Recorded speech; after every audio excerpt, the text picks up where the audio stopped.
In the bustling city of Mumbai, resides a magnificent institution named the Institute of Chemical Technology. Since its inception, this institute has been the cradle of the ever-expanding chemical industry, leading innovation throughout the globe. Established in 1943, the Department of Oils, Oleochemicals and Surfactants Technology at ICT Mumbai stands as a pillar of innovation within its verdant campus. For almost a century, this department, led by its eminent faculty, has been at the forefront of education and research, shaping the very landscape of the oleochemical and surfactant industries in India. The department offers a specialized curriculum, including 4-year bachelor's, 2-year master's, and doctoral programs, providing students with advanced knowledge and hands-on skills. Equipped with state-of-the-art laboratories and advanced instrumentation, the department drives R&D through various projects related to oils.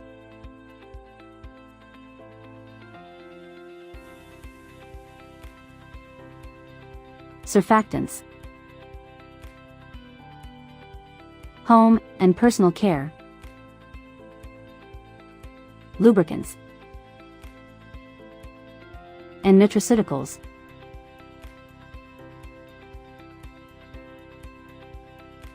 Translating sustainable technologies from research to commercial applications through collaborations.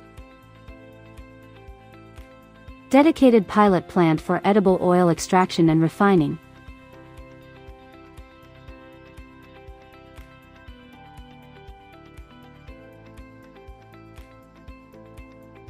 A pilot-scale soap manufacturing unit. A fully automated 5-liter bioreactor.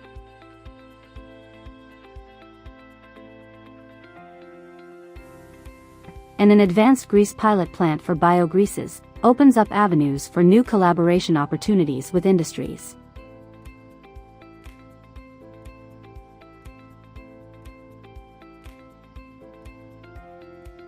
Faculties are associated with various national and international organizations and lead multiple research projects in collaboration with government, academic and industrial institutions.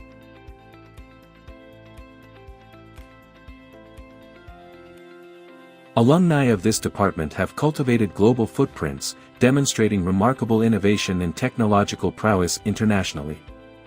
Many alumni have leveraged this foundation to launch innovative startups in allied fields, contributing to the growth of these industries and creating new opportunities in the global market.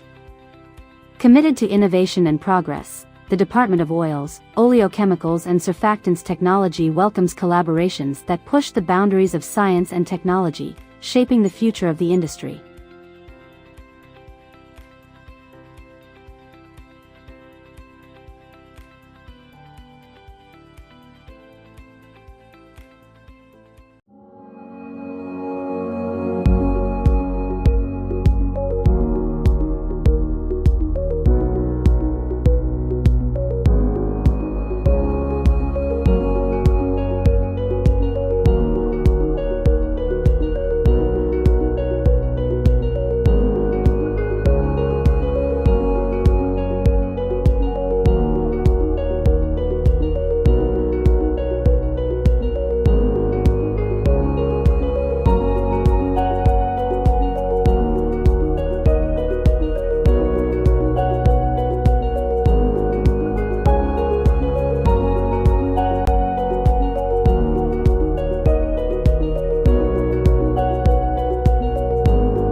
In the bustling city of Mumbai, resides a magnificent institution named the Institute of Chemical Technology. Since its inception, this institute has been the cradle of the ever-expanding chemical industry, leading innovation throughout the globe. Established in 1943, the Department of Oils, Oleochemicals and Surfactants Technology at ICT Mumbai stands as a pillar of innovation within its verdant campus. For almost a century, this department, led by its eminent faculty, has been at the forefront of education and research, shaping the very landscape of the oleochemical and surfactant industries in India. The department offers a specialized curriculum, including 4-year bachelor's, 2-year master's, and doctoral programs, providing students with advanced knowledge and hands-on skills. Equipped with state-of-the-art laboratories and advanced instrumentation, the department drives R&D through various projects related to oils.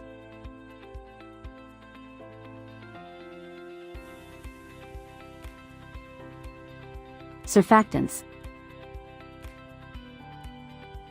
Home and personal care. Lubricants. And nutraceuticals.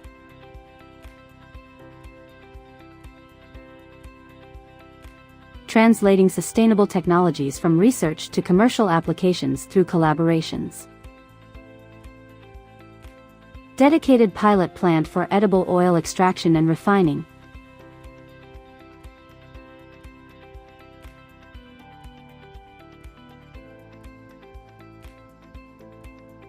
A pilot-scale soap manufacturing unit. A fully automated 5-liter bioreactor.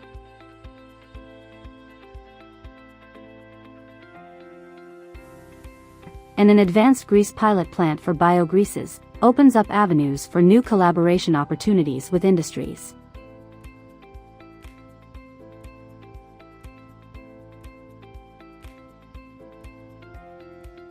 Faculties are associated with various national and international organizations and lead multiple research projects in collaboration with government, academic and industrial institutions.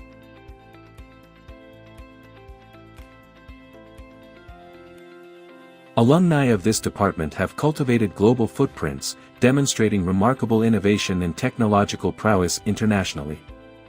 Many alumni have leveraged this foundation to launch innovative startups in allied fields, contributing to the growth of these industries and creating new opportunities in the global market. Committed to innovation and progress, the Department of Oils, Oleochemicals and Surfactants Technology welcomes collaborations that push the boundaries of science and technology, shaping the future of the industry.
In the bustling city of Mumbai, resides a magnificent institution named the Institute of Chemical Technology. Since its inception, this institute has been the cradle of the ever-expanding chemical industry, leading innovation throughout the globe. Established in 1943, the Department of Oils, Oleochemicals and Surfactants Technology at ICT Mumbai stands as a pillar of innovation within its verdant campus. For almost a century, this department, led by its eminent faculty, has been at the forefront of education and research, shaping the very landscape of the oleochemical and surfactant industries in India. The department offers a specialized curriculum, including 4-year bachelor's, 2-year master's, and doctoral programs, providing students with advanced knowledge and hands-on skills. Equipped with state-of-the-art laboratories and advanced instrumentation, the department drives R&D through various projects related to oils.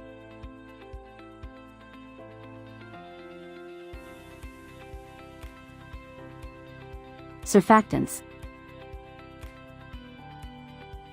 home and personal care, lubricants, and nutraceuticals.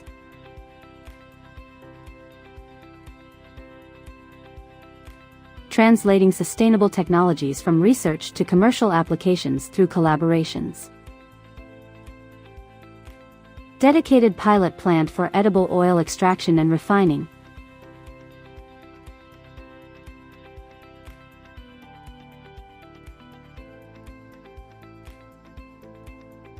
A pilot-scale soap manufacturing unit. A fully automated 5-liter bioreactor.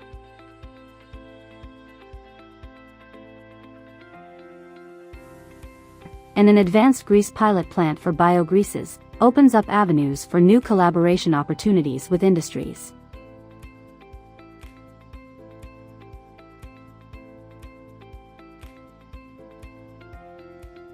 Faculties are associated with various national and international organizations and lead multiple research projects in collaboration with government, academic and industrial institutions.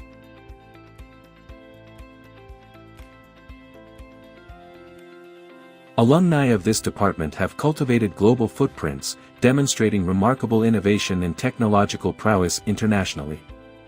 Many alumni have leveraged this foundation to launch innovative startups in allied fields, contributing to the growth of these industries and creating new opportunities in the global market. Committed to innovation and progress, the Department of Oils, Oleochemicals and Surfactants Technology welcomes collaborations that push the boundaries of science and technology, shaping the future of the industry.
In the bustling city of Mumbai, resides a magnificent institution named the Institute of Chemical Technology.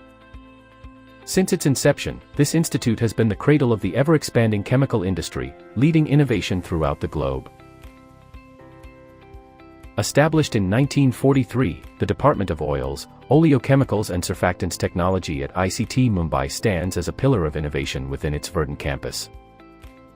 For almost a century, this department, led by its eminent faculty, has been at the forefront of education and research, shaping the very landscape of the oleochemical and surfactant industries in India. The department offers a specialized curriculum, including 4-year bachelor's, 2-year master's, and doctoral programs, providing students with advanced knowledge and hands-on skills. Equipped with state-of-the-art laboratories and advanced instrumentation, the department drives R&D through various projects related to oils.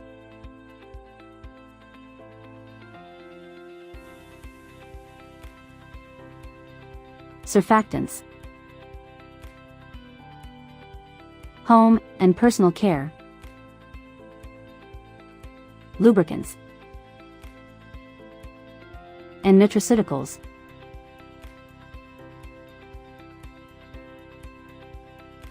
Translating sustainable technologies from research to commercial applications through collaborations. Dedicated pilot plant for edible oil extraction and refining.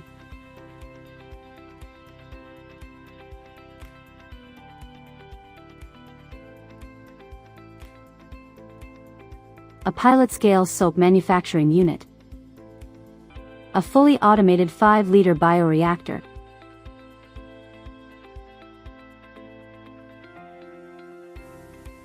And an advanced grease pilot plant for biogreases, opens up avenues for new collaboration opportunities with industries.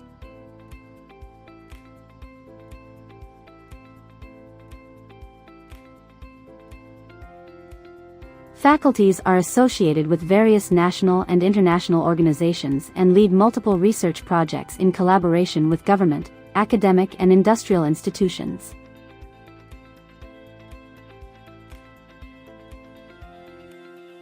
Alumni of this department have cultivated global footprints, demonstrating remarkable innovation and technological prowess internationally. Many alumni have leveraged this foundation to launch innovative startups in allied fields, contributing to the growth of these industries and creating new opportunities in the global market. Committed to innovation and progress, the Department of Oils, Oleochemicals and Surfactants Technology welcomes collaborations that push the boundaries of science and technology, shaping the future of the industry.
In the bustling city of Mumbai, resides a magnificent institution named the Institute of Chemical Technology. Since its inception, this institute has been the cradle of the ever-expanding chemical industry, leading innovation throughout the globe.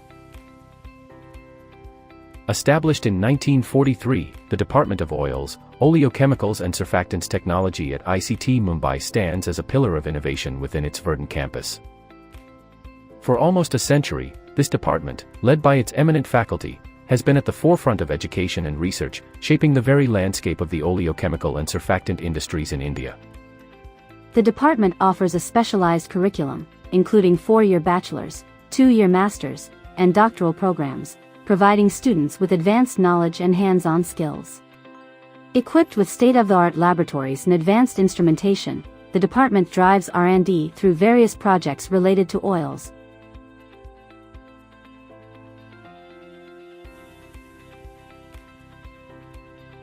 Surfactants, home and personal care, lubricants, and nutraceuticals.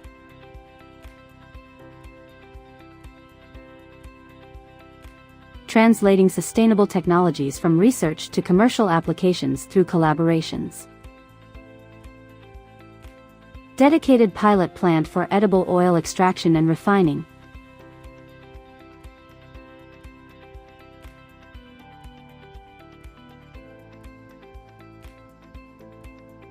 A pilot-scale soap manufacturing unit. A fully automated 5-liter bioreactor.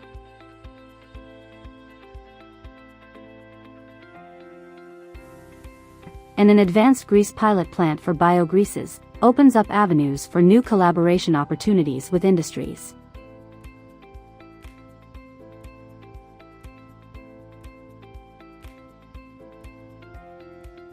Faculties are associated with various national and international organizations and lead multiple research projects in collaboration with government, academic and industrial institutions.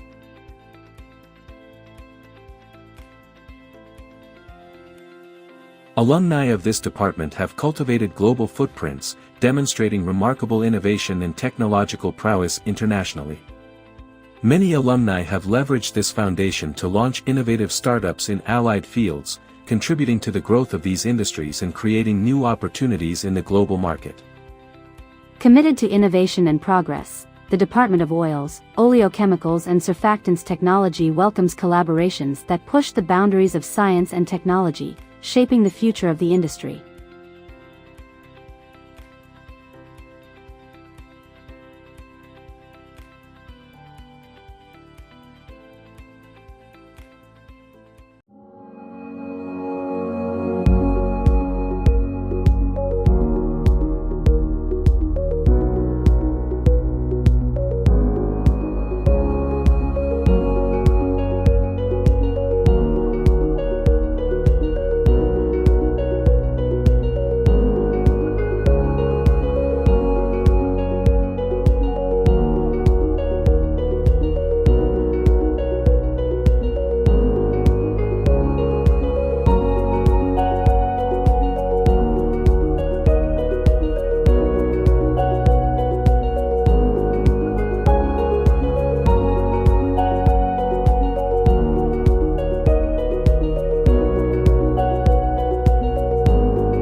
I am Susmita, a doctorate student at the Department of Oils, Oleochemicals and Surfactants Technology, ICT Mumbai, and it is my privilege to anchor this important seminar.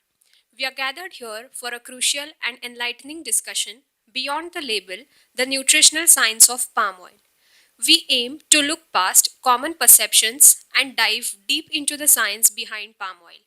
It is an ingredient found in countless products we use daily, yet it remains a subject of misinformation and debate.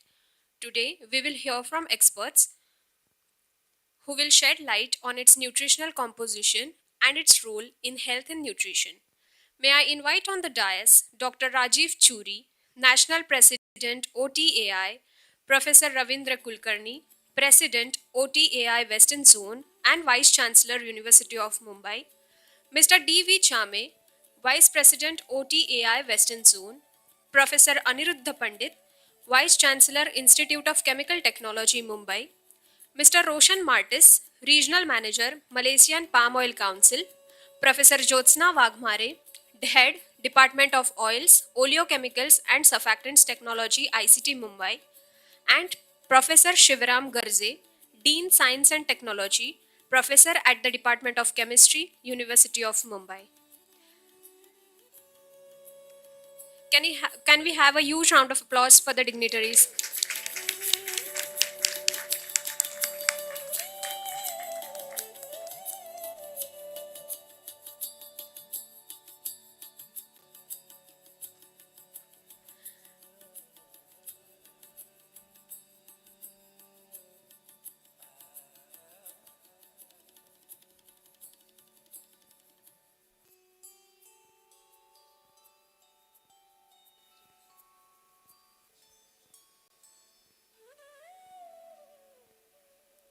Thank you all. As is our tradition, we shall commence this auspicious event by lighting the ceremonial lamp. It is my distinct honor to invite our esteemed dignitaries to do the honors and light the lamp, marking the formal beginning of the seminar.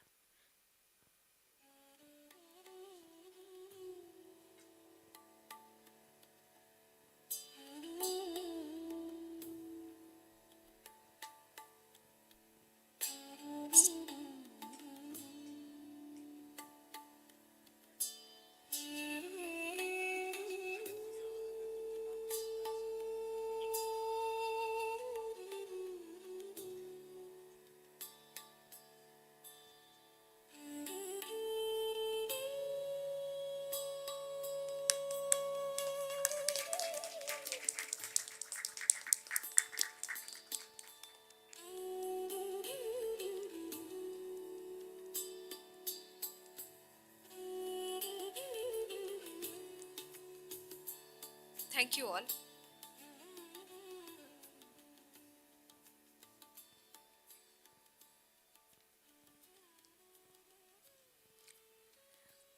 We would like to welcome our dignitaries on the dais with a bouquet. So I request Professor Jyotsna Wagmare, Honorable Joint Secretary, OTAI Western Zone, to do the honors.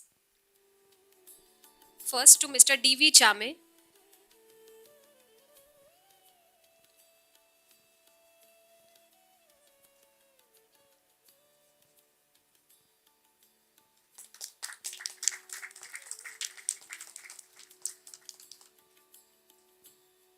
Thank you, sir. Dr. Rajiv Churi.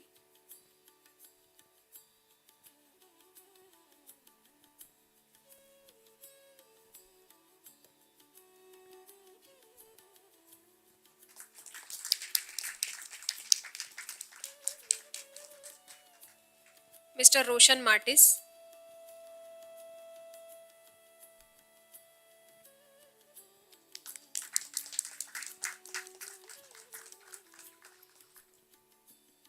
Professor Aniruddha Pandit.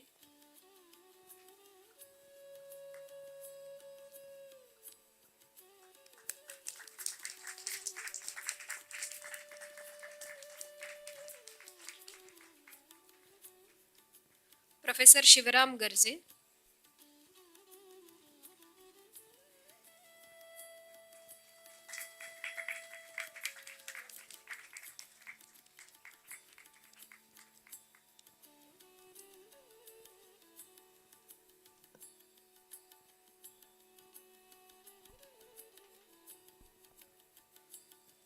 Professor R.D. Kulkarni.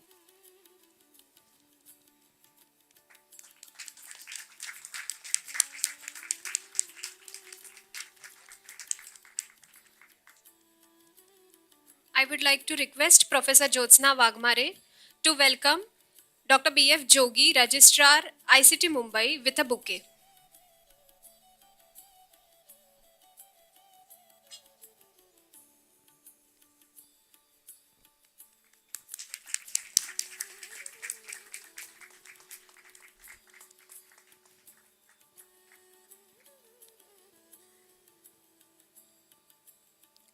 Thank you, sir. Thank you, ma'am. Moving forward, I would like to invite Mr. D.V. Chame, Vice President, OTAI Western Zone, to deliver the welcome address.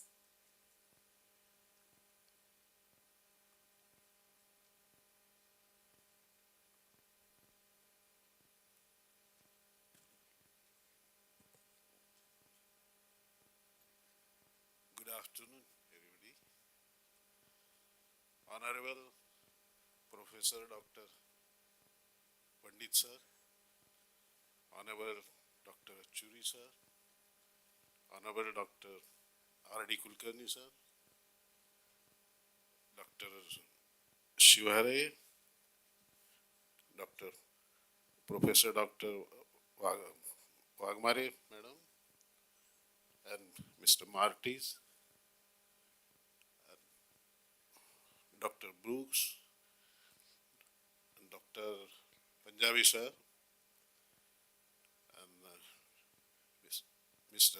Kapadia sir, and Mr. Shekhar, and all dignitaries in audience, and my young friends, and the friends who are online who are watching this seminar. As we all know about all this oils and our today's trend, and with lot of confusion, and which oil is to be consumed and which oil is to be used for this purpose, and all that. So today's seminar is going to be a eye opener, I would say, and I will put up light on this, proper light on this, and will educate the people, actual facts associated with this one. As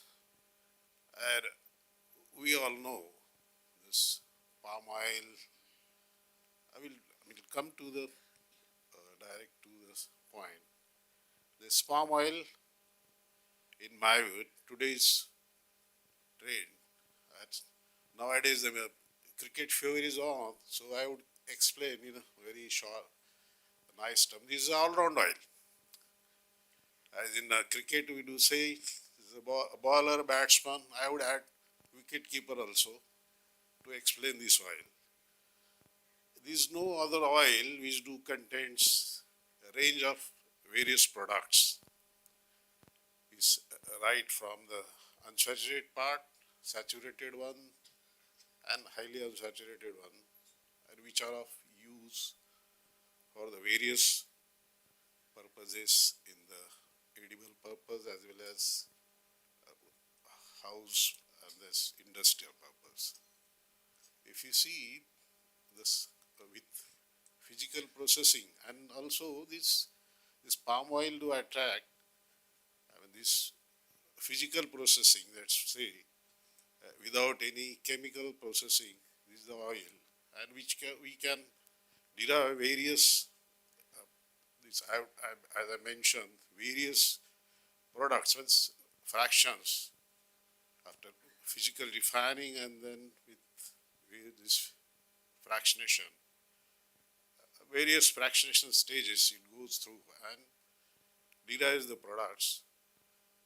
We know this tarpaulin is the product which is being used as a replacement to, sometimes we can say this olive oil on this was having the IV of 70 to 72.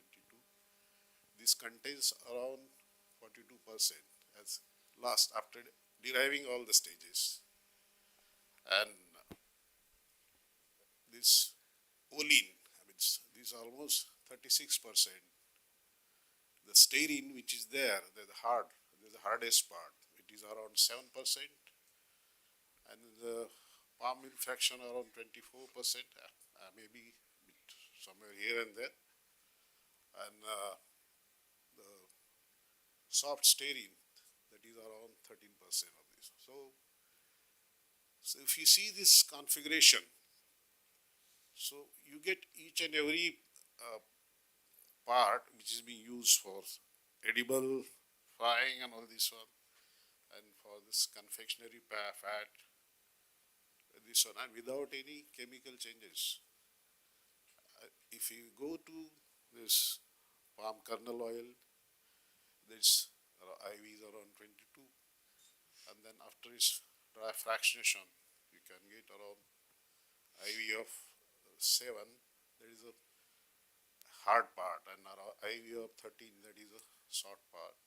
So from the IV of 7 to after hydrogenation, there is only the chemical phase we add in this one, and we get the IV less than 1. That's what. That is a cocoa powder substitute, we know. That's all. So this one, all this physical processing. Though there are some disadvantages in the physical processing, that's what side reactions do create this CMCPD and then glycyl ester, those matter of concerns. But nowadays, there are physical refining processes are available, which you can control with conditions that also can be avoided. But actually, aesthetically, people do look at the color.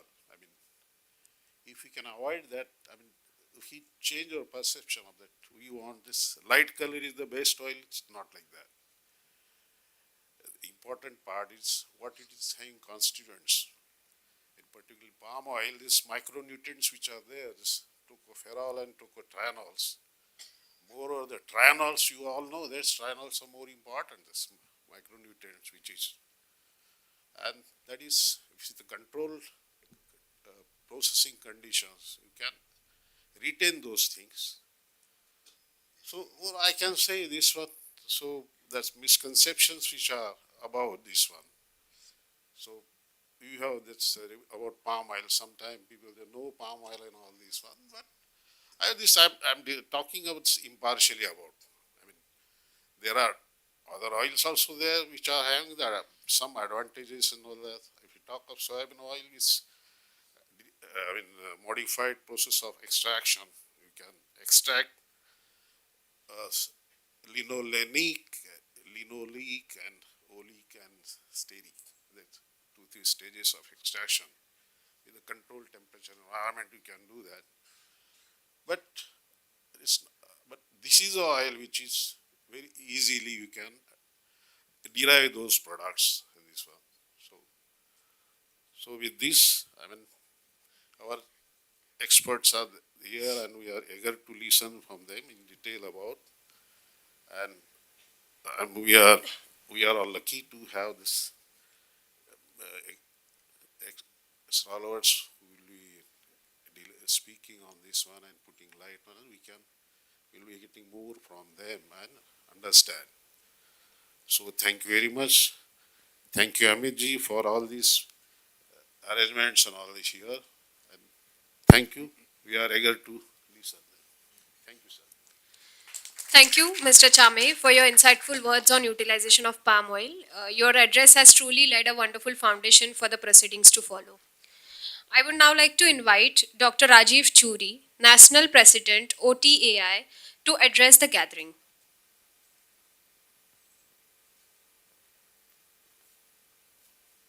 Thank you, Sushmita. Good afternoon to everyone.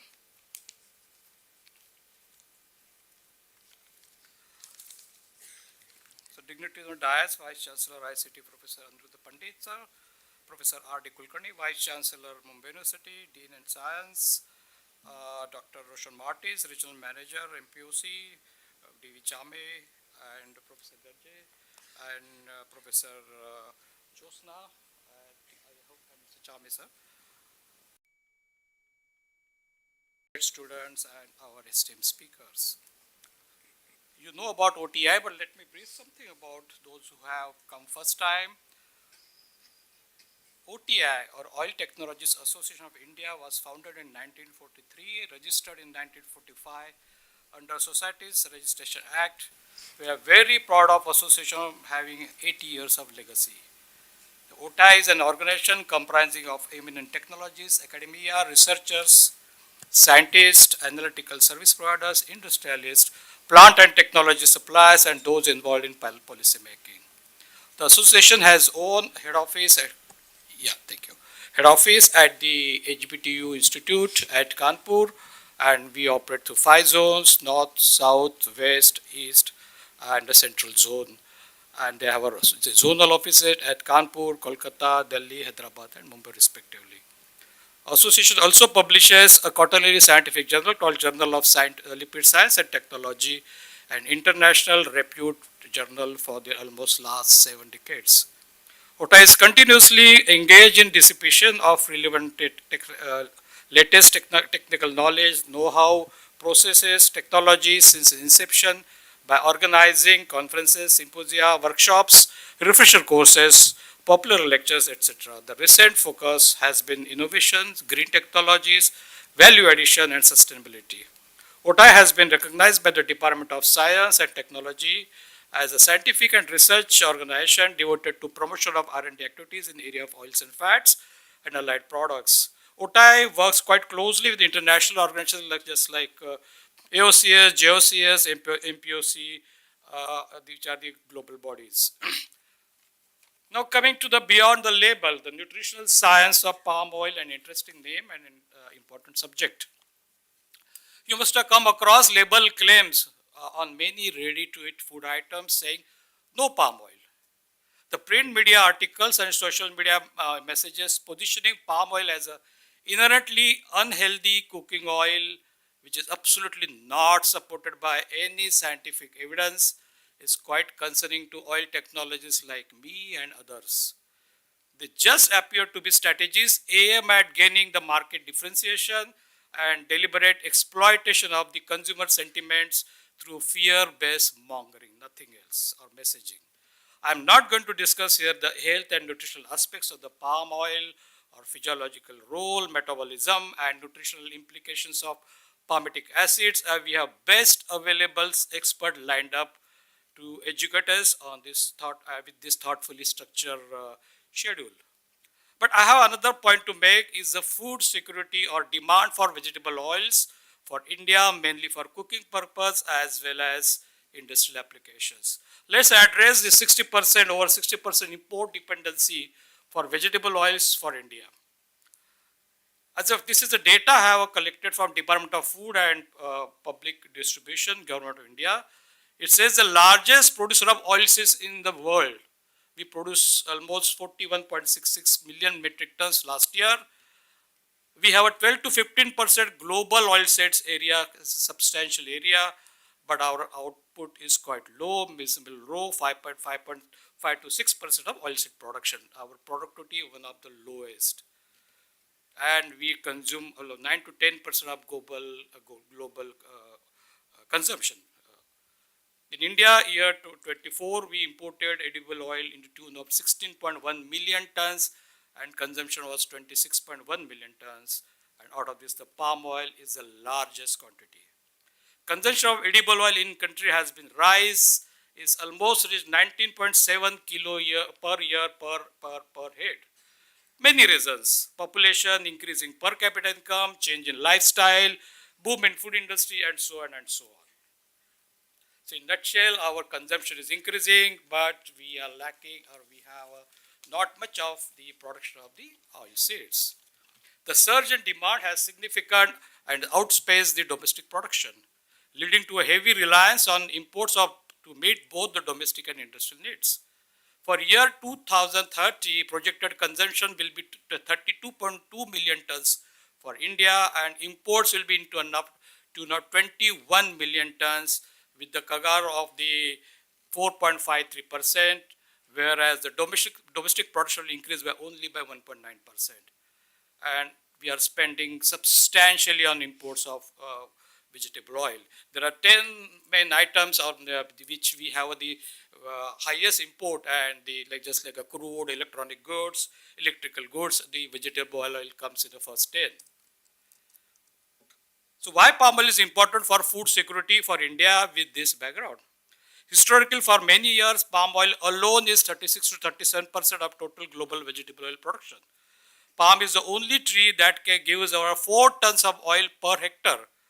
In comparison, you take any other edible oil seed or edible oil complex, they do not give even 400 to 700 kgs oil per hectare, so almost 6 to 7 times. To augment oilseed cultivation initiatives, government has in India taken many initiatives like National Mission for Edible Oils, Oil Palm, National Food Security Mission Oilseeds, and increasing minimum support price for the oilseeds. So this is the background why we need a palm oil. I'm not going to discuss the nutritional and health aspects. So OTI has taken some initiative, and the part of OTI and MPOC initiative, we are also conducting an independent validation studies. It's not just like what is the published. We also want to know what's happening. Scientific studies. So what we have done, we have chosen 3 universities. One is University of Kolkata, then the ICT, and the Harcourt Butler Technical University at Kanpur. And there are, of course, the Josna is one of the researchers, leader to this. And we have chosen the 3 different topics for the independent studies. So look, we are also going to validate. We know it is a good oil, but let's again validate or revalidate that what we are saying. So we have chosen very 3 important topics just for your information. In vitro study on the correlation between saturated fat exposures and cellular markers of type 2 diabetes using palm oil and other 2 commonly used Indian cooking oil as the substrates. So we are just comparing with other oils. At University of Calcutta, neurogastronomy insights comparing the effects of palm oil and alternative cooking oils on flavor perception and carcinogenic precursor formations. And third, last at ICT, which is, as I say, just Josna is leading the team, the effect of deep frying processes on physiochemical, nutritional properties of palm oil, sunflower oil, desi ghee, which is very important for us, vanaspati and its cholesterolemic effects on lipid profile. So these are the independent studies we are conducting. So in the end, let me say sustainability should not be another buzzword, but it should be a way of life now. The approach to sustainability, we should have a total commitment and should be holistic.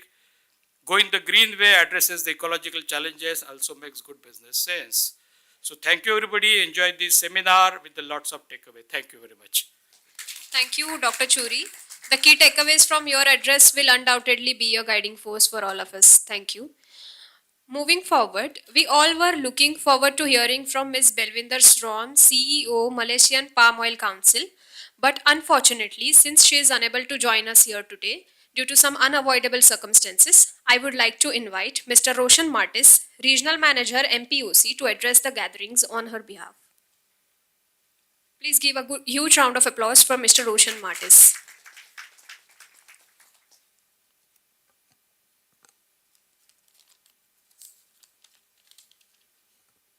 Good afternoon, ladies and gentlemen. It's my pleasure to welcome all of you to today's seminar. The theme is quite good. Could not merely timely be like it reminds us of the importance of science-led discussion in shaping public trust. On behalf of the Malaysian Palm Oil Council and my CEO, who is not present here due to some circumstances, as said by Sushmita, I'd like to thank the Oil Technologists Association of India for their collaboration in organizing this seminar. We value OTI's long-term contribution to edible oil research, and their network and expertise bring significant depth to today's dialogue. Looking around the hall today, I can see academics, nutritionists, some food technologists and industry leaders, an impressive mix of voices and perspectives. Your presence reflects the importance of building a well-rounded conversation that connects science with everyday choices, industry practices with consumer trust, and innovation with sustainability. Earlier this year, just as you heard from Dr. Churi, MPOC signed an agreement of collaboration with OTI, Oil Technologists Association of India, during the Flats and Oils Conference 2025. Together, we set out a vision to strengthen the oils and fats sector with a stronger evidence-based foundation. A key part of this collaboration is a series of 6 seminars across India beginning today in Mumbai. These seminars are designed to deliver science-driven insights, bringing together respected Indian and international experts to share the scientific findings on nutrition, functionality, and industry applications.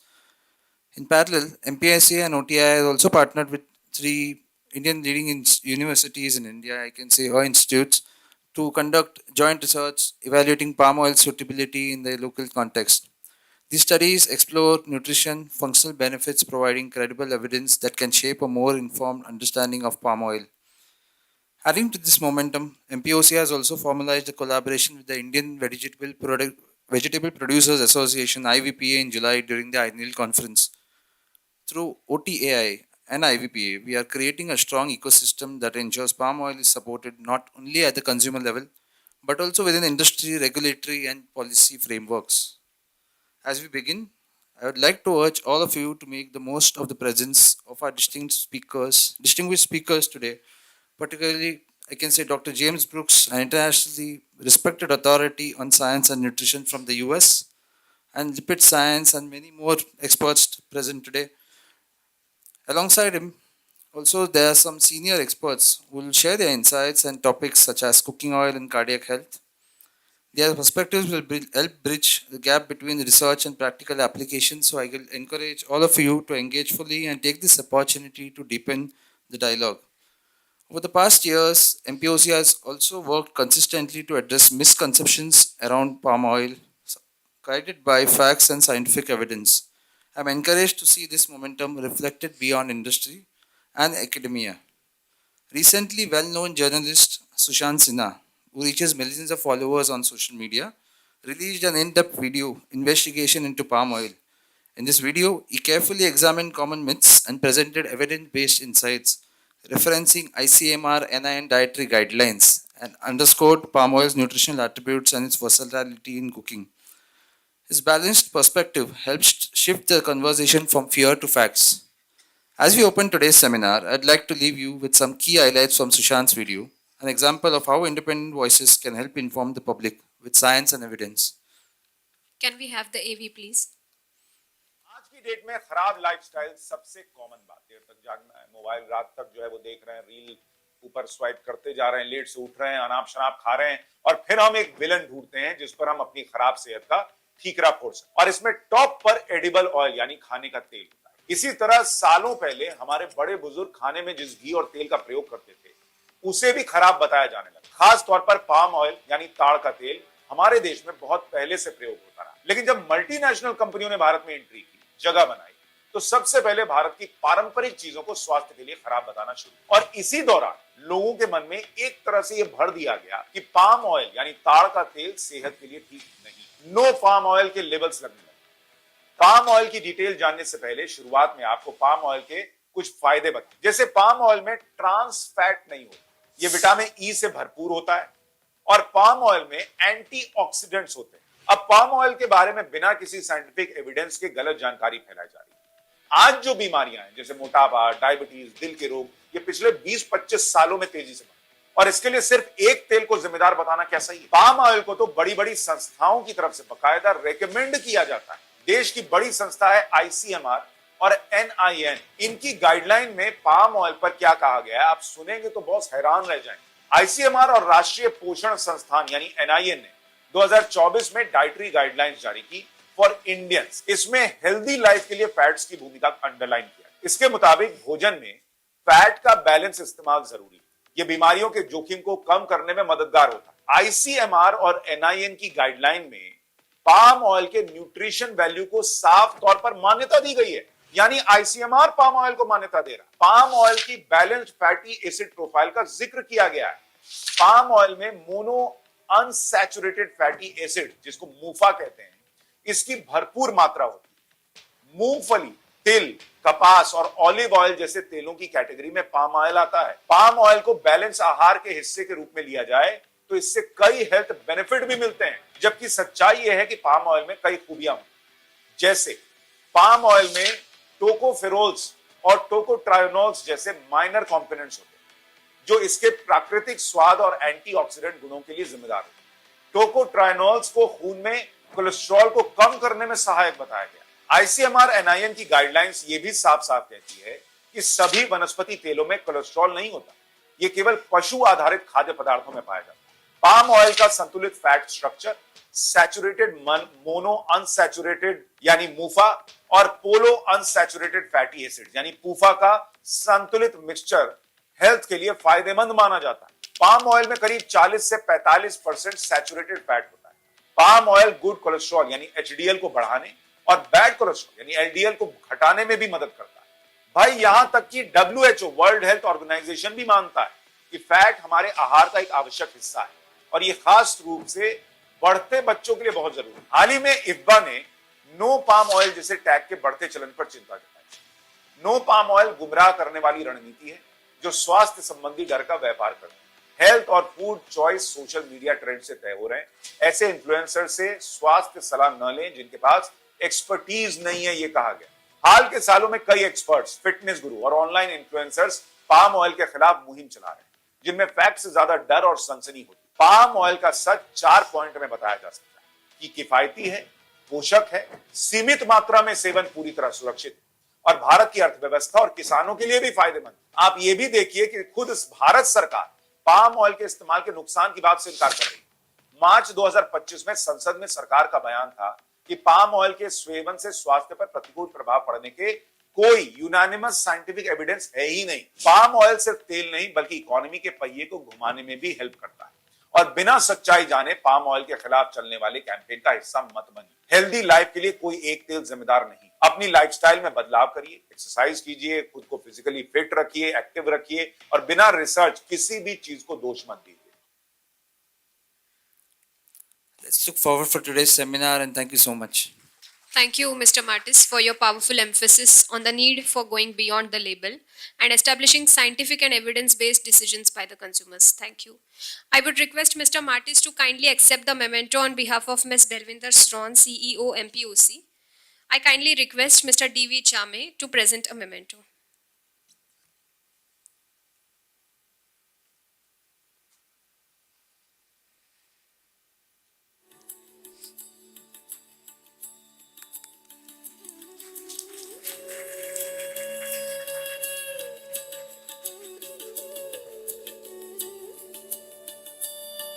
Thank you all. I would like to invite Dr. Shivaram Garze, Dean, Science and Technology, University of Mumbai, to address the gatherings.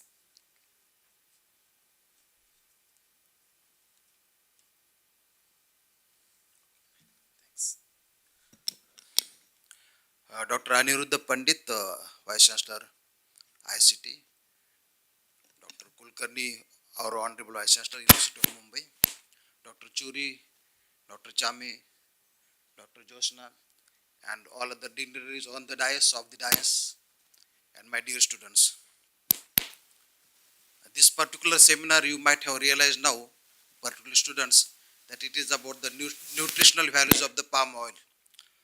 As rightly mentioned by earlier speakers, there are many misconceptions about the oil, this particular oil, and therefore it is not particularly for me to talk more about those things. But what I would like to mention here is like last year we have collaborated with OTAI, that is Oil Technologists Association of India, with the Chemistry Department of Mumbai. And this video was showing that whatever nutritional values and the misconceptions are there, those values those misconceptions should be vanished or they should be not there. So in order to have that, particularly research is required. So my urge to the society is maybe we can have some collaborative programs with the Mumbai University Department and also ICT and maybe other institutions wherein this research is going on. And in order to have these misconceptions reduced or gone, particularly what is required is probably we will have to work on many aspects. The research can be one of the component which will bring facts into light, and then make the conceptions will go away, and then the society will become aware that the palm oil is not bad for the health. Only the health, the style should be different. The another thing is that I was talking to this speaker who showed the video right now. He mentioned that probably Malaysia is the first country, largest country who produces palm trees. Is it Indonesia? Indonesia. Indonesia followed by Malaysia. So the another aspect probably wherein we can have growth in the palm oil increase production is by having the plantation of the palm trees. So probably we work on the facts finding and side by side making the society aware about this particular facts, and then going further whether we can increase the plantation of plant trees, palm trees, that probably help.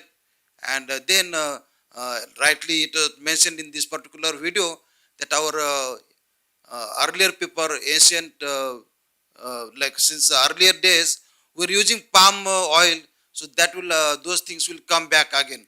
So I think that is the thing which should happen. So I thank the organizer for inviting me here and sharing this particular platform. I wish success for this half day seminar on palm oil nutrition values. So thank you very much.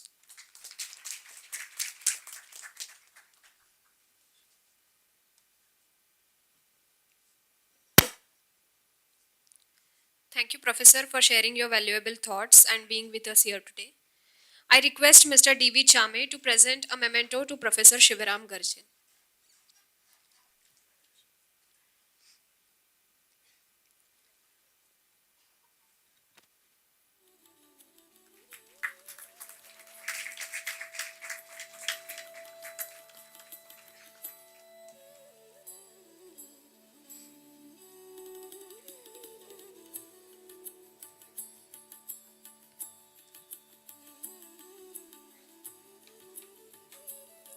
Thank you, sir.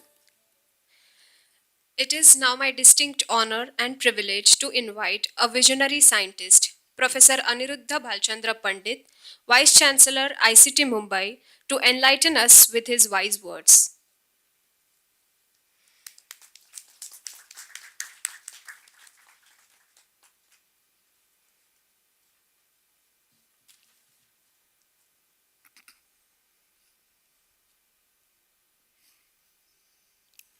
Dr. Rajiv Churi, President OTAI, Professor Ravindra Kulkarni, Sri Chame,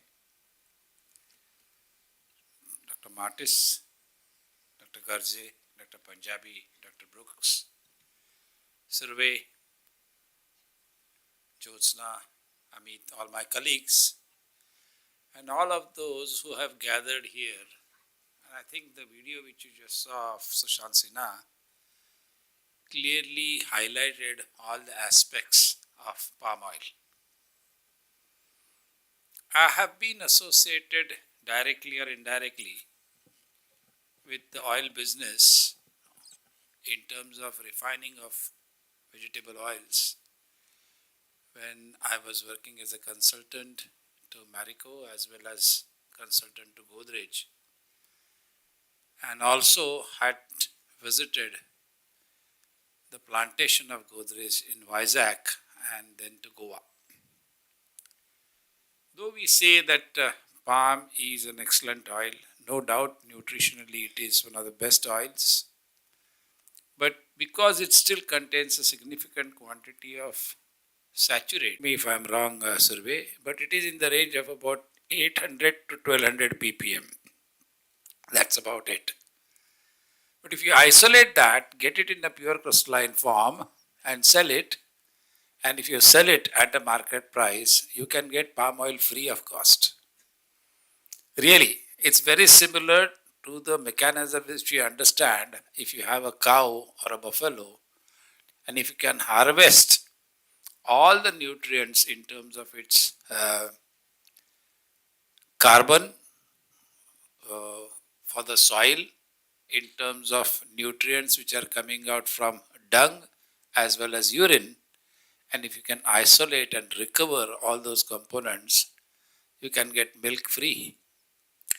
Similarly, it is necessary for us to harvest all the components of palm oil and increase its value proposition. Because in a way, palm oil or palm tree is a water guzzler. It requires anywhere between 350 to 400 liters of water every day, and it can only survive in a tropical countries like Malaysia, Indonesia, and to an extent in Visakhapatnam or that area where northern and eastern monsoon, both monsoons are available. So throughout the year you get reasonable quantity of rain. So what is necessary is, once upon a time India had only about 12% import of vegetable oils. Now those imports have gone as high as 60%. So it is necessary for us to increase our productivity. And the productivity can be increased if the plantation needs to be increased. And to increase the plantation, you need to show a value proposition for the planters. And the only value proposition can come from is not to just sell palm oil as oil. Part of it can be, but part of it can be used for recovering these minor ingredients such as tocopherol, beta carotene, tocotinols. They are extremely, in the process of refining, we remove all that, and then to increase the shelf life, we add antioxidants, oxidizing agents, so on and so forth. This is actually not a good thing. So looks are not really important. And this is again, I would say, is the Western concept which has crept into Indian psyche. You all see that Indian palate gets aroused by smell, never by the looks. Pour something in your plate, may not look good, but it smells nice, you will start eating it. Whereas the Western people will look at the decoration which has been done, whether it tastes, how it tastes really doesn't matter. As long as it is decorated well, it is acceptable. Point which I am trying to make is, let us be true to our own culture. Our culture has always looked at the inner values of things, not the appearance. So don't go by appearance. Look at the true worth of whatever you are consuming, and palm oil needs to be looked at from that angle. It is necessary for us to revisit our old, and we'll see that people like Jagadguru Kane of ICT, UDCT earlier, the way he revolutionized the availability of oils, especially harvesting the minor oils, non-edible oils, to meet the soap industry. We are now having used cooking oil based multiple factories which are being put for either biodiesel or sustainable aviation fuel, and many new factories are coming up. In fact, there are factories which I looked into, a proposition has come to use the rejected stearine from palm stearine to just increase the fluidity of it at a lower temperature. The stearine can be treated to convert it into olefins, and that is again imported. Most of the olefins are imported because we do not have sufficient amount of cracking of naphtha or crude.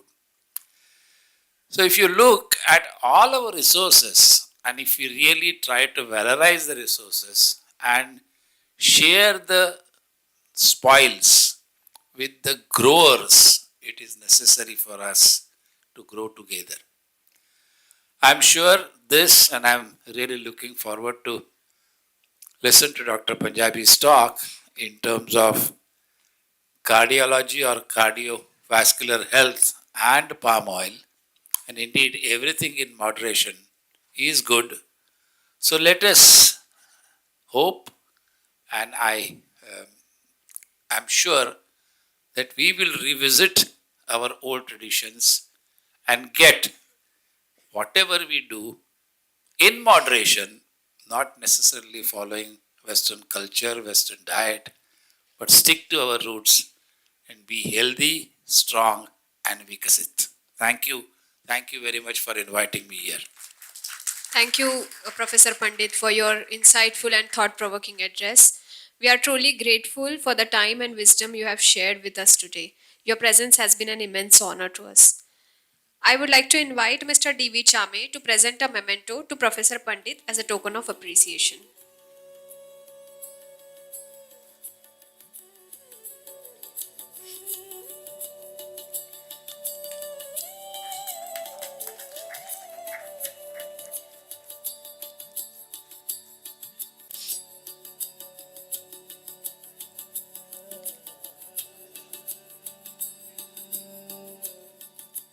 Thank you, sir. For the keynote inaugural address, I would like to invite a profound scientist and academic leader, Senior Professor Dr. Ravindra Kulkarni, President OTAI Western Zone and Vice Chancellor University of Mumbai. Please give a big huge round of applause.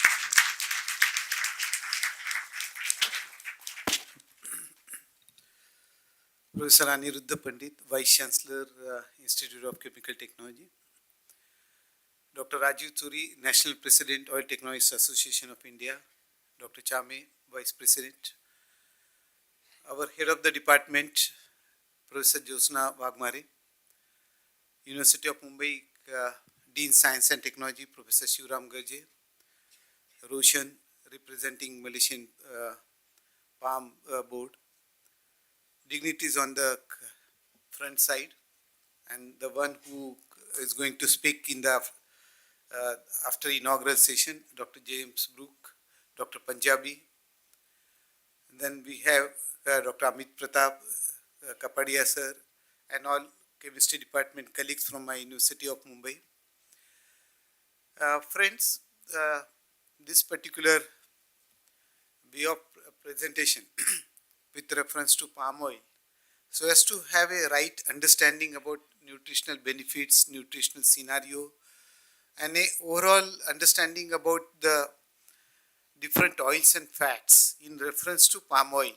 Okay, so that was the precise reason why this particular conference was organized. Of course, Oil Technologists Association of India tries to organize several conferences on multiple occasions so as to present a right scientific awareness about the utilization of edible oils and fats.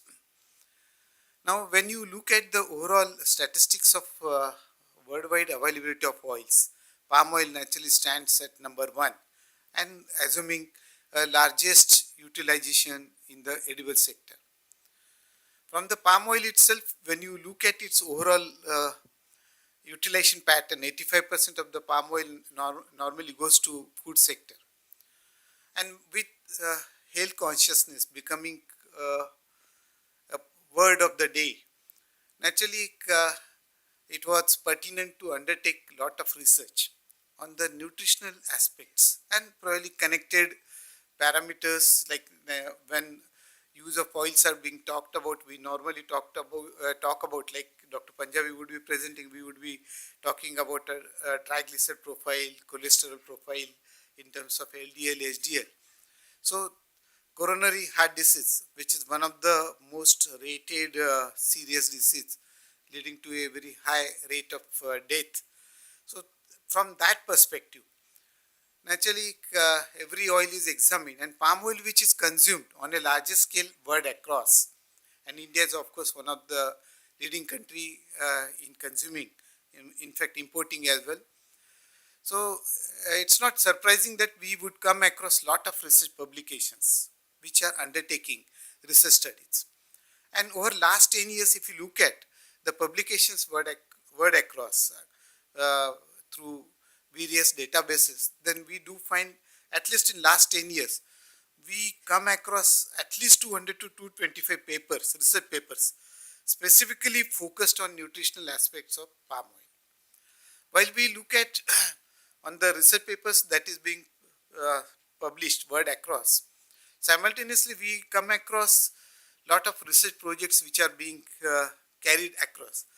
Dr. Churi has said like OTA itself is conducting research project at 3 leading institutes of India, HBTI, ICT and Calcutta University. So similarly, we do find large number of research projects being carried at US, European countries and likewise. And we do find claims and counterclaims coming forward from these research projects. Now that naturally presents a puzzling area. Now when you look at the guidelines which different countries would like to present with reference to the consumption of oils and fats. If you look at American Heart Association, then they recommend that the oil or fat which we are consuming should have a balance of saturated fatty acid, monounsaturated fatty acid, and polyunsaturated fatty acid at 1:1:1 ratio. That naturally puts up in terms of weight percentage 33.3 each of saturated, monounsaturated and polyunsaturated. If you look at a similar recommendation from the Ministry of Health and Welfare of Japan, then they have a little change. They provide probably more role for monounsaturated fatty acids, and that is how the ratio changes. One for saturated fatty acid, 1.5 for monounsaturated fatty acid, and 1 for polyunsaturated fatty acid. So in terms of weight percentage, that comes around 28.5, 28.5 and around 43% for monounsaturated fatty acids. When you look at World Health Organization, okay, who has recently in 2024 itself has taken up a strategic overview of research work being carried on palm oil and published in the year 2024, that overview, that tells you that they have little change of this ratio. They talk about saturated fatty acids, monounsaturated fatty acids and polyunsaturated fatty acids at a little different ratio, 1:1.5, polyunsaturated fatty acid 0.7. So a reduced role to polyunsaturated fatty acids, that is what they are talking. Now in so that translated into say the weight percentage, somewhere it comes around 21%, let us say for polyunsaturated fatty acid, 31% something for saturated fatty acid, rest for monounsaturated fatty acid itself. So of course with all these ratios, one thing is common, like you are always looking for a predominant presence of monounsaturated fatty acid, but saturated fatty acid is not ruled out. That's another point of consideration that we'll have to keep in mind. And of course, even those who are supporting palm oil in terms of nutritional benefits, and they do present that like out of total fat intake, okay, what we expect palm oil to be out of that total fat intake is something around 30%. Now, what's the logic for that, and in what way this distribution of monounsaturated fatty acid, saturated fatty acid, and polyunsaturated fatty acid should have been taken forward. Now, here probably I would like to pinpoint the survey that has been that has appeared in today's Times of India. The Government of India has carried a consolidated nutritional survey across India, and then primarily based on the triglyceride TG profile only, and then there are something very like when you look at those conclusions, okay, the conclusions appears to be very fearful. What it says, it says that like they analyzed of course all age groups, particularly in the age group of 5 to 9, okay, the children of 5 to 9, it has been observed that they have 33% more than what is anticipated about the triglyceride profile. So what does that mean? In that particular age group, okay, whatever being expected of a triglyceride profile, extra 33% is getting stored as a adipose tissues, okay, which is naturally base for obesity. Recently, Honorable Prime Minister also have talked about obesity as one of the alarming disease, taking up almost a formulation of a epidemic.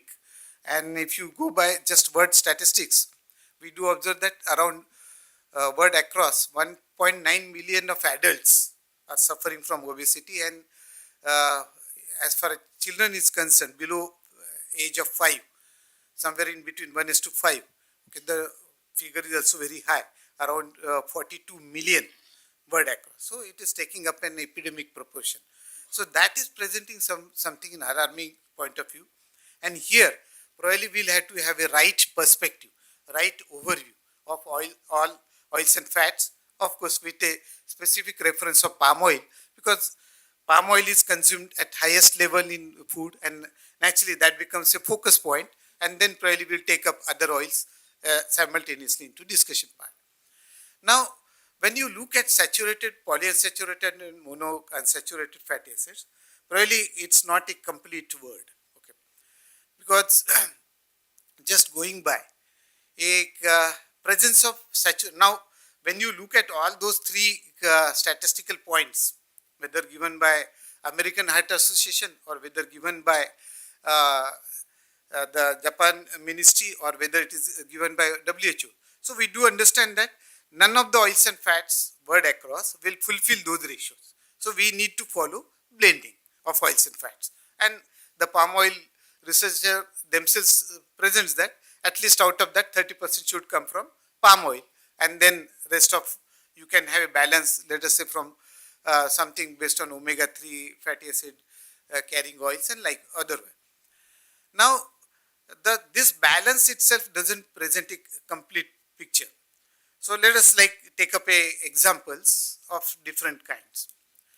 Now, when you look at the various research which has been carried with reference to coronary heart disease and connectivity with the palm oil and its comparison with the other similar edible oils like let us say sunflower, let us say soybean oil and its comparison.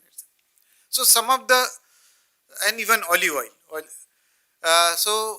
Some of the research papers, okay, which have carried this like a controlled research on a dietary aspects of palm oil in reference to all this, then these results indicate that the palm oil would have somewhat similarity with reference to the nutritional benefits, with reference to nutritional benefits similar to olive oil or sunflower oil.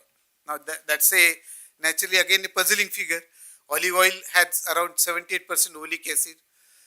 Sunflower oil, if you look at, it's a combination of oleic plus linoleic taken together around 80%. Now presenting something about a fatty acid profile for sunflower is not a right thing, because we come across a regular sunflower and we come across genetically modified sunflower oil also.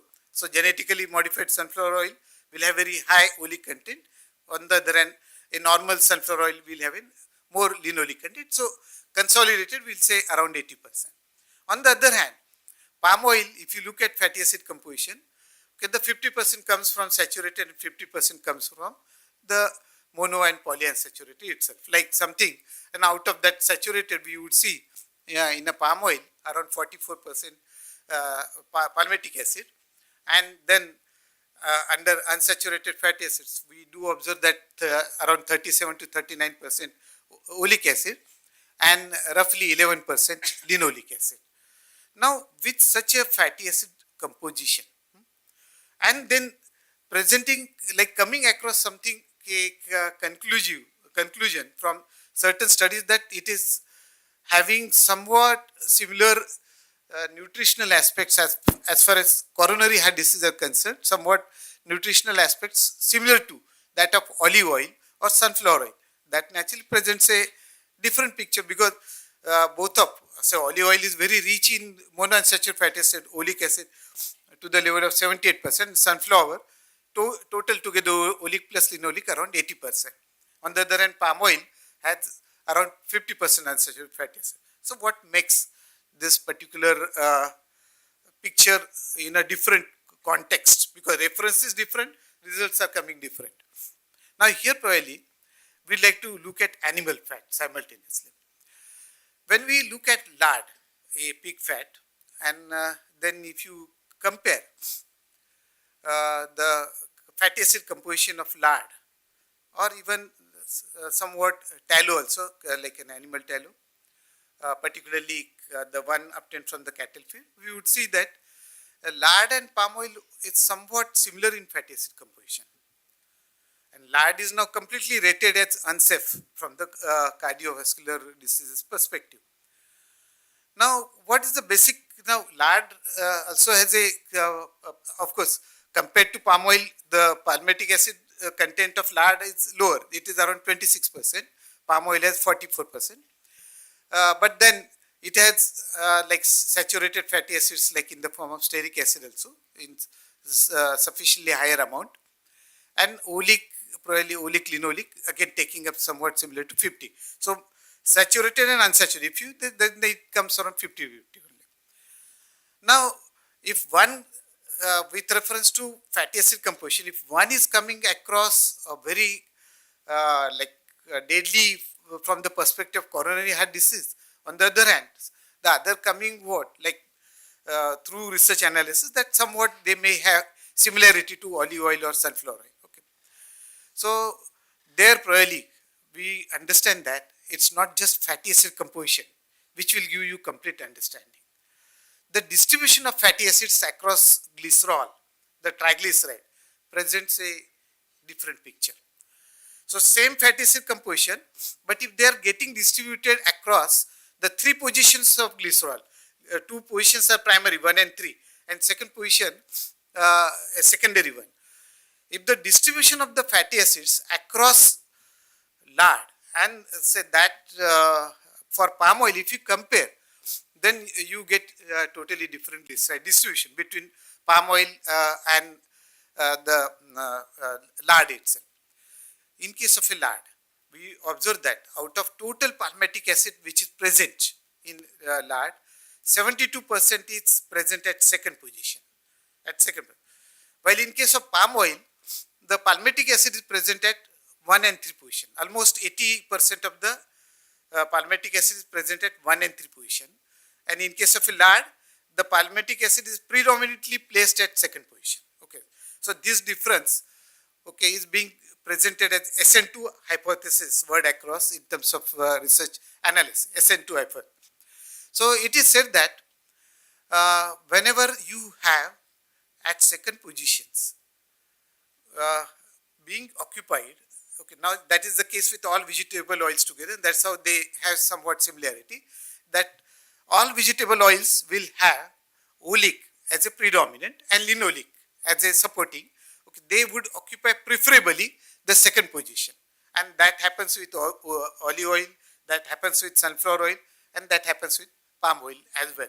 So a predominant presence of oleic and linoleic acid at second position and saturated fatty acids at 1 and 3 position makes a larger difference between palm oil, which is considered to be a saturated fat, okay, it's in terms of classification, and the one lard, totally different.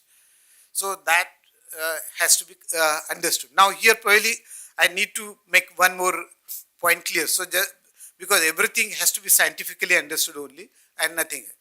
Now when you talk about mother milk, now particularly in mother milk, okay, so it has similarity to lard. Okay, like in case of mother milk, the palmitic acid, okay, which is close to 25%, is again present at second position only. So just like lard, in mother milk also the palmitic acid is present at second position. But now, say the nature has a difference, keep in mind. Nature has made a deliberate difference. Now mother milk is to be consumed by an infant.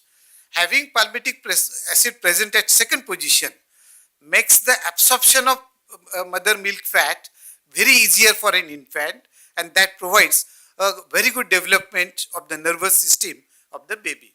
So that's how the nature mechanism is. But when you talk about an adult, okay, you would like to have less absorption, and that is where having oleic and other fatty acids at second position will make a difference. So when I am talking about consumption of oil in diet, okay, we would like to have the oils and fats to have a glyceride distribution where Second position preferably occupied by unsaturated fatty acids, and 1 and 3 position by saturated fatty, which is the common case with all vegetable oils itself. Of course, when I'm comparing mother milk and cow milk, which is consumed as a regular part of diet on a regular, so in case of cow milk, the like the glyceride distribution similar to vegetable oil is followed. In case of a cow milk also, we do find that the unsaturated fatty acid are present in second position only, and the saturated fatty acid in 1 and 3 position. So this particular difference, first difference has to be kept in mind, like that the glyceride distribution makes a palm oil in another category, although it is more in saturated fatty acids. Okay, now looking from other perspective. Say for example, as I said, like of the total diet, palm oil is to be around 30%, and then total diet connected to oils I'm talking. Like whatever oil you are consuming, okay, 30% should come from palm oil, and rest like. Now, the obesity which I have just pointed out, okay, is becoming like it's taking up an alarming proportion, and it's a matter of really a serious concern, and we need to pay attention to that. Now, what makes the obesity to be like raising at a very alarming level? Now, if you go by the biochemical part, like in mammals particularly, we understand that in mammals, like the fatty tissues, the adipose tissues are of two kinds. One is in white adipose tissues, and the second is brown adipose tissues. And in addition to brown adipose tissues, we have a light brown adipose tissues as well. We know we are well aware that like oils primarily work as a source of energy as compared to proteins and carbohydrates. They release 9 kilocalories whenever 1 gram of oil is consumed, and it's almost twice that of proteins and carbohydrates. So they are the concentrated source of energy. Any oil that is not being burned or consumed, okay, becomes a part of our fatty tissues, and that's how it gets stored in the body. Now, these adipose tissues have a capability of expanding to a very large extent, and the way you consume, okay, it can accommodate very easily. Like humorously, it is said that it can expand even 1,000 times just to accommodate the additional fat that is being taken up. Now, particularly when you look at the two different perspectives, one for white adipose tissues and the other for brown, the job of brown adipose tissues, okay, which is normally a discrete fat depot, or a light brown adipose tissues, which like occurs along with white adipose tissues. These two, like brown and light brown, they are known to carry the thermal conversion of oils into energy. Thermogenesis, that is what we call. Thus, they allow the oils and fats to be burned and the calories to be released. Now, over years, like as you age, the observation is that the functional distribution of this white versus brown starts changing, and the white adipose tissues become more and more in concentration. And they are probably, these white adipose tissues, okay, are just storing. They don't consume, or they don't lead to energy expenditure. And as a result, these white adipose tissues become the basis for obesity. Had it been a brown or a light brown tissues, then the expenditure would have occurred. But as you start aging, okay, the white adipose tissues become more in number, and probably the brown tissues start reducing in number. Now here probably the another omega-3 fatty acid, like based on icosapentaenoic acid or docosahexaenoic acid, the one which carrying this, it's a recent discovery that these omega-3 fatty acids, docosahexaenoic acid and icosapentaenoic acid, have a capability of excitation, have a capability of activation of brown tissues, and thereby promoting thermogenesis. So this particular discovery will provide a therapy for obesity in near future. So that's how whenever we are talking about a diet. Okay, the diet based on oil has to be balanced in multiple aspects. So palm oil naturally is one part, and we may require the oils that are probably richer in omega-3 fatty acids to supplement that part. Now coming back to the discussion on palm oil.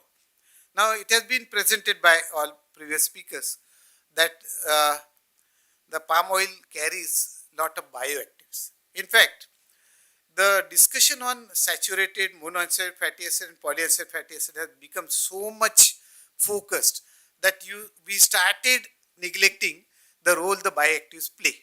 The bioactives may not be in larger amount, but we do understand that at whatever proportion they would be, they will be providing a great source of nutritional and health benefit, which one needs to understand. Here probably I will take up an example of coconut oil. Like coconut oil was labeled as a saturated fat, and like everyone was talking about very bad about coconut oil. But then we realized that coconut oil carries lot of phenolic compounds, which is very strong in bioactivity and provides very good support in many diseases. And then realizing the health benefits connected to coconut oil, just labeling coconut oil as a saturated fat probably is not a right path, which is probably understood as a function of time. Now here probably like the similarly, if you take the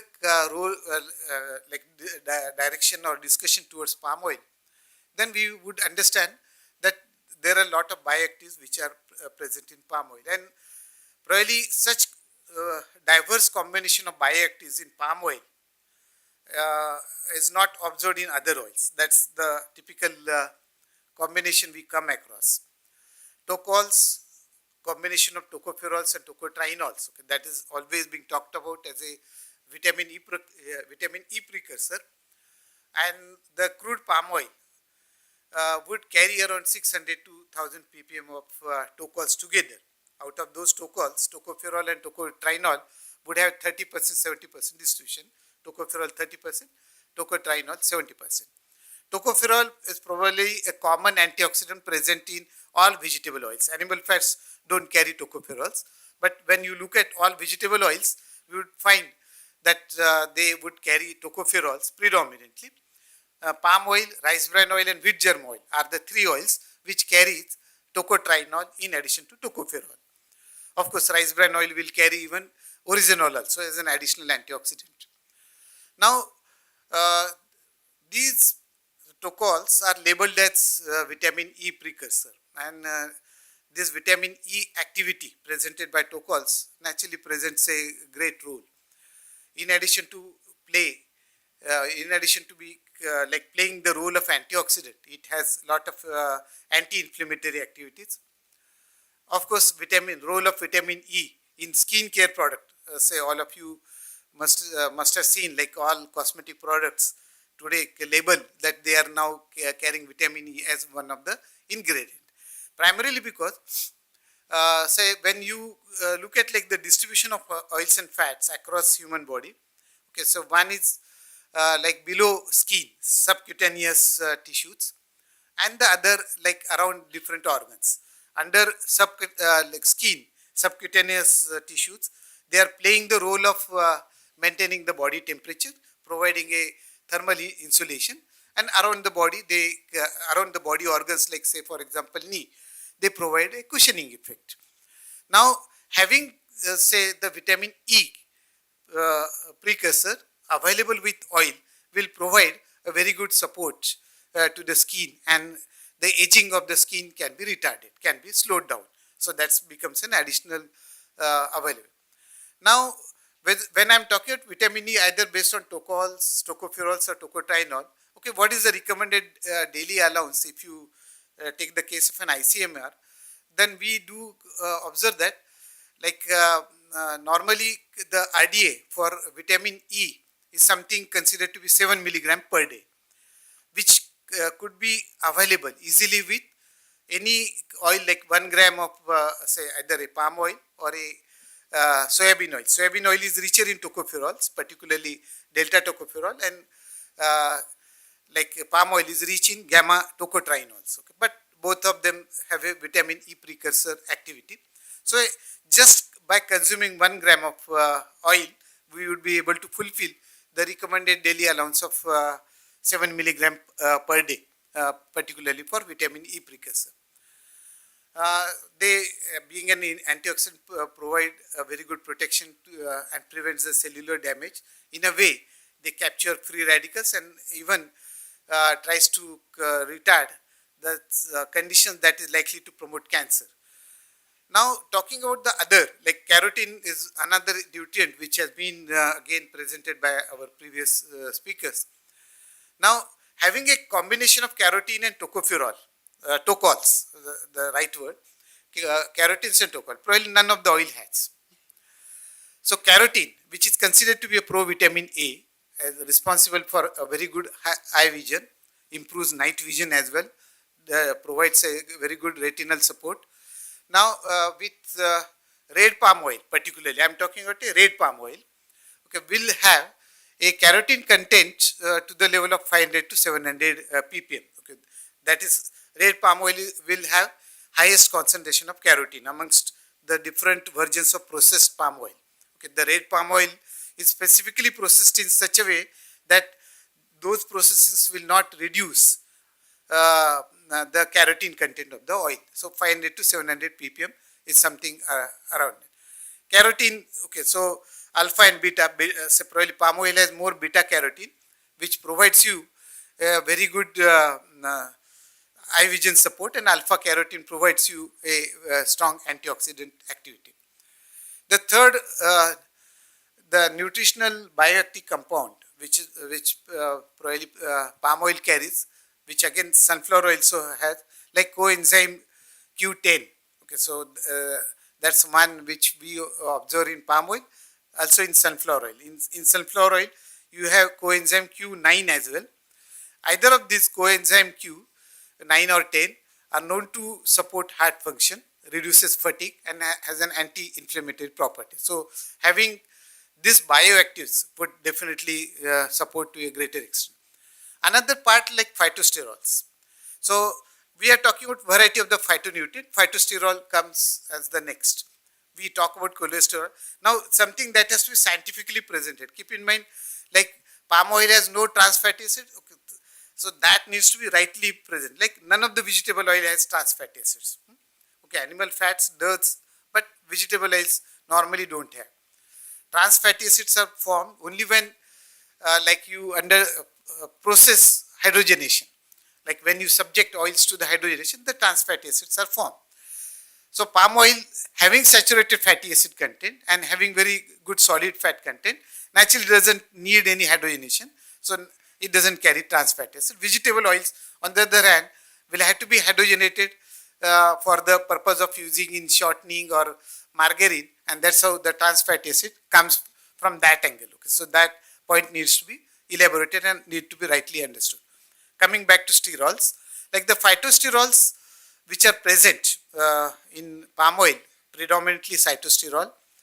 Okay, now these phytosterols, like vegetable oils carry phytosterols and animal fats carry cholesterol.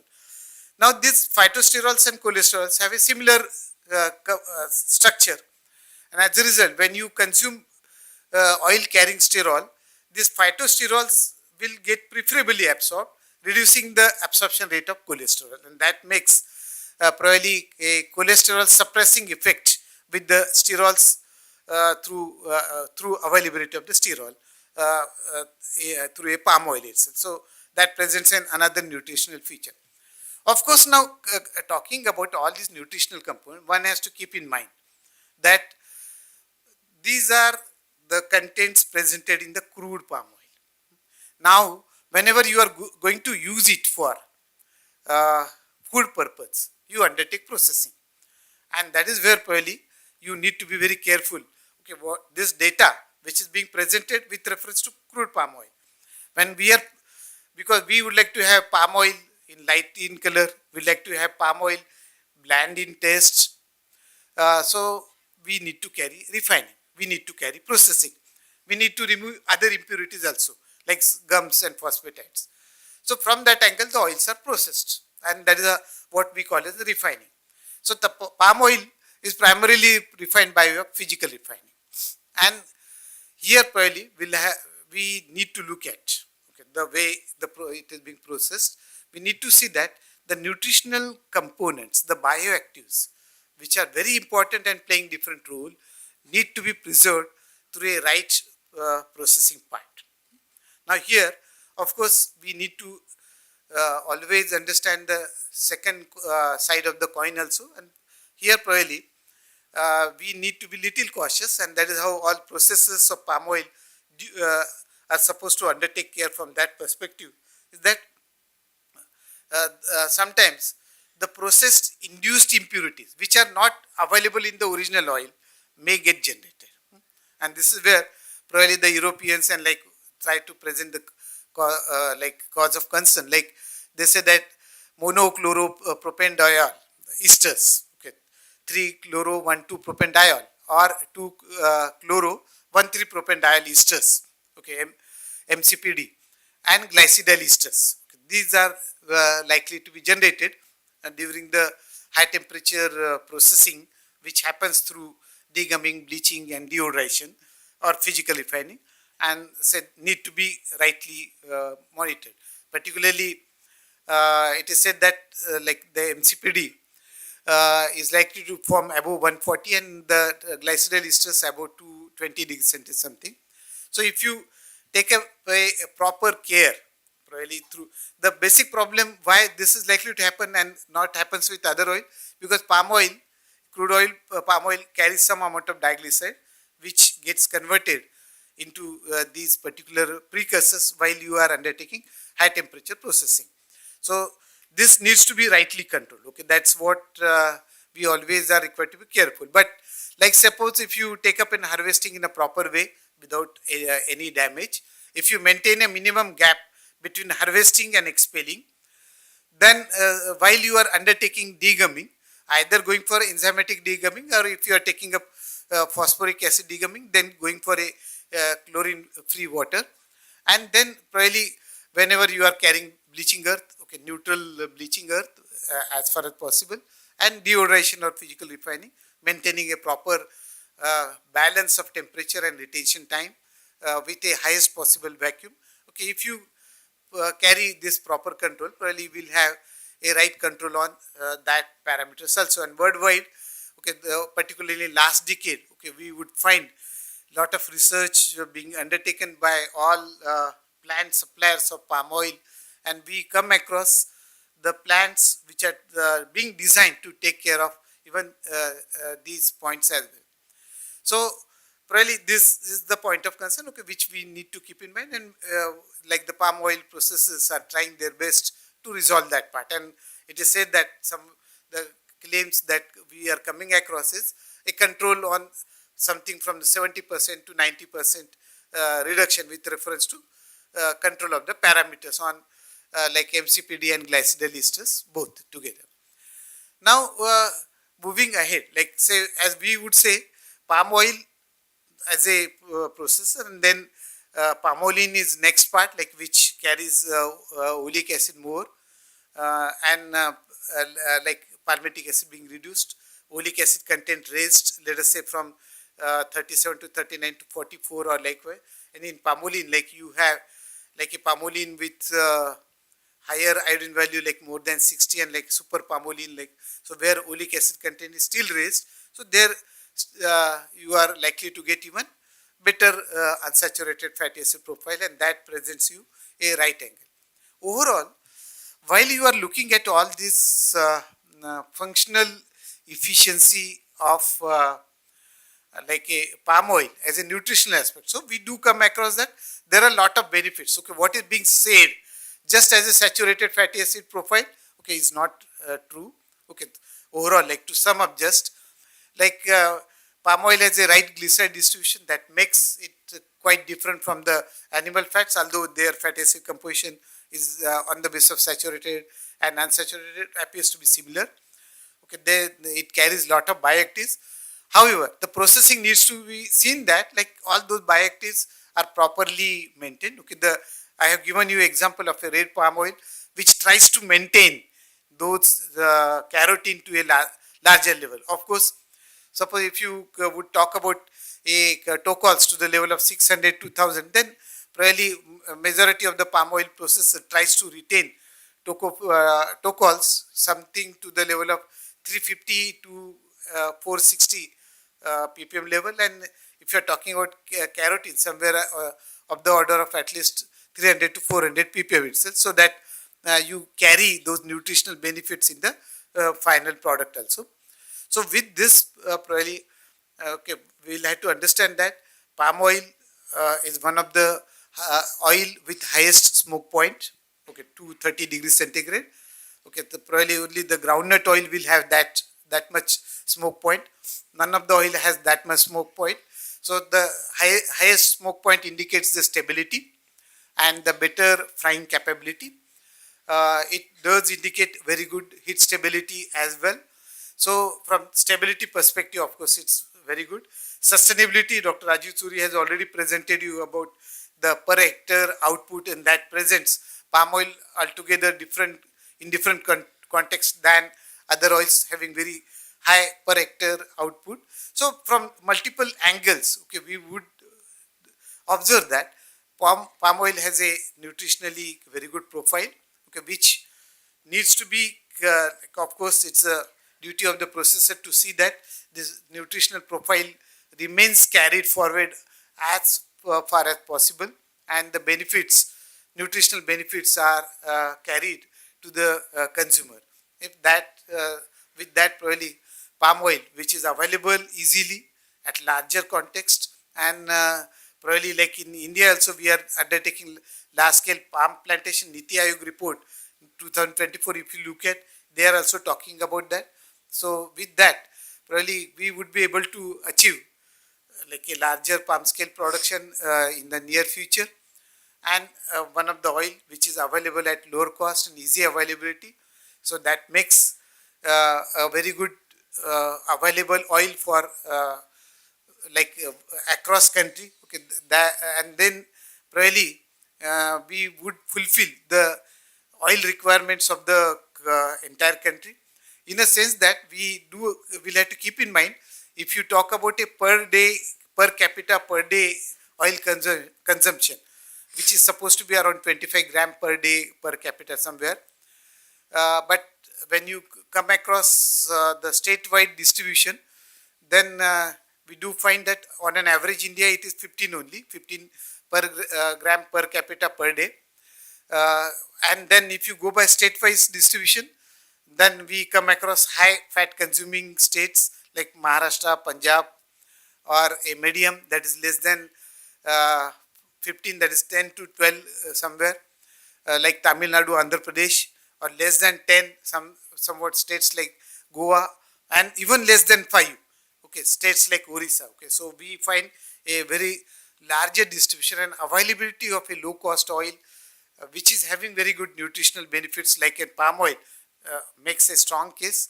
And from that perspective, okay, we need to understand the scientifically the nutritional benefits of the palm oil, and I do understand that the deliberation that we will have subsequent to inauguration will come across more highlights on the nutritional profile of the palm oil from multiple angles, from a nutritional scientist, from an oil technologist, and from a heart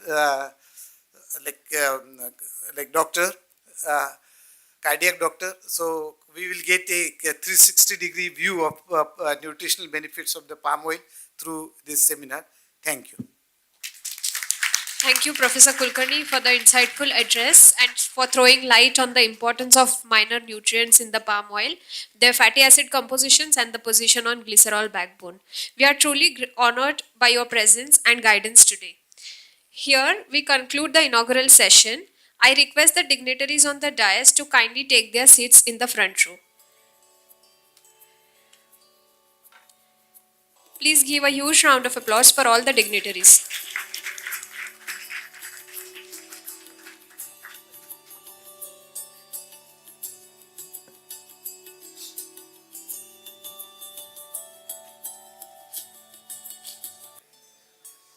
Ladies and gentlemen, before we delve into the technical sessions, there is a brief announcement. This seminar is being conducted in an hybrid format, and for everyone joining us remotely, we are streaming live on the Otai Western Zone YouTube channel. A very warm welcome to all of those who have joined us online. Please note that this session, along with the several of our past seminars, will be available for viewing on the Otai Western Zone official YouTube channel. Thank you.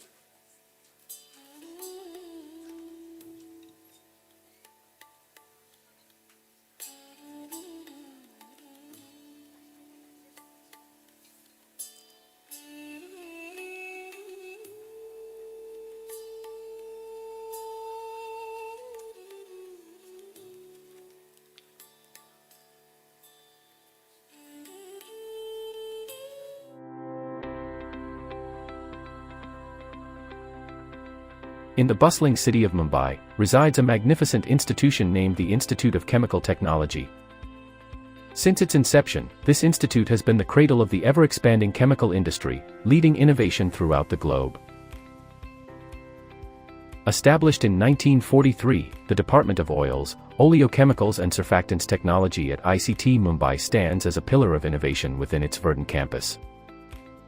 For almost a century, this department, led by its eminent faculty, has been at the forefront of education and research, shaping the very landscape of the oleochemical and surfactant industries in India.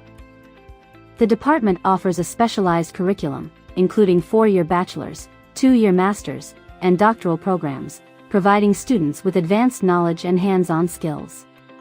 Equipped with state-of-the-art laboratories and advanced instrumentation, the department drives R&D through various projects related to oils.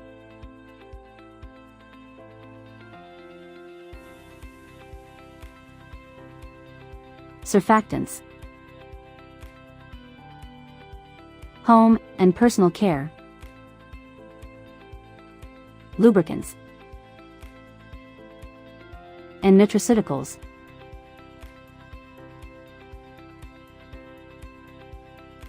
Translating sustainable. We'll be starting with the technical sessions shortly.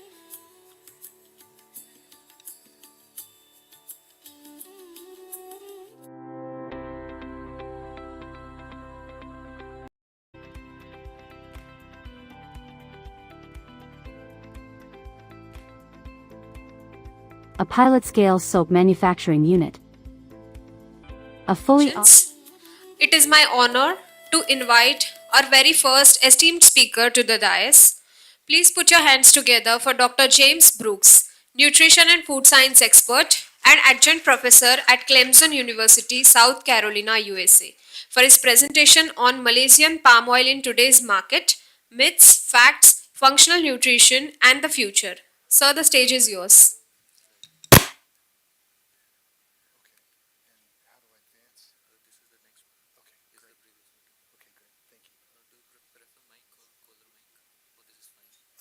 This is probably okay. Do you have a? This will be okay. This will be okay. Thank you. I don't need this. Thank you.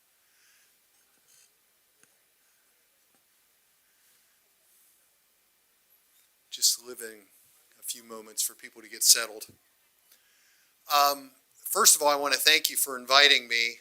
I'm really delighted to be here, and I think anytime I'm on a university campus, I used to say that I felt 10 years younger, but with the passage of time, now I say I feel 25 years younger. So it's always great to be on a college campus, and it's hard not to, or a university campus, and it's hard not to feel energized.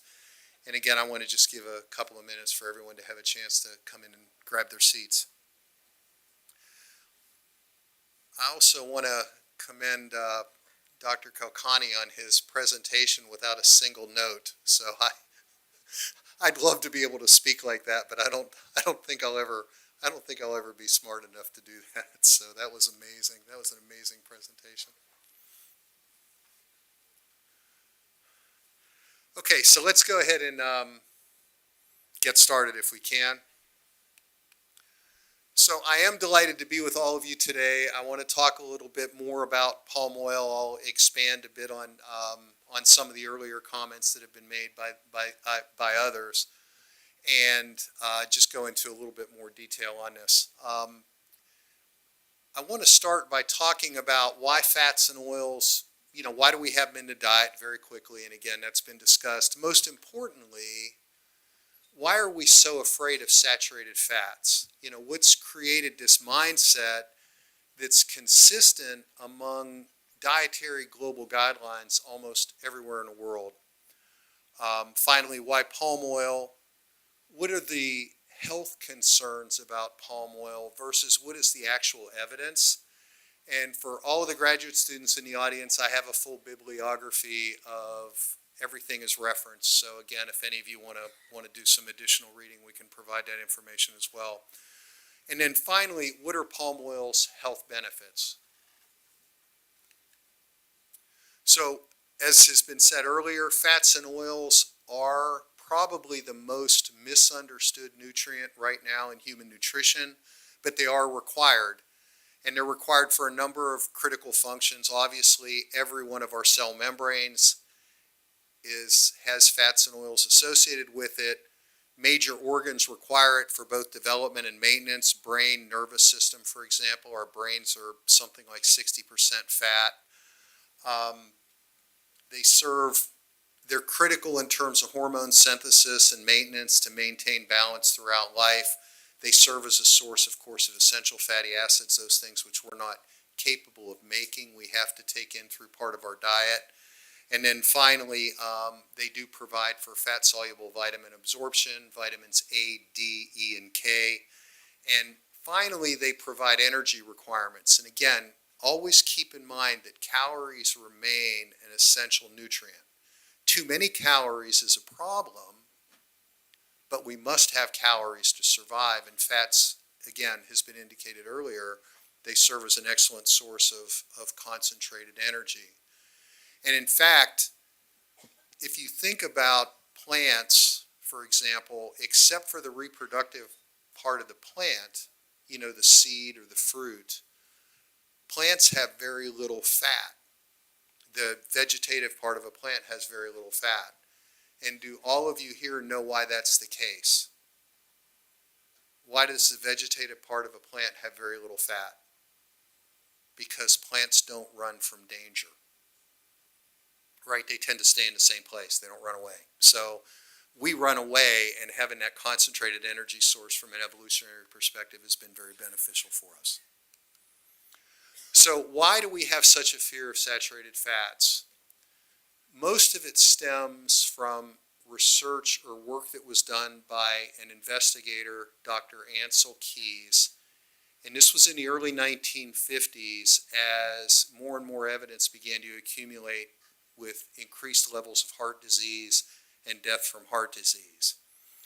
And Dr. Keys developed what he called the lipid heart hypothesis. And basically what he believed was that if you reduce cholesterol, you'll reduce cardiovascular disease and death from cardiovascular disease.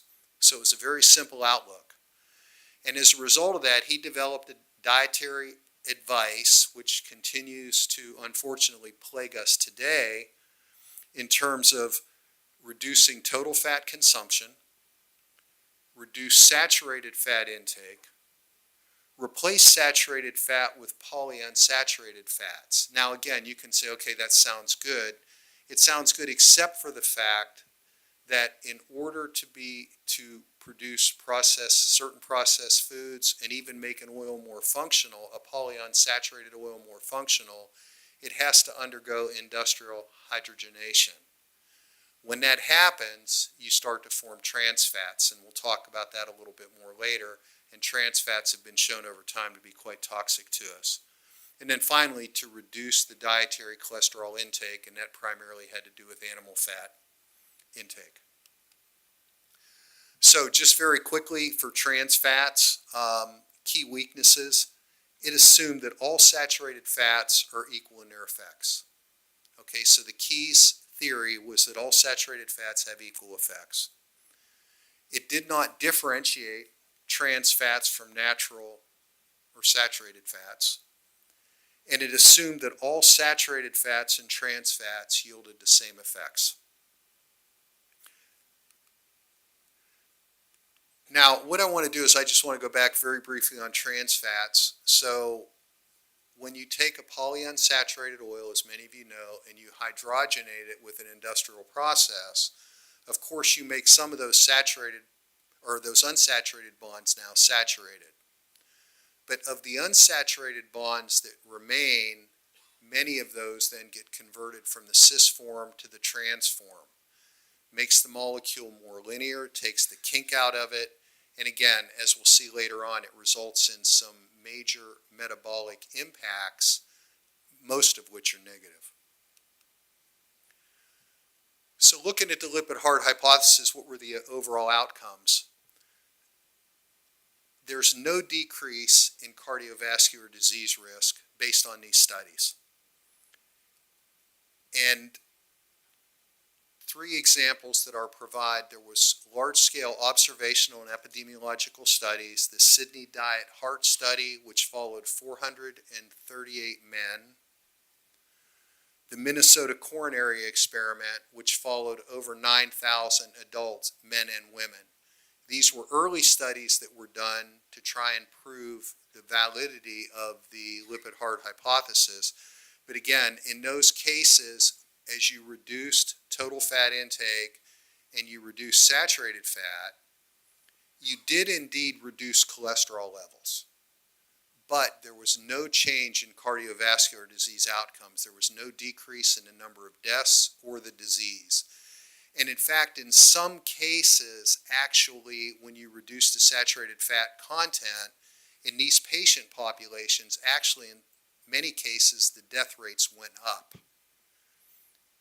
which again is completely unexpected and may very likely have been due to that increased intake of trans fats that we talked about earlier. That may have been a reason why. And then finally, and I apologize, the slide's cut off, the Women's Health Initiative, which was a major study that was undertaken in the United States in the early part of the 2000s, one arm of that study was limiting fat intake in women. They followed 49,000 women for an average of 7 years. And again, one part of the population group maintained a constant fat intake. The other population group had a decreased fat intake relative to their diet. And again, there was absolutely no evidence of cardiovascular protection, no reduction in disease, no reduction in death. So simply reducing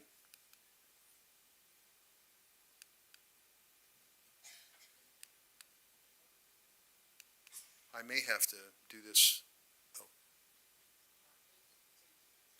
Oh, it did change. Okay. Okay, thanks. So again, reducing total dietary fat was not proven to reduce death from cardiovascular disease. It doesn't work. It doesn't happen. The studies are very consistent. The fact that this diet resulted in recommendations to increase the amount of trans fat in your products then led to a number of negative outcomes, including increased LDL cholesterol, which you know is a bad cholesterol, a reduction in the HDL, which is the good cholesterol, and increase, which in turn led to increased systemic inflammation and other issues associated with that that led to increased death. Okay. Long term, and this again continues to plague us to this day, long term the lipid heart hypothesis probably did more harm than good because it has had a lasting impact on global dietary guidelines. And as I've said before, this diet encouraged added consumption of products that were high in industrial trans fats, and it actually favored diets that were higher in processed foods, which again, we know now those things are not desirable. That's not the direction we want to go. I think, as one of the speakers said earlier, you don't necessarily want to follow the Western diet, and I, as a Westerner, I will tell you, you don't want to follow the Western diet. That's probably the best advice that we can give you today. This has reached a point where the U.S. Dietary Guidelines Advisory Committee is actually being strongly advised to please reconsider are existing guidelines which talk about reducing saturated fats and just simply reducing overall fat intake to have a more balanced approach. And in fact, I'll complement your own Indian Council of Medical Research, your National Institute for Nutrition. I don't know if any of the members are here or not, but if you read your guidelines that were published in 2024, these are really, in my opinion, very, very well written. They're very thought out, very well thought out. They're very practical, and they actually give advice that consumers might actually be able to follow and may actually choose to follow. They're very nicely written. But again, part of what they conclude is that fats play a crucial role in the diet. It's essential to strike a balance to optimize health outcomes. They advocate the moderate use of fats and oils with the inclusion of a variety of plant-based oils in the diet. Again, we're talking about everything in moderation, balance it out, and be thoughtful about what you take in. Why palm oil? Again, there have been a number of talks. I'll go through it very quickly. It is the most widely used oil globally. With the usage, it's increased massively since the 1940s. This is really critical. The yields, and again, this has been discussed earlier, it yields 4+ times more oil per unit of land than any other oilseed crop or oil crop out there. Now, we are trying to feed 10 billion people, and that number is growing worldwide. The amount of arable farmland that we have is not increasing, okay? No land is being produced. It's not like building cars. I mean, they aren't making any more of it. And in fact, as the population increases and as countries or regions don't necessarily make good decisions as to where they allow development to occur, we start to lose good quality farmland. So again, to have food crops that have high yields and are very productive is critical today, and it's going to be more and more critical tomorrow. I will tell you that, I spent 27 years in the Central Valley of California, which is where virtually all of the fruits and vegetables for the United States are produced. It's a very unique growing area. And we were spending more time growing houses than growing food. And every time you start growing houses or putting cement down and paving, that farmland is lost forever. So again, to have these high-yielding crops, things that are very productive, is critical for us going forward for our own survival and to feed the people of this planet, which includes all of us here plus everyone else. Okay, and again, as we've gone through, palm oil has well-balanced, desirable fatty acid profile. My numbers will be a little bit different. I apologize, Dr. Kulkarni, but approximately 50% saturated, 40% unsaturated, and 10% polyunsaturated. It's uniquely high in vitamin E, but especially tocotrienols. This has been discussed. The triglyceride structure we'll get into later actually allows palm oil from a human metabolism standpoint to function as a monounsaturated oil similar to olive oil. And this is one of the things that makes palm oil really amazing and a terrific inclusion in the diet. And again, it's extremely versatile for food manufacturing and home use. Because of this distribution of saturated and unsaturated fatty acids being so balanced, this oil is broadly functional across a broad range of uses, both for the home and industrial use. For example, frying, baking. It can be used without the need for industrial hydrogenation. Other plant oils require that hydrogenation, which in turn leads to the formation of the trans fatty acids, which again are quite toxic to us. In terms of health concerns, what does the evidence show? So there have been multiple systematic reviews and meta-analyses that have compared the impact of palm oil to other plant oils, largely, the mono and polyunsaturated oils. The outcomes are that palm oil performs in an equivalent manner to these other plant oils. So the simple statement that because palm is saturated, it must be bad, it must act more like an animal fat, that's simply not true. It actually functions as an oil that has a much higher percentage of unsaturated fatty acids. So again, HDL levels, good cholesterol, remain the same. If you go to a very high fat content in your diet, actually with palm oil, if you go to greater than 30% fat, the HDL levels actually go up relative to the other plant oils. I'm not recommending you go to a diet greater than 30% fat, but the data's there. And again, there's no change, there's no difference in this oil and others with respect to the undesirable plasma lipids like total cholesterol, LDL, and of course triglycerides. So again, the impact is comparable to the other vegetable oils such as olive oil, and there's no evidence, as I've said many times, that there's cardiovascular disease risk.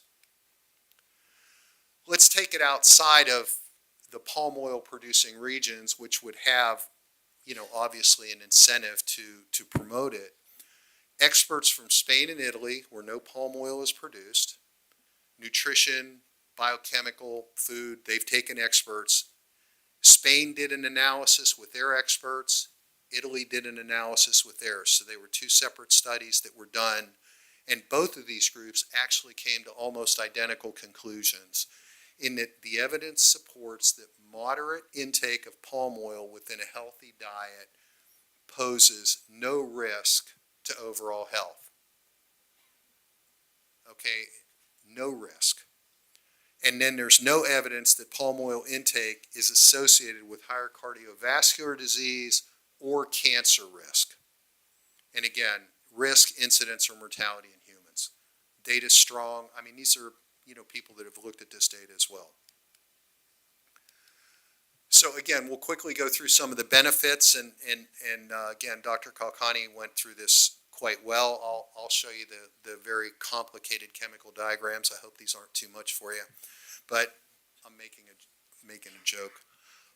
But basically, the saturated fatty acids, as has been discussed in palm oil, they exist in the SN1 and the SN3 position.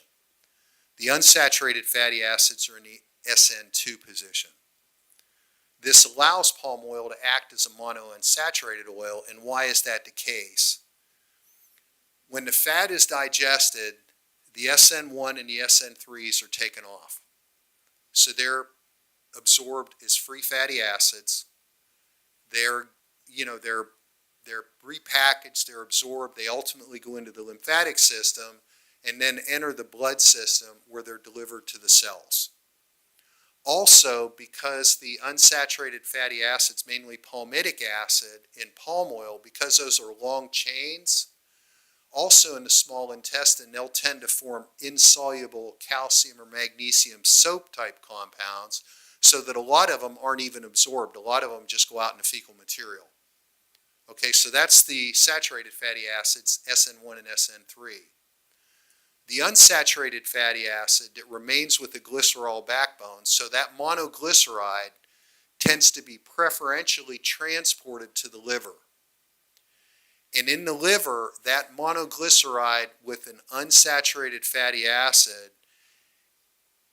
limits the synthesis of the low-density lipoprotein, the LDL, or the bad cholesterol. It reduces the synthesis of that particular form of cholesterol, which in turn causes the good cholesterol, or the HDL, to have an increased proportion. Okay, so you suppress the synthesis of the LDL-C, which is extremely beneficial. Thus, you get the impact that's similar to what you get with olive oil in terms of you don't create this, you create a more desirable blood lipid profile than you would otherwise expect if you just look at saturated fatty acids. So it's critical, based on what we know now, that you look at the structure of a fat, not just the composition of a fat. The other major benefit in palm oil is that again, has been mentioned is tocotrienols. So again, most of the plant oils, their vitamin E is primarily tocopherols. In palm oil, wheat bran, and rice bran oil, which I would argue do not, have the volumes or necessarily price points to compete with palm, but they're dominant in these tocotrienols.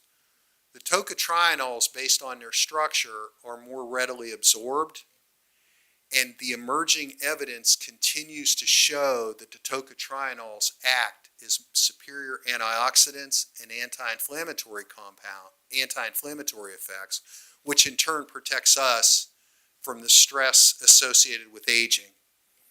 They're also neuroprotective, immunomodulatory, and they have some anti-diabetic, anti-cancer. They also, as we talked earlier, they reduce cholesterol levels, bad cholesterol levels. And one of the ways that tocotrienols do that is they limit the enzyme, it's HMG-CoA, which again helps to support the synthesis of LDL. So by suppressing that enzyme or inhibiting that enzyme, your LDL levels and your blood lipid profile are decreased, which means your HDL levels proportionally increase. So again, there's a lot of additional evidence emerging on tocotrienols. It's certainly an area worth looking at, but this is a major benefit as well in vitamin E. I won't talk about other bioactives. Again, Dr. Kalkani's covered a number of those, sterols, phytosterols, other types of compounds. Just keep in mind that while plants and animals, with human beings being an animal, we are different. At the end of the day, many things that the plant produces to help itself survive, many of those same compounds can also be beneficial to us and help us to survive. And if you realize that plants have had significantly more years of evolution than animals, they've had a lot more time to really create and generate these protective type compounds that we can take advantage of. So in conclusion, in food manufacturing, as we've talked about, as well as home use, palm oil provides the functionality of a hydrogenated oil without the need for industrial hydrogenation, and therefore there is no concern about trans fats. Also, of course, as is true with all plant oils, there's no cholesterol present. The palm oil unsaturation at the SN2 position results in blood lipid parameters that match that of a highly unsaturated oil, such as olive oil, and we've talked about why that's the case. And then the elevation in palm oil tocotrienols also provides multiple health benefits that we talked about in the previous slide. So again, any negative perception of palm oil that's based only on saturated fatty acid content, those thoughts should be corrected.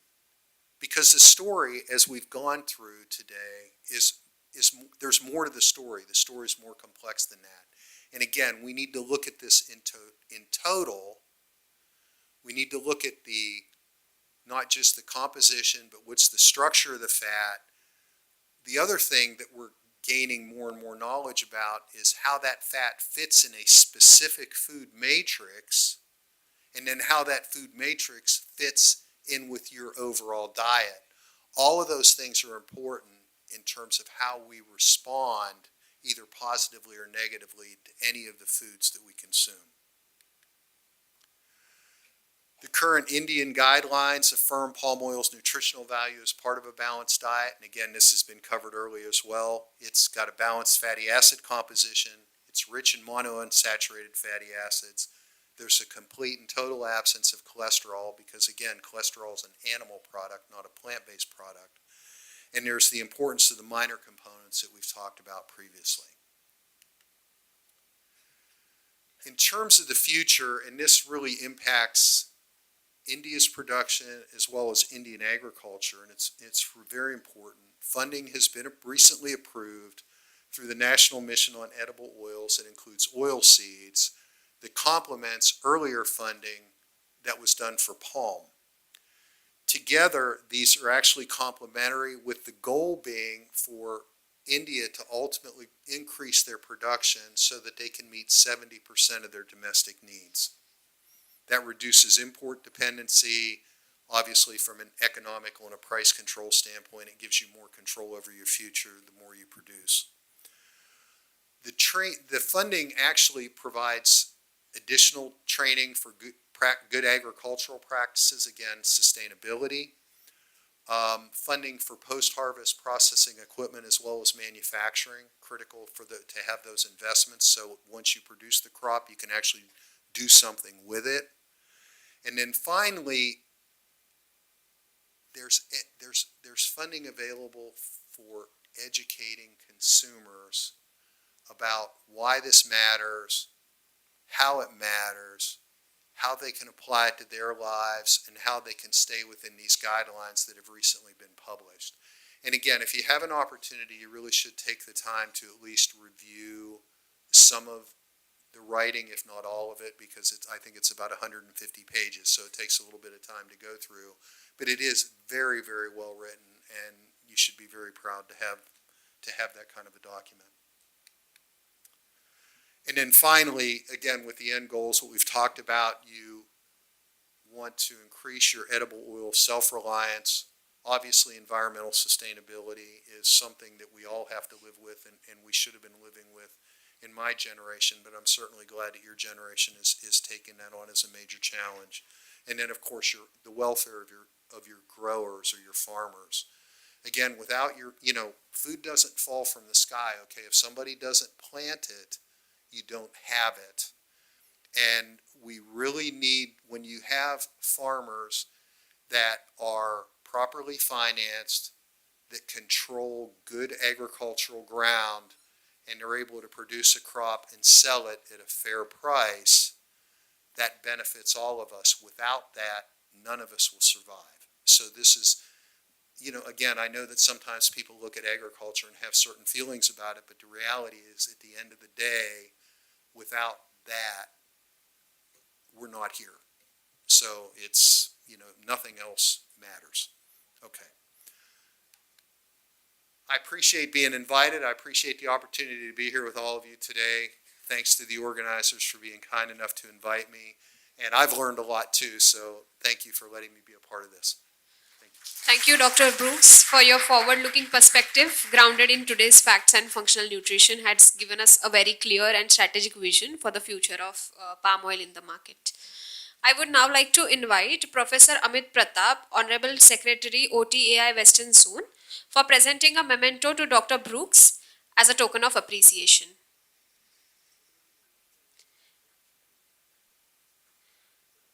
I invite Dr. Brooks to kindly receive a memento.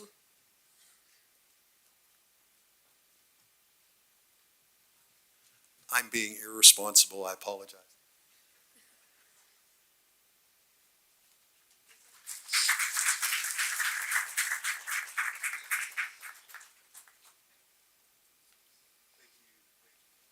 Thank you, sir. Now I invite Professor Jyotsna Vaghmare, Honorable Joint Secretary OTAI Western Zone and Head of the Department of Oils, Oleochemicals and Surfactants Technology, ICT Mumbai, for a talk titled Importance of Palm Oil Fatty Acids and Their Stability in the Indian Cooking Processes.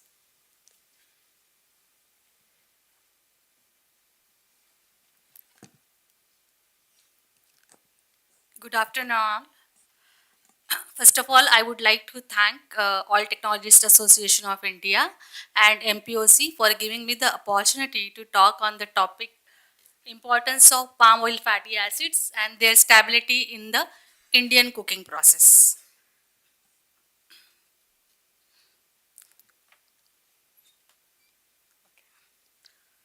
So this is the picture, or this is the question of everyone we are having, that which oil we can use. Whether it has to be a poofarage, or it has to be a pure ghee, or it has to be cholesterol free, or it should have 15% more of oryzanol, or it should be refined, or just crude oil or we can say kachi ghani ka tel. So many oils are present in the market, and which oil we have to use. So the organizers told me to make it little as there are many students as well, so not all are from the oil background, so give some history or some theory, basic things about the oil. So I would also like to question my friends, which oil you use at home? Coconut? Okay. Groundnut? Okay. Okay. And which for this is for cooking, right? And which oil you use for your hairs? Coconut? Why not walnut oil or almond oil or for sunflower oil? No, but sunflower oil and desi ghee is very good, right? Nutrition. No, we cannot use it, right? Yes. And which oil you use for pickle? Yes. Not sunflower oil, right? Yes. So the thing is that each oil has a different properties and different functions. Like coconut oil is having high amount of SAF, that is short chain fatty acids, which are very good in action of penetration and gives nutrition to your hair.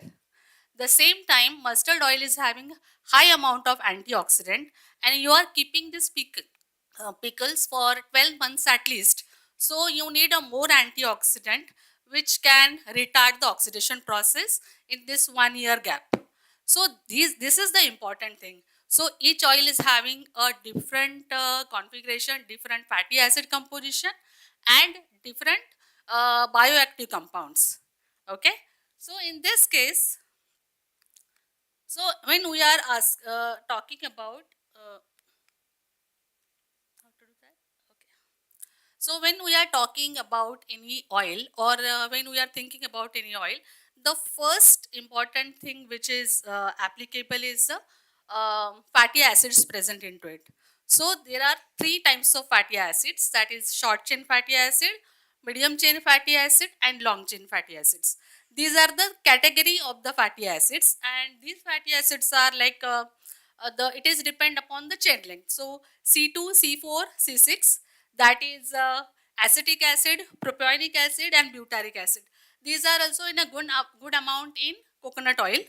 Then there is a medium chain fatty acid, that is caprylic, capric, lauric, that is starting from C8 to C12. And then there is a long chain fatty acid. So myristic, palmitic, then there is a long list of oleic, linoleic, linolenic. So all these fatty acids are having very good nutritional properties, and they are very important for our health.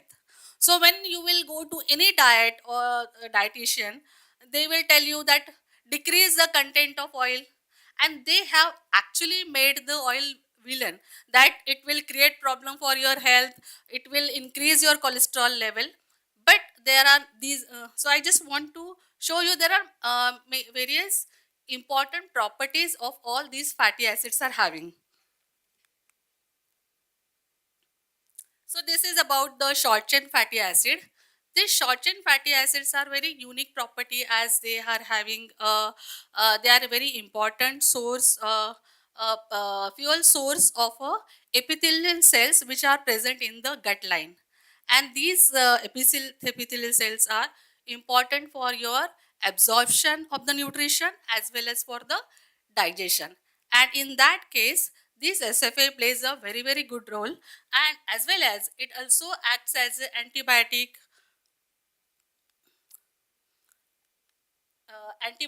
anti-cancer, and anti-obesity. It has this anti-obesity properties as well.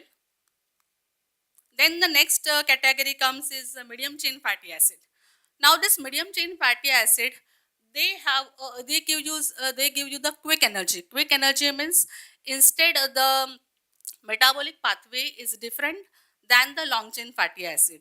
So you can see the MCT bypass the normal fat digestion, and instead of depositing in as a fat, it gives you the quick energy because their metabolic pathway is different than the long chain fatty acid. That's why the people who are, then there is a, as everyone knows about the long chain fatty acid and the omega 3 and omega 6 fatty acids importance.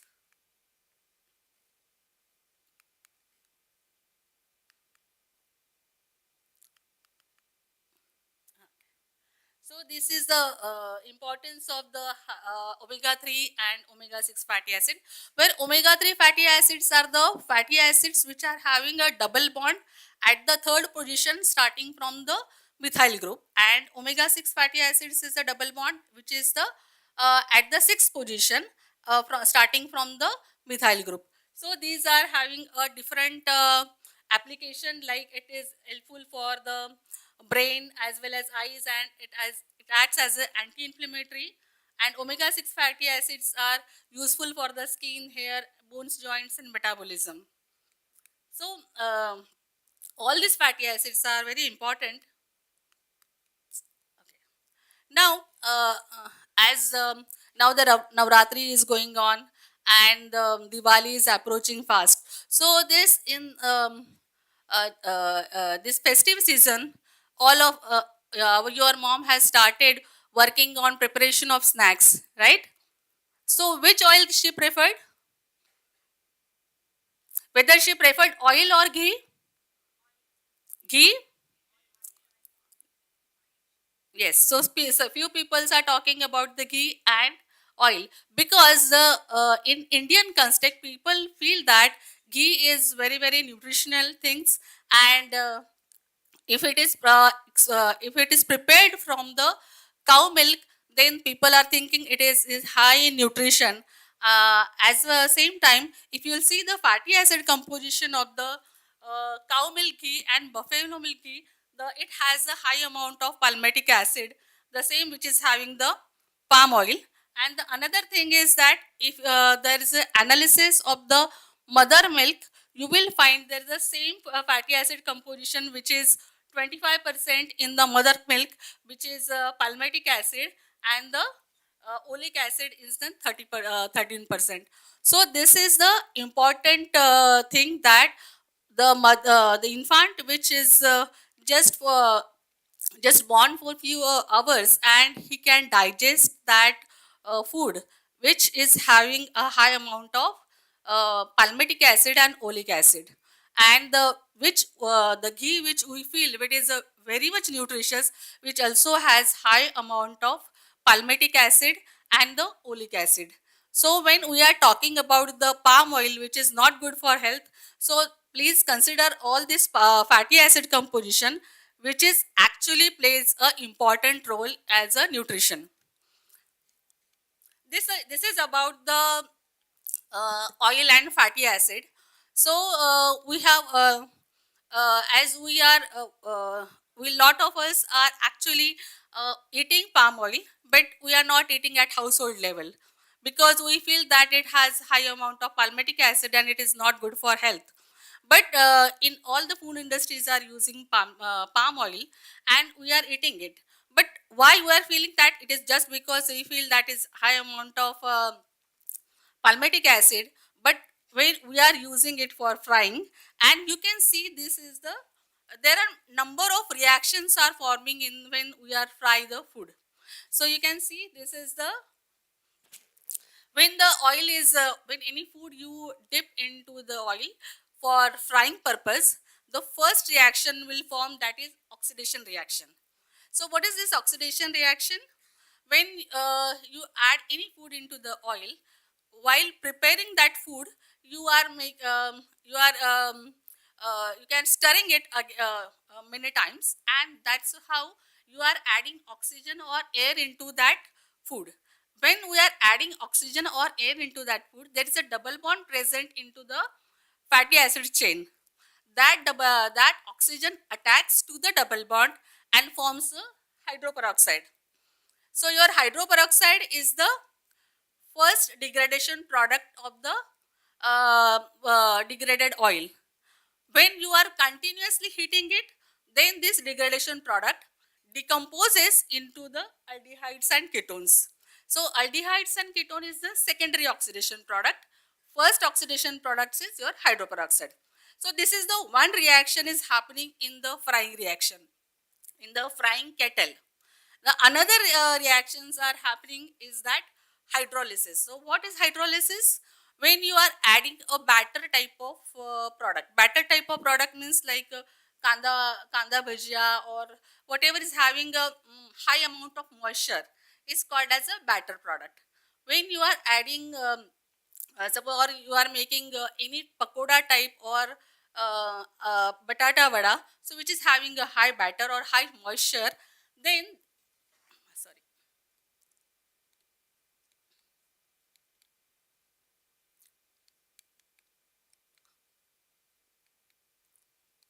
Sorry.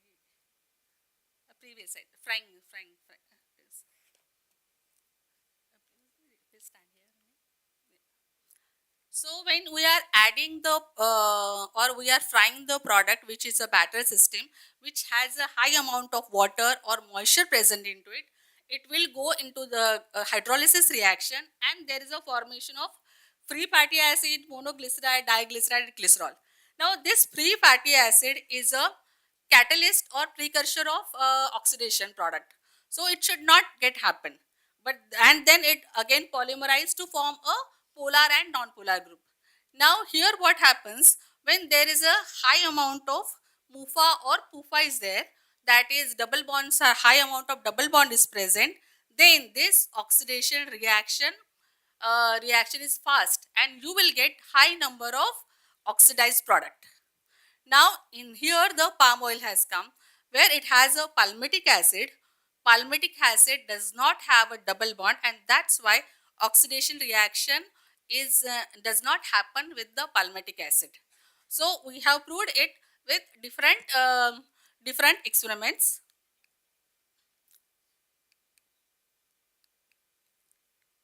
Okay. So we have done this experiment with the batter system, non-batter system, and the frozen product. Here we have deliberately took the Indian snacks, which are like which we are typically eat at home. That is aloo pakora, then onion pakora, then bread pakora, bundi, mendu vada. These are different type of sweets and namkeen we have prepared, and we have tried to check the frying stability of this oil with the sunflower oil. So there is a lot of data, but instead of showing the whole data, I just want to show few experiments where we can see there is a changes in the free fatty acid, means the formation of free fatty acid, then formation of peroxides, and the formation of the aldehydes and ketones, which you can see from the para-anisodine value, formation of the free fatty acids is always higher in for the sunflower oil and lower than the palm oil. Then you can see the changes in the totox value, which is the mixture of the primary oxidized product and secondary oxidized product. Here also you can see that a totox value is less in the palm oil than the sunflower oil. So this is the ratio of 16 C18 to C16 ratio, which has changes drastically in sunflower oil, but it has not changed in palm oil. In the non-batter system, we took a dose system, and in the dose system, we have tried many products, and which shows you the changes in the oxide formation, aldehydes and ketone formation, as well as the peroxide formation. Here also you can see that the sunflower oil is showing higher amount of degradation than the palm oil. We have taken frozen products as well, and you can see the picture, or you can see that sunflower oil always shown a higher degradation than the palm oil. It's all because of the less amount of PUFA is present into that, that is polyunsaturated fatty acids are less in the sunflower oil, and which because of this the stability index of the palm oil is much better in the frying reaction. The frying reaction happens or frying operation happens at the temperature 180 to 220 degree temperature, and at this temperature palm oil is much stable than the any high PUFA oil. We have also done the sensory analysis of all this product, and in that sensory analysis we found that overall acceptability of the sunflower oil product as well as palm oil products are same, and in some cases it is much better than the palm oil than the sunflower oil. You can see the SEM image of the bundi we have prepared by sunflower and by the palm oil.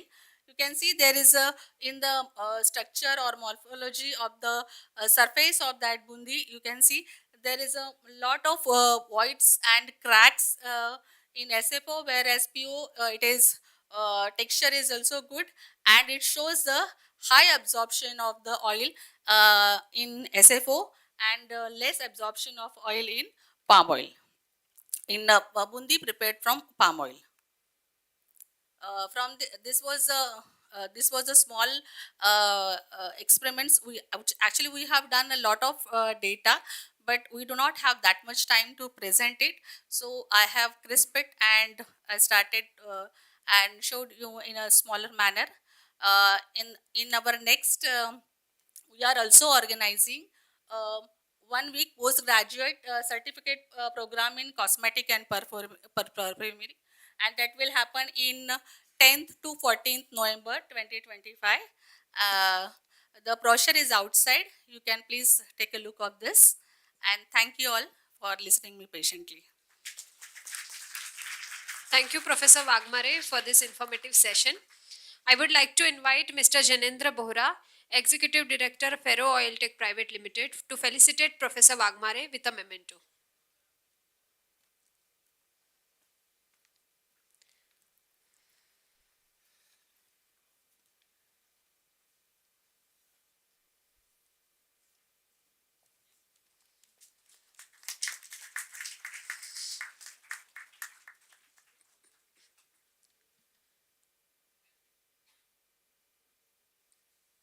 Thank you.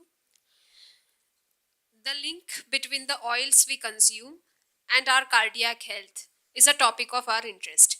To illuminate this subject with scientific clarity, it is my distinct honor to welcome a highly respected cardiologist, Dr. Ashok Punjabi, MD DM Cardiology, to address us on cooking oils and cardiac health. Sir, we are eager to hear your thoughts. Please give a big round of applause for Dr. Ashok Punjabi.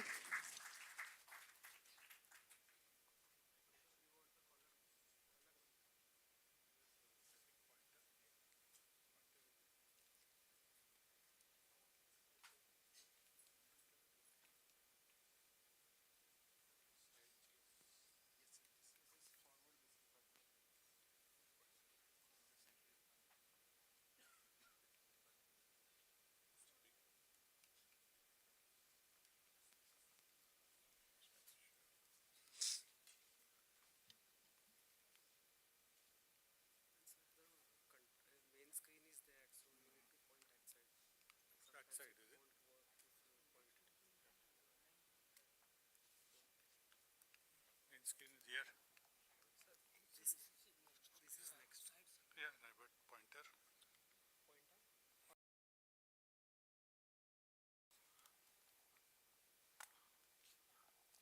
Good afternoon, friends. I'm wondering why I'm here. हम ना खाते हैं ना खाने देते हैं किसको. So we are talking on a topic where a lot of food has been discussed, and Encyclopedia Dr. Kulkarni and Dr. Wagmare have been almost drowned us in the oil that is there in the industry, which I am very much averse to, in the fact that I see so many cardiac patients, a lot of them, majority of them suffering from heart disease or atherosclerotic disease. The basic disease which causes heart problems or the brain problems resulting in strokes or heart attacks or peripheral vascular disease or kidney disease all of them start from the process of atherosclerosis. And what is this atherosclerosis? This atherosclerosis is just deposition of fats within the blood vessels. So we have a lot of phobia against the fats, and that's what I said, na khate hain na kisko khane dete hain, because of what we see every day in our life with deposition of fat within the blood vessels. Now the process starts with fat deposition and progresses. As it progresses, it reduces the blood supply. It reduces the blood supply to the heart, reduces the blood supply to the brain, reduces the blood supply to the kidneys, to the eyes, and leads to various problems that you see every day in clinical practice. Well, there are oils and oils available in the market, and we have to discuss on the type of oils that we should good for the heart, which I don't believe there are any good oils, but they are necessary part of our diet. Of course, I am not denying that they are not required at all. Oils are required, fats are required for a diet to meet our energy requirement, to meet the essential fatty acids that we have. All the fatty acid A, D, E, and K, all of them come from the fats, and also we need them for the wellness of our skin, for our membrane, for our hormones, etc., for our eyes, for our skin. All the organs do require oil. As now I will stay away from palm oil evidences because enough has been discussed about it. Excess oil intake and its risks are to be discussed, which are very important. It is not only the cardiac risk, excess oil leads to excess energy, calories, which lead to obesity, overweight and obesity leads to diabetes, which is a huge problem. We are a world heart center for diabetes in epidemic proportions. Very soon we are going to be the world heart center even for heart diseases, considering that the huge population that we have. Cooking oils are consumed daily and significantly affect our heart health as well as the general health. Post-COVID lifestyle changes have increased the cardiovascular risk through poor dietary choices and weight gain and sedentary lifestyle that it has introduced in our work from home, making oil selection crucial for heart disease prevention. The cardiovascular impact, oil choices directly influence diabetic risk, obesity risk, inflammation in the body, leads to various other inflammatory diseases including cancer. There is a direct relationship between obesity and cancer. Awareness needs to be created in optimal selection of the oils that we eat, because we need or we get 20 to 30% of our requirement of calories from the food from oils or fats itself. Wrong oil types and quantities silently fuel lifestyle diseases, create preventable cardiovascular complications in clinical practice. I believe we have covered up a great part of this discussion. We have saturated fats as we see them in ghee, butter, coconut oil. They do definitely increase our LDL cholesterol, and this has been proved beyond doubt. They have a neutral effect on HDL cholesterol. They definitely increase the risk of heart disease or cardiovascular disease, or all the vascular disease in general. Trans fat seen in hydrogenated oil and vanaspatis is definitely harmful. They do increase the bad cholesterol tremendously. They do reduce the HDL cholesterol, and they pose a much higher risk to patients who consume them on a regular basis in sufficient quantities. MUFA or omega monounsaturated fatty acids seen in oils which we believe are relatively good, olive oil, mustard oil, groundnut oil, they decrease the LDL, increase the HDL, and are found to be protective. And PUFA seen in sunflower oils, safflower oil, corn oil, rice bran oil, they decrease the LDL cholesterol, slightly decrease the HDL cholesterol as well, but they are more or less neutral as far as the risk for the heart disease is concerned. So saturated fat needs to be restricted. I still believe, we all believe, and we have seen it from our various trials that increasing the dose of saturated fat now, conventionally it is believed we should be consuming 30% of our calories from fats, 10% should come from saturated fat, 10% from monounsaturated, 10% from polyunsaturated. But in cardiac patients, we restrict them still further to 5 to 6% or at the most 8% of saturated fat should be permitted in these patients because they do lead to problems further. Polyunsaturated fats lower the LDL cholesterol, including the use of omega-6 and omega-3.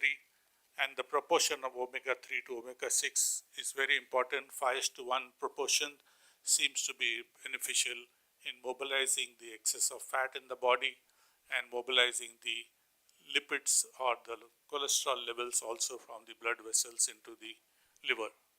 Monounsaturated fat, neutral to favorable LDL cholesterol, contains oleic acid, which is found in olive oil, canola oil, peanut oil, and now I realize it's in palm oil as well. Trans fat is definitely a no-no. It increases both LDL cholesterol, lowers the HDL cholesterol, industrially produced trans fat during the processing of oils, wherever it is processed at high temperature, is definitely to be consumed in 0% rather than in any small value as well. Well, this, as you say, illustratively shows you the contents of olive oil, low in saturated fat, maximum quantity of monounsaturated fat, canola oil, similar composition as olive oil, and the remaining oils, as you see, sunflower oil and soybean oil have more of polyunsaturated fatty acids. Coconut oils and palm oils have a lot of saturated fatty acids, and in palm oil particularly, we have equal amount of monounsaturated or slightly lesser monounsaturated fatty acids. I was not aware that I would be facing the encyclopedia of oils out here with Dr. Kulkarni telling us all these things well in advance to all of us. Anyway, it will be a revision for those who are new to this concept. Well, our conventional oil, Indian oils that we commonly have been using for decades together is mustard oil as we use in the East India and as well as in North India, groundnut oil in Western India, sesame oil, rice bran oil, coconut oil in South India. These are the conventional oils that we have been using for generation together, and it has been fairly good history or record that they all seems to be relatively harmless oils provided they are consumed in proper manner, provided they are used for cooking in a proper manner. I think the stress should be on how these oils are used rather than which oil is being used for our food purposes. Olive oil should be preferred for use in raw or low medium cooking, not for high cooking as we have most of the time in our Indian cooking. So they should be restricted to low temperature cooking, or they should be restricted to preparations of salads. Canola oil, similarly, avocado oil falls into the same group as far as the role of clinical use is concerned. Palm oil, having a high heating point, can be used for high temperature cooking as it is used in the industry very frequently. And ghee, which has a lot of saturated fat, should be used sparingly and should be applied as we normally do for our rotis. And hydrogenated oil, vanaspati and dalda contain a lot of industrial trans fat, strongly increase the LDL cholesterol, decrease the HDL cholesterol, they increase the coronary risk. So the effort has been worldwide to avoid them completely, as mentioned here. I don't think I should get into this differences between palm oil and oil, as has already been mentioned, that the attempt has been made to increase the omega-3 component or oleic acid levels of palm oil to make it more friendly, to bring it closer to the same configuration as olive oil and other oils which are good for our health. Need to emphasize the amount of calorie concentration in these oils, which is 9 kilocalories, as we all are aware, which is more than double the calories seen with proteins or fats. And that is why it is very necessary to be caloric awareness. We have to restrict the total amount of calories and therefore restrict the total amount of oil consumed per day. Track total daily added oils for your caloric balance. Small reduction in the use of oil supports cardiometabolic goals effectively. American Heart Association recommends prioritization of unsaturated oil within calorie limits. Smart substitutions are to be used. Evidence-based oil swaps can be significantly improve patients' cardiovascular benefits without major dietary disruption. Replace ghee, butter with olive oil or canola oil for light cooking. Use plant oils or vegetable oils and dal preparations because we need higher temperature. We do a lot of tadka for our vegetable cooking. We fry quite a lot of things in our daily diets. So you choose plant oils. You choose canola olive oil for baking purpose instead of using butter. Frying guidelines: deep frying frequently and oil overuse directly correlate with cardiovascular risk and clinical complications. Prefer air frying, oven roasting wherever possible. Keep deep frying infrequent and mindful of portion. Never reuse oil to avoid the harmful compound formation, as abnormal or harmful products are generated when oil is heated, and this oil, when it is reheated again and again as it is done in the commercial places, these are the causes of all the problems that we face while eating this outside food in hotels and on the roadside as well. While frying at home may be not so harmful as what we eat fried food in the community where it is available. Now I want to emphasize once again that it is not only the oil that is at fault. We have been calling oil as the enemy number one, but there are many other things that you need to take care of, which decides your ultimate cardiovascular outcomes rather than oil alone. It may be an important component, no doubt, but there are too many things that you need to take care of. You need to eat healthy diet. Not only oil matters, but what you eat, the vegetables, the fruits, the non-vegetarian food.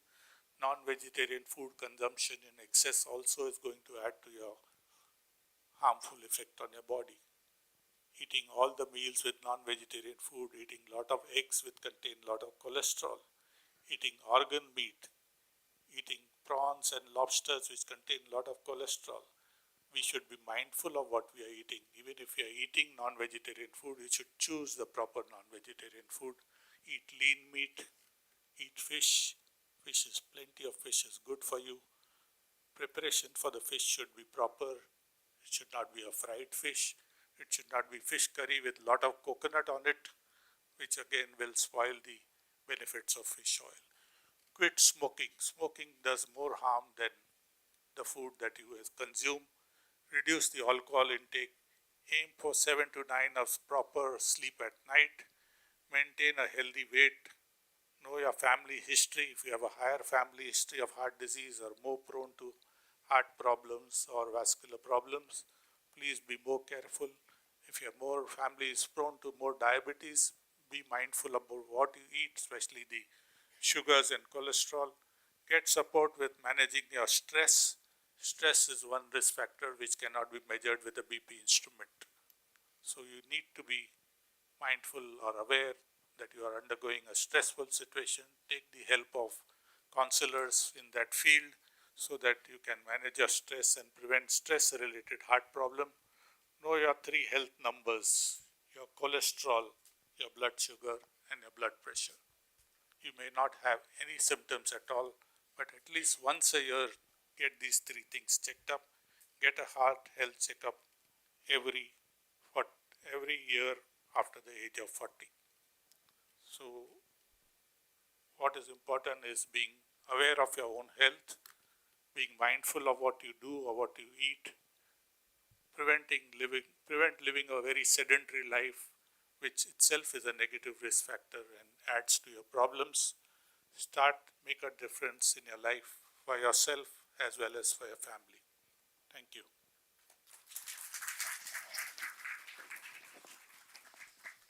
Thank you, Dr. Punjabi, for demystifying such a complex and critical subject. It was indeed an eye-opening session for all of us. As a token of our sincere gratitude for sharing your invaluable expertise and time with us, I would now like to request Mr. Shekhar Surve, former head, Edible Oils Business Godrej Group, to please come forward and present a memento to Dr. Ashok Punjabi.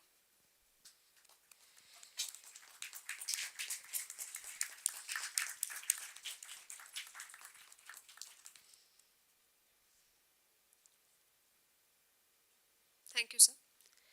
Moving forward, may I now invite Dr. Bijal Lalan, Assistant Professor, Department of Food Science and Nutrition, SNDT Women's University, Mumbai, to share her valuable insights on health and nutritional perspectives of palm oil. Can we have a huge round of applause for her?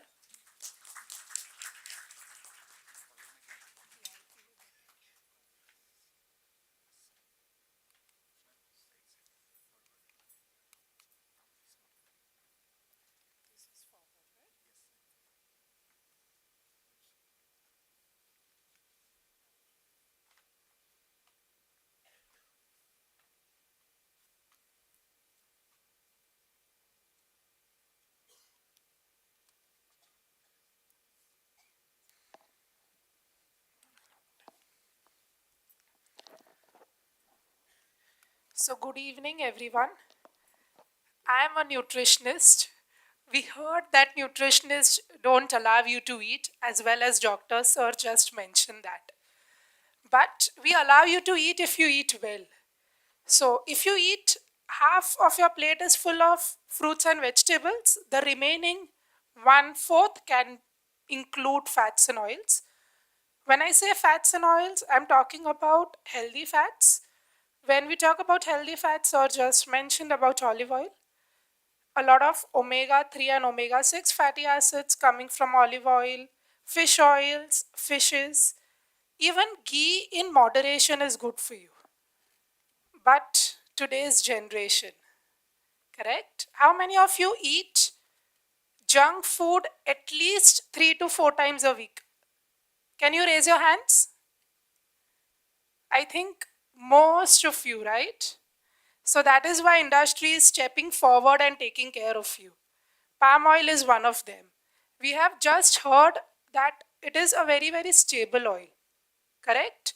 So even if it is being fried again and again, we will look at the composition is not changing much because of the excellent composition it has, that it has 50% of saturated fatty acid in the form of palmitic acid, which is taking care of your oxidative stability, and the remaining 15% approximately is coming from unsaturated fatty acid, that is oleic acid and linoleic acid, where you get omega 9 and omega 6 fatty acids.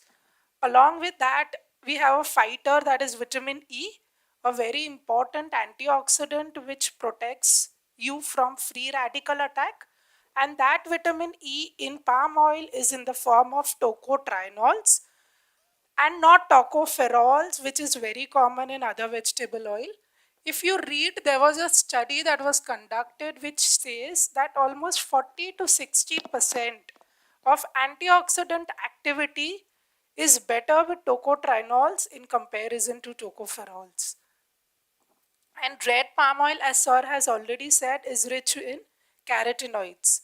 So again, a beneficial effect with regards to vitamin A.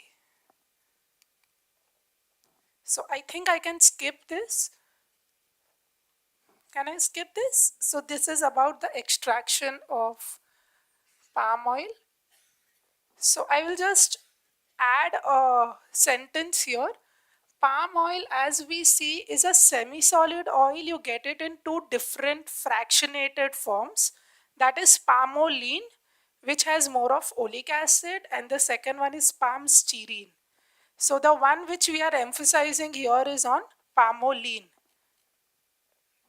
And a high quality palm oil will give you almost 95% of triacylglycerols, and if it is palmolene, more of unsaturated fatty acids compared to saturated ones.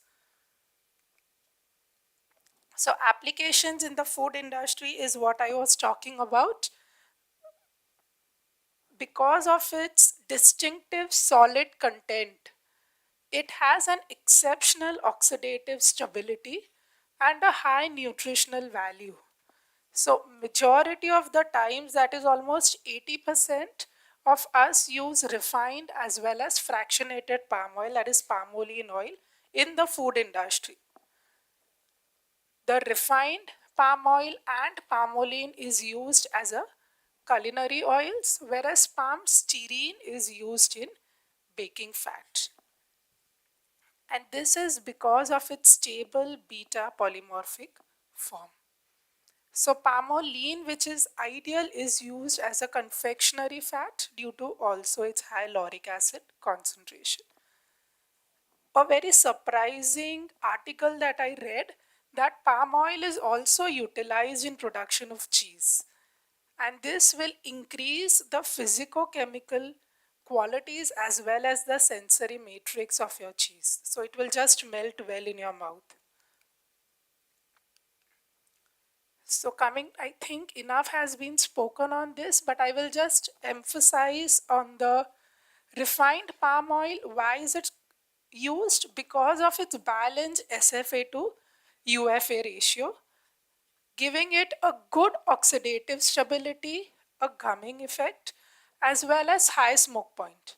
So I can go on and on using this oil for a longer period of time without the stress of the oil spoiling. It has a low free fatty acid formation. So Josna ma'am just mentioned about free fatty acids. So the formation of this primary oxidants will be reduced with this palm oil. Low rate of foaming, darkening, and it has a nutritionally sufficient fatty acid composition. A study was conducted where potato chips were basically fried for almost 40 minutes for 7 days at the temperature of 165. There was definitely an increase in peroxide value as well as the free fatty acid value. But at the end of 7 days, also when this oil was analyzed, it had a sufficient good condition to be reused further.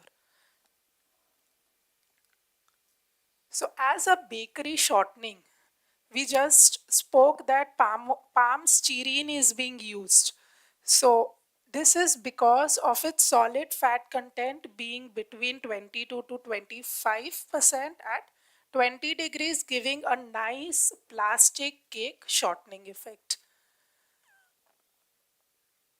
Palm kernel oil also enhances the crystal stability because of the beta polymorphic form when added to palm oil based shortenings. So, going to the effect, being a nutritionist, I said that it is good, but it also has adverse effects. So, palm oil consumption and effect on CVD, as it has been mentioned a couple of times, that yes, it increases the LDL cholesterol levels and it reduces the HDL cholesterol level, but the effects have not been very significant even when they were compared with other studies. A very interesting article that I read yesterday where there is a difference in the gender. So, this was a study that was conducted in Myanmar, and the association of palm oil and peanut oil use among both men and women was studied, and the results showed that palm oil use was linked to lower fasting plasma glucose levels and BMI among men. But when women consumed this palm oil, it increased their higher diastolic blood pressure, total cholesterol, as well as triglycerides when compared to peanut oil. So, with regards to diabetes mellitus, Sir was just saying that we are going to become a diabetes capital soon. So, direct association has been studied, and there were contradicting results that have been found. So, palmolene as well as olive oil supplementation was given to healthy male students, and if you look at the dietary fat intake, there was no impact on the plasma glucose as well as insulin level. And this was because palmolene does not interfere with insulin secretion. But at the same time, it showed that palmolene lowered glucose dependent insulinotropic polypeptide, and this was due to the improved digestibility and its enhanced affinity towards lipoprotein lipase because of its position at SN2 position. It also showed an anti-diabetic effect, and this was because of the two mechanisms, is what the study said. The one is the tocopherol action, which is in detail explained by the other speakers. The second one was palmolene raised circulating incretin levels. This is the hormone which is generated by intestine to just induce insulin secretion. So that is how it showed an anti-diabetic effect.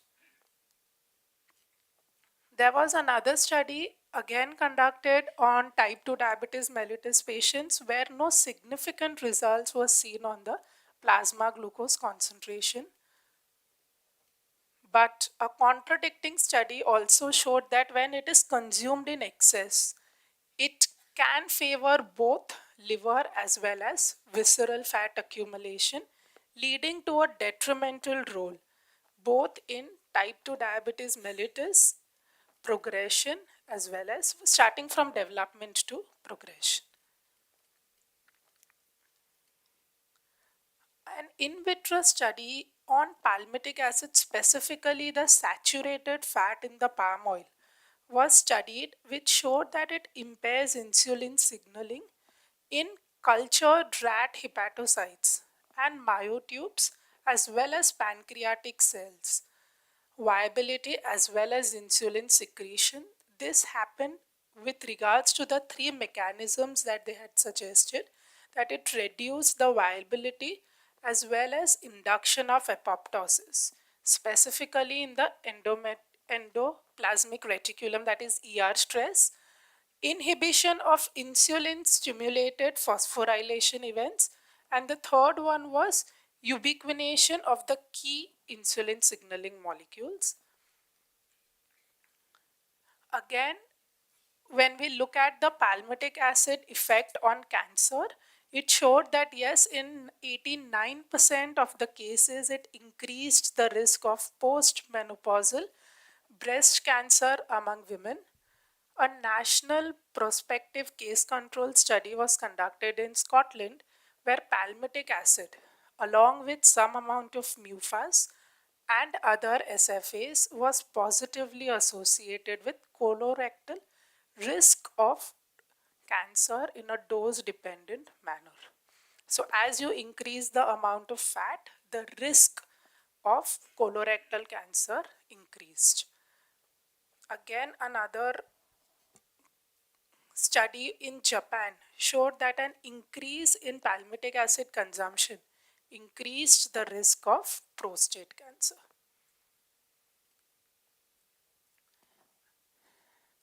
Can you think that palm oil will affect your brain?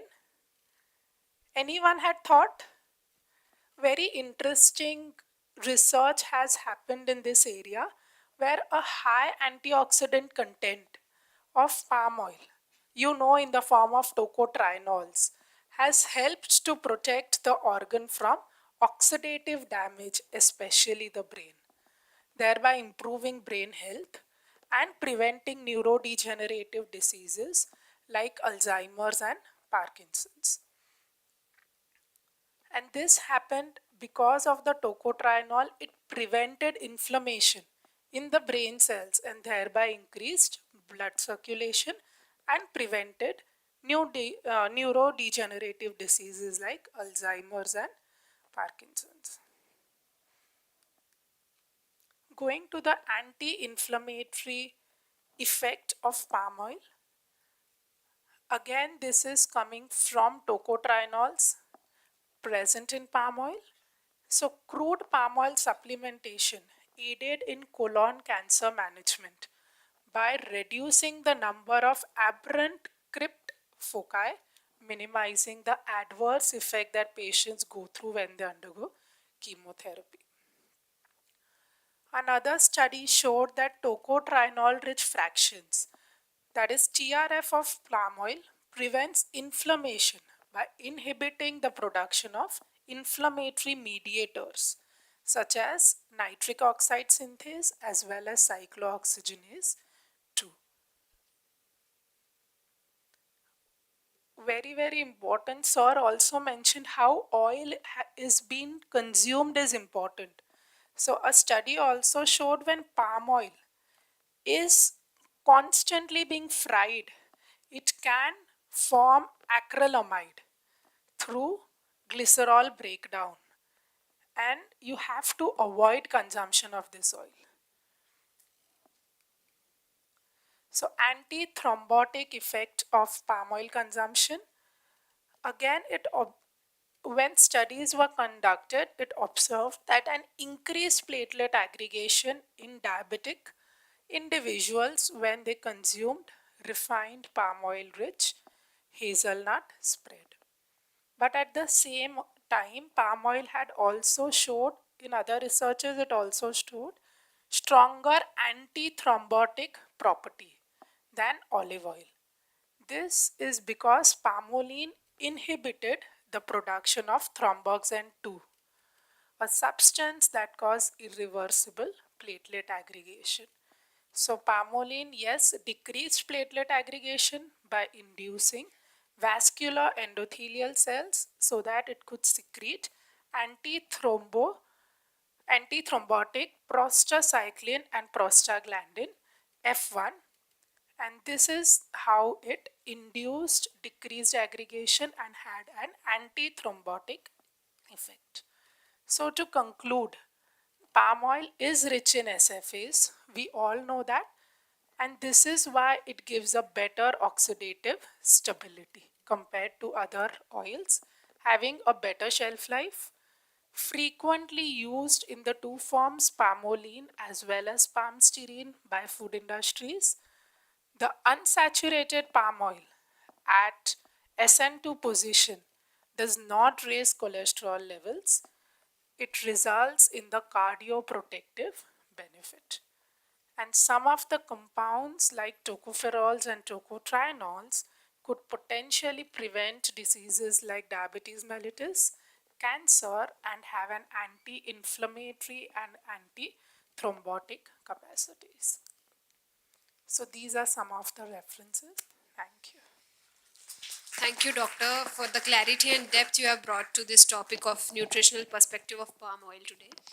As a token of our gratitude for your valuable contribution, may I now invite Mr. Kamlesh Kapadia, former CEO and CMD, Desmet Balestra, India, to felicitate Dr. Bijal Lalan with a memento.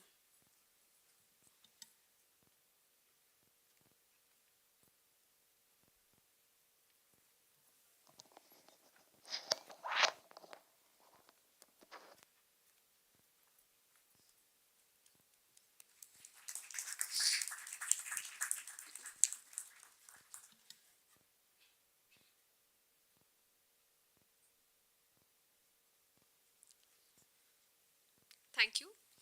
We will now proceed to one of the most anticipated segments of the seminar by bringing together the diverse and profound expertise present with us here today for the panel discussion and open forum. While we are preparing the stage for the panel discussion, can we have the AVs please?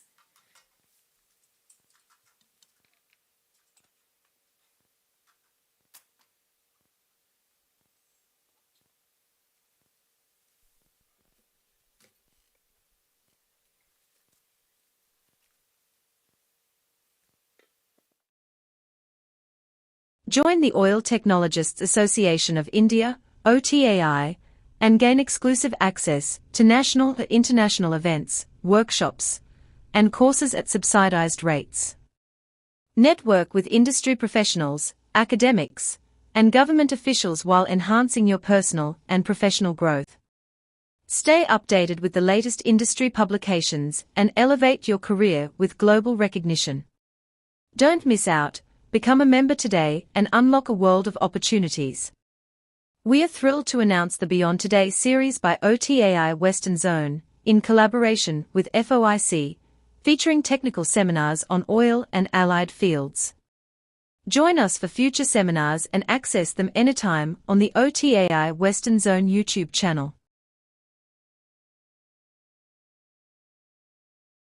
Join the Oil Technologists Association of India, OTAI, and gain exclusive access to national or international events, workshops, and courses at subsidized rates. Network with industry professionals, academics, and government officials while enhancing your personal and professional growth. Stay updated with the latest industry publications and elevate your career with global recognition. Don't miss out, become a member today and unlock a world of opportunities. Please grace the dais Dr. James Brooks, Professor Ravindra Kulkarni, Dr. Rajiv Churi, Mr. Kamlesh Kapadia, and Mr. Shekhar Surve. Let us welcome them with a huge round of applause.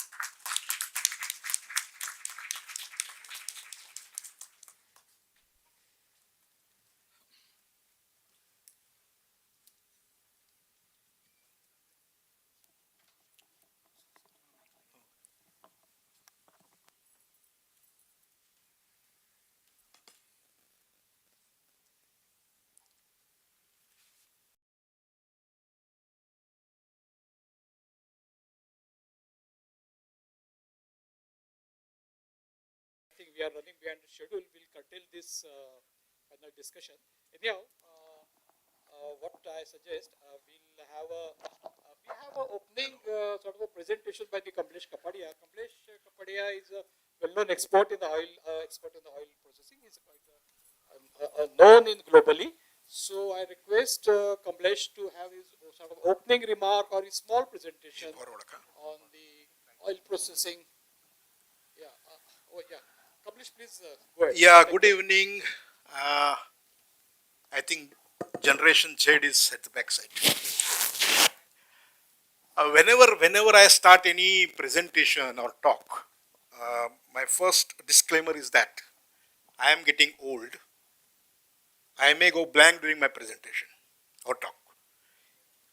If I go blank, whatever I say, to believe it or not, it at your cost and risk. And that is dementia. Now, dementia, to avoid dementia, what do you require? Omega-3 fatty acids. So, what is the conclusion? Edible oil is good for health, for dementia. Now, we have a lot of reports coming into the paper, YouTuber. What are the claims by acclaimed experts? If you see, cholesterol-free oil. Is oil contains cholesterol? No. Trans-free oil. Refined palm oil is high in trans fat, TFA, due to high temperature deacidification. Not possible because there is no polyunsaturated fatty acid there. Cheap oil means unhealthy oil. That is another propaganda is going on.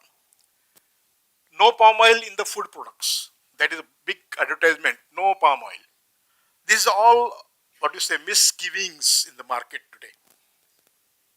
Wood press, cold press, kachi ghani, virgin olive oil, lot of various oil, which oil you should eat, which oil you should not eat, and all that is totally confusing, So sometimes somebody asks me which oil you should use. I always tell them, ask your wife. Water white, light color refined oil is good for health. Again, this is the misgivings. Is all tropical oils are bad? Is it? Because tropical oil are what? palm oil, coconut oil and palm kernel oil. And so just now we are discussing that how palm oil is good for health. Okay, I think due to restricted time we'll go fast because we have heard a lot of about palm oil is fatty acid distribution, triglyceride distribution and all that. But what is important that when you get a refined palm oil in market, how it is processed perfectly. Okay. If we go to the straightway last point, Dr. Brook is also there. Probably I will ask him the question. Under Make USA Healthy Again, USA banned palm oil and mustard oil, and Mr. Robert Kennedy, head of US Department of Health, recently claimed that beef tallow is healthier than canola oil or seed oils. There is something very, very strange statement, I would say. Okay, this is again essential fatty acids. We have gone through that, and everywhere you can see that, everywhere you can see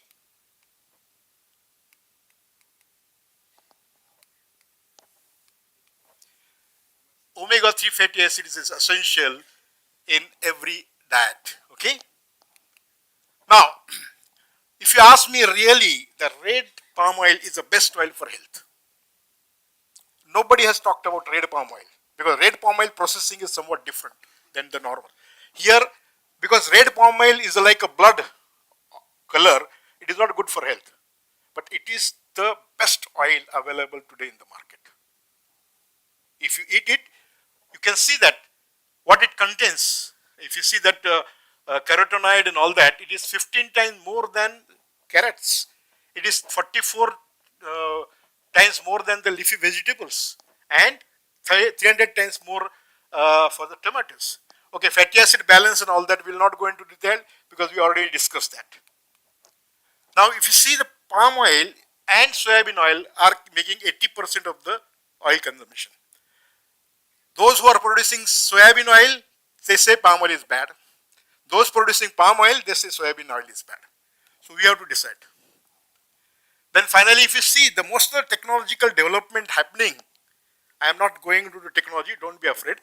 They are dependent on this because any technology developed is on the basis of palm oil and then it is further taken for the other oils. Now this again, if you see the palm oil, one crude palm oil, through FFB, and then crude palm kernel and how they come and how they are fractionated, that is also you have seen.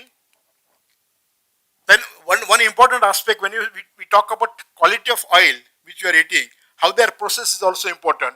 What is known more important is DOB. You must have heard the name DOB. DOB is a deterioration of bleachability index. And this is the ratio between two absorption. Like when palm oil is oxidized, absorption at one level, and palm oil is not oxidized, at absorption at other level.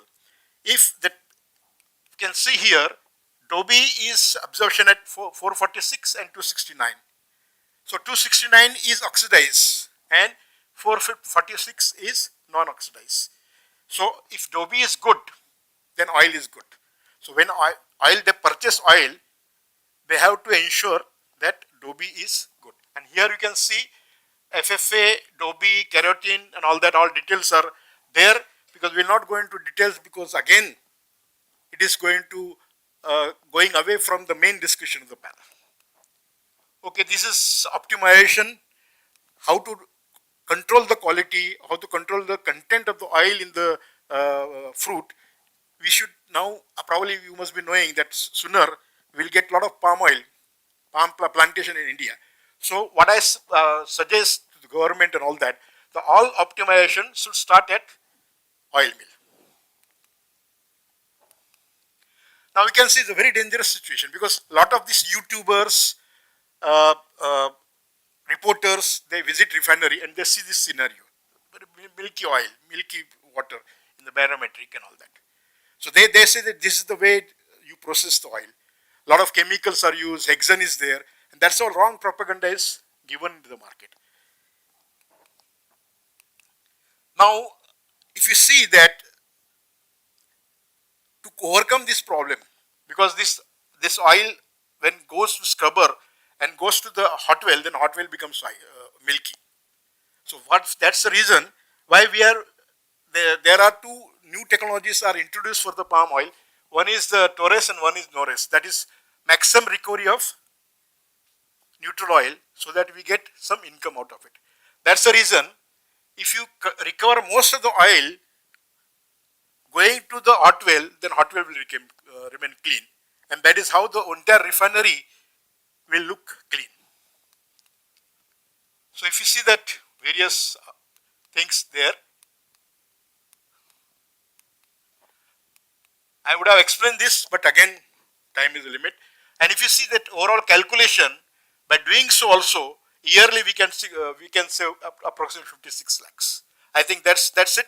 And my one thing I just wanted to conclude before we start or kickstart the discussion, that we believe YouTubers, we believe reporters, we believe doctors, but unfortunately we don't believe our oil technologists. Start believing us also. Thank you.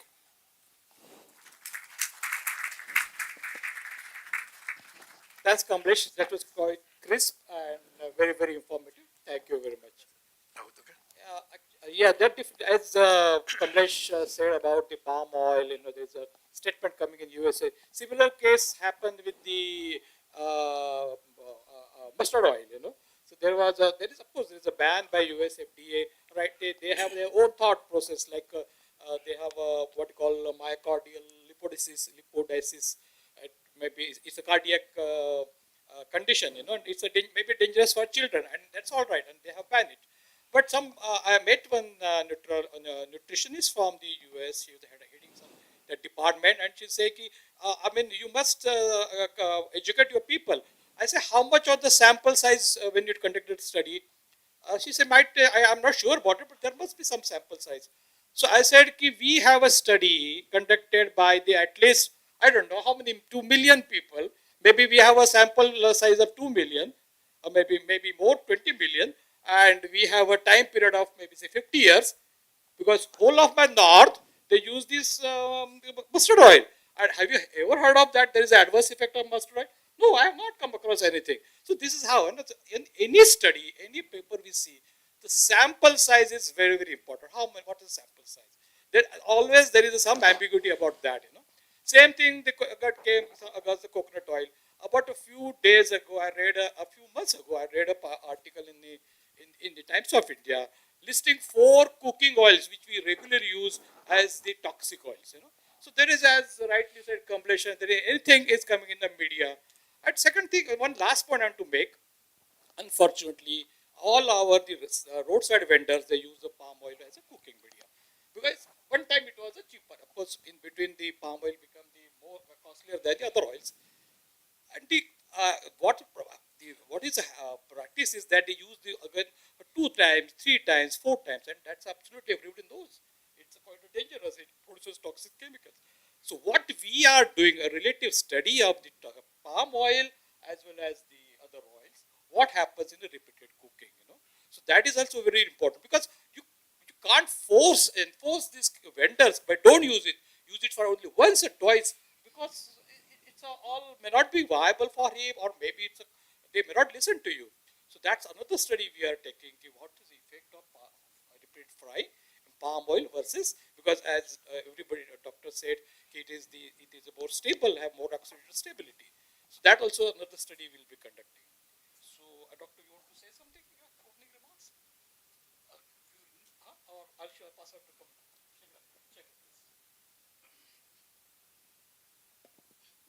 I think Rajiv has opened a very relevant point. How many of you eat vada pavs at least once a week? Well, I see very few hands getting raised. Okay, I think everybody would be eating a vada pav or maybe bhaji. These are deep fried items in India, very popular in Bombay especially. And most of the vendors are sitting on the roadside, right? Nobody knows which kind of oil they are. They are mostly using palm oil. Okay. Now, this palm oil is not the culprit here. The culprit is the repeated frying. Okay. And we don't blame vada pav for our health problems, if you have any. I hope that nobody gets any health problem. But the basic thing that we need to understand is we need to monitor ourselves. Your body talks. You have to listen to your body. So as Dr. Punjabi mentioned that you monitor cholesterol level, blood pressure level, and sugar level. These are the three basic indicators, which your body will throw out to you once you check it. And if you monitor it, and apart from this, I'll add two more elements to it: your weight and your BMI. If these five factors are consistently within a range, and you are leading a very healthy lifestyle, what is a healthy lifestyle? You don't eat junk food too often. You can't avoid junk food. I am sure for taste you must eat it, but limit it to a bare minimum level just for the sake of taste once in a while. Have a good night's sleep. How many hours of sleep is it's an individual call. Generally, people say 7 to or 8 to 10 hours a day. I think most of us, from student till professional and till we retire, we tend to sleep 6 to 7 hours a day, or 24 hours a day. So have a healthy sleep. Have a good sleep. Even 5 hours will be sufficient. 7 hours will be sufficient. Exercise regularly and have these 5 monitoring points. Your body tells you which oil is good or which oil is a famous dietitian or nutritionist. I don't want to name anybody, but they say that you consume what is local to you. Okay. Now, what oil is local to us? Traditionally, the pure ghee, cow ghee, has been local to us, or the oil which is produced in a particular state. Now we are a tropical climate, so we are also producing palm oil.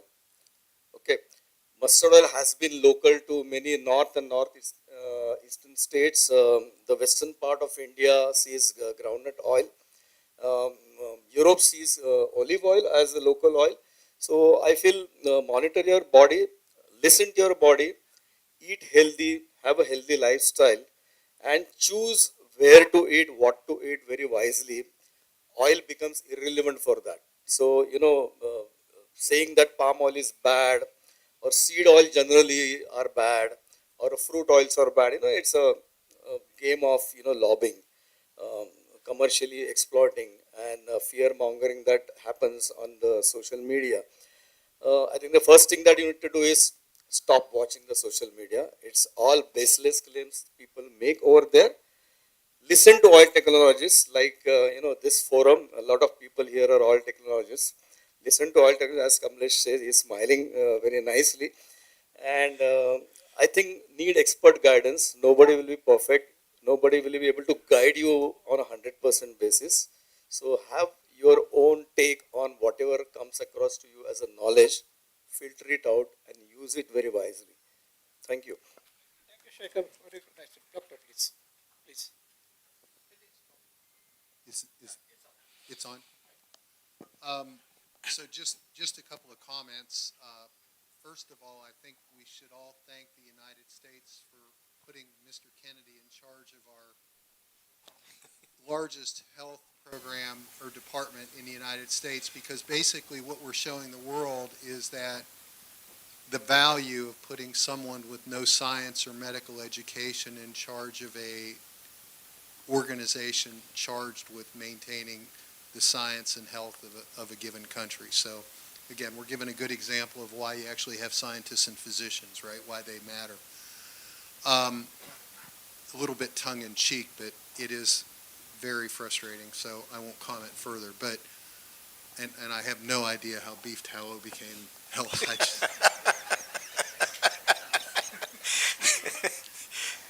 I mean, that really is a tough one. But the other thing that I want to point out, though, is that and especially I know there's a lot of graduate students here, it's really important that when you look at science, especially on materials that have had multiple studies, that you try to look at the totality of the evidence. So what a lot of influencers are doing is they're cherry picking research that they've already made their conclusion, and they're looking to support that conclusion. And that's not the way that science works, right? Science, we develop an idea, and then we try to develop evidence as to whether that idea is correct or incorrect. We don't decide that the idea is correct and then look for reasons why it's correct. So you really have to look at the totality of the evidence. And in any of these things, you also need to look at the quality of the studies themselves. So if you look at any meta-analysis or systematic reviews, they'll almost always give you a very complete description as to how they chose the studies that they actually chose, why some studies were included and why some studies were excluded.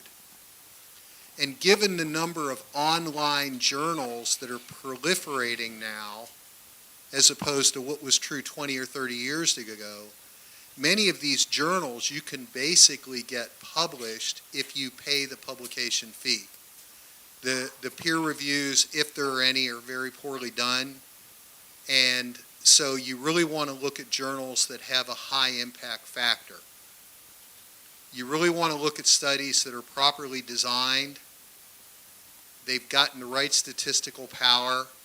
And you also want to look at what they've actually evaluated. So as I've gone through some of the palm oil studies, for example, you'll see studies on palmitic acid.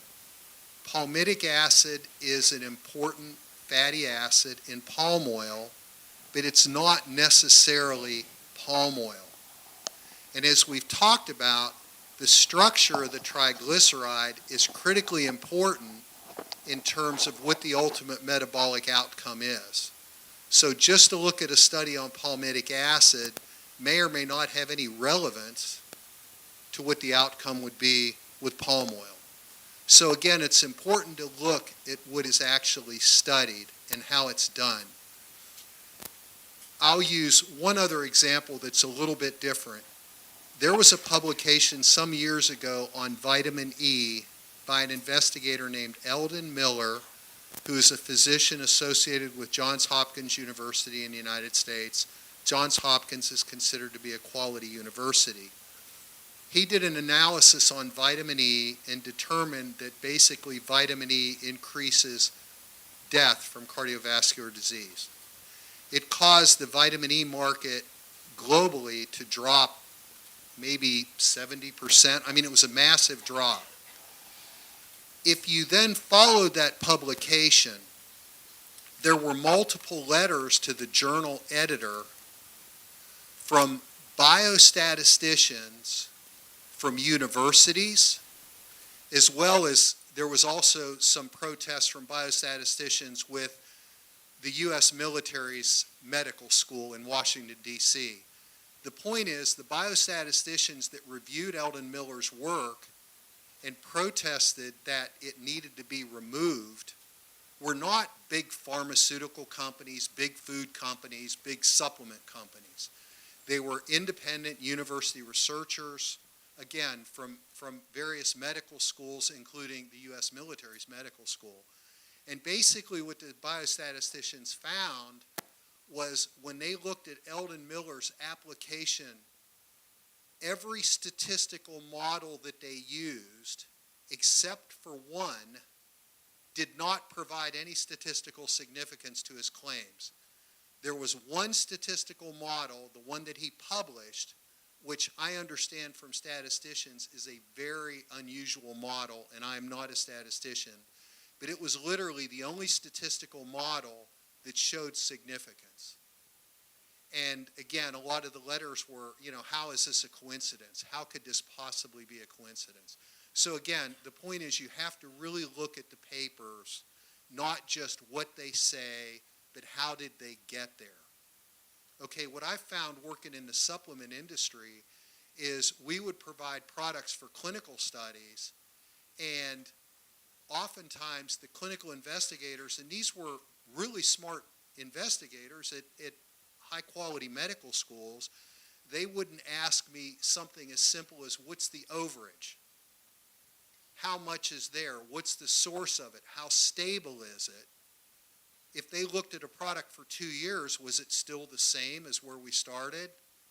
And were they actually doing an analysis of that product during the course of the clinical study? in addition to looking at their clinical outcomes. So again, there's a lot of really good quality work out there, but there's also a lot of work that's been published that may have some serious issues that bring into question what its validity is. So what I ask each of you to do, in addition to not necessarily taking the word of an influencer who's likely being paid to provide you with an opinion, but I'm asking you to critically look at this for yourself, because as our cardiac physician told us earlier, you know, your health, you own your health, and it's important for you to know what your health is.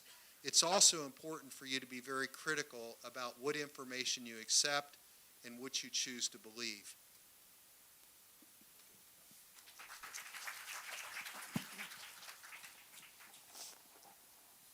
My dear students, in fact, Dr. James has given you multiple tips for conducting research work in the right direction. Although he's a consultant, he works with PG as well as PhD students of multiple universities. And that's how he has an idea about how the students work and the way the research work is carried forward. So please pick up the tips which he has given. Okay. While going through different research papers, as he has rightly pointed out, okay, we need to really examine. Like as Dr. Churi has said, when a particular research project presents a particular analysis or a particular conclusion, then we need to understand under what parameters that particular study was carried, what was the control system, what was the control sample. Okay, many times control sample choice is also wrong, and that makes a results in wrong direction. So these days, like coming across different research analysis, okay, need to be examined thoroughly and then to be adopted. Now, like Shekharji has asked you to keep yourself away from social media.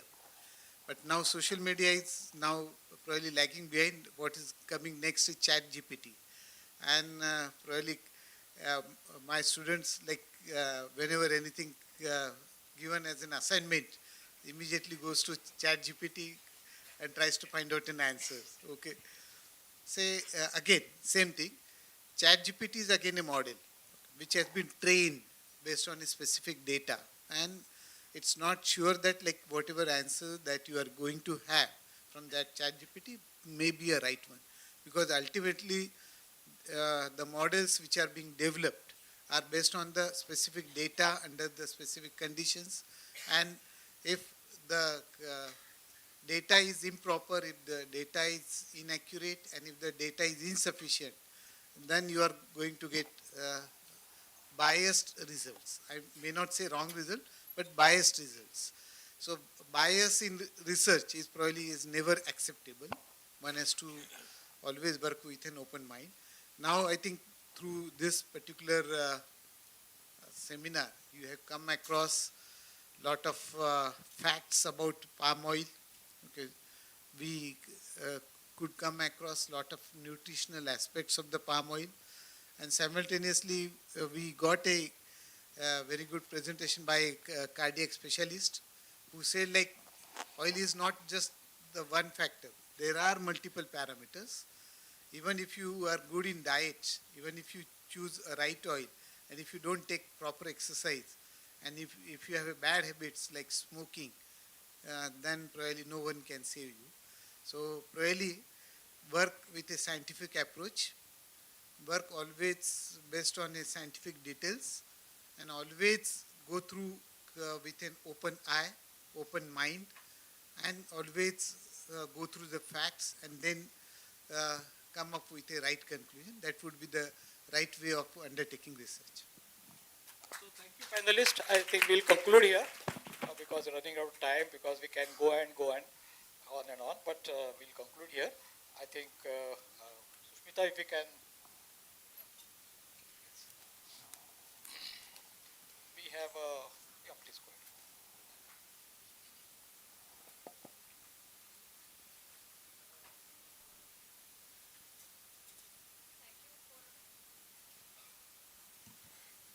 Thank you to all the panelists. It was an incredibly stimulating and insightful discussion we had here. On behalf of everyone here, I would like to extend our heartfelt gratitude to our esteemed panelists for sharing their profound expertise and diverse perspectives. A special thank you to our moderator as well, Dr. Rajiv Churi, for steering the conversation so masterfully. Please give a huge round of applause for our entire panel. And as a token of appreciation, I would now like to invite Mr. Janendra Bohra to present a memento to our panelists. First to Professor Kulkarni.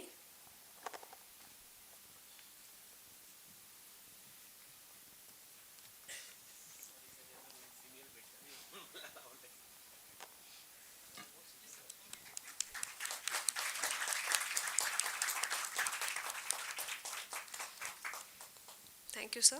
I would request Mr. Janendra Bohra to present a memento to Dr. Rajiv Churi.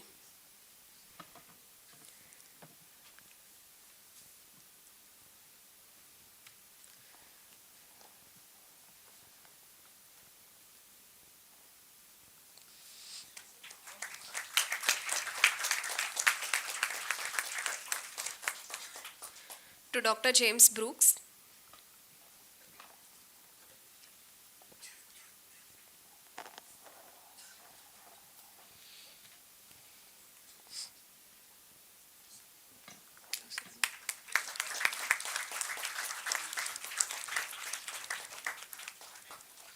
Thank you, sir. Thank you, Mr. Janendra Bohra. Now I would like to invite Professor Amit Pratap to present a memento to Mr. Shekhar Surve.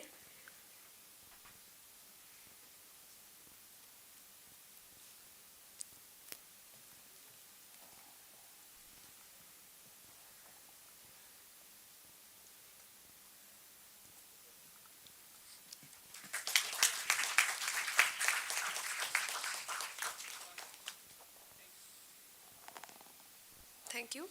I request Professor Amit Pratap to present a memento to Mr. Kamlesh Kapadia.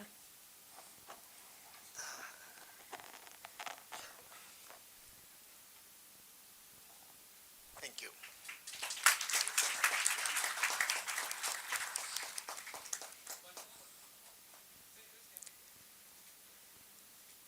Thank you. Thank you. Thank you, sir. Thank you all. Please give a huge round of applause for all our panelists. Here we conclude the panel discussion. So now, to formally conclude our proceedings today and to summarize the key takeaways, I would like to request Mr. Janendra Bohra, CEO and Executive Director of Ferro Oil Tech Private Limited, to please join us on the dais for the concluding remarks.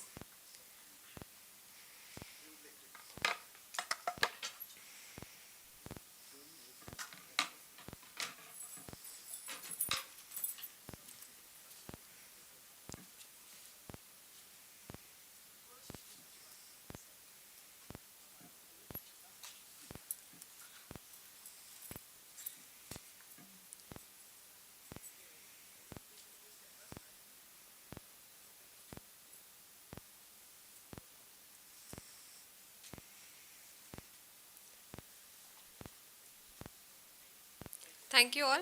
Please put your hands together for Mr. Janendra Bohra.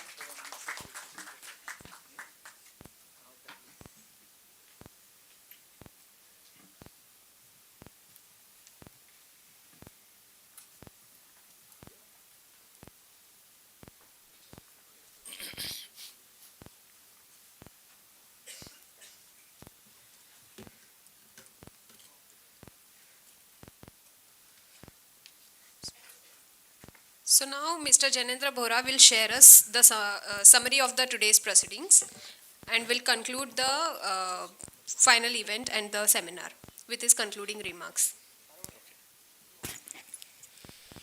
So,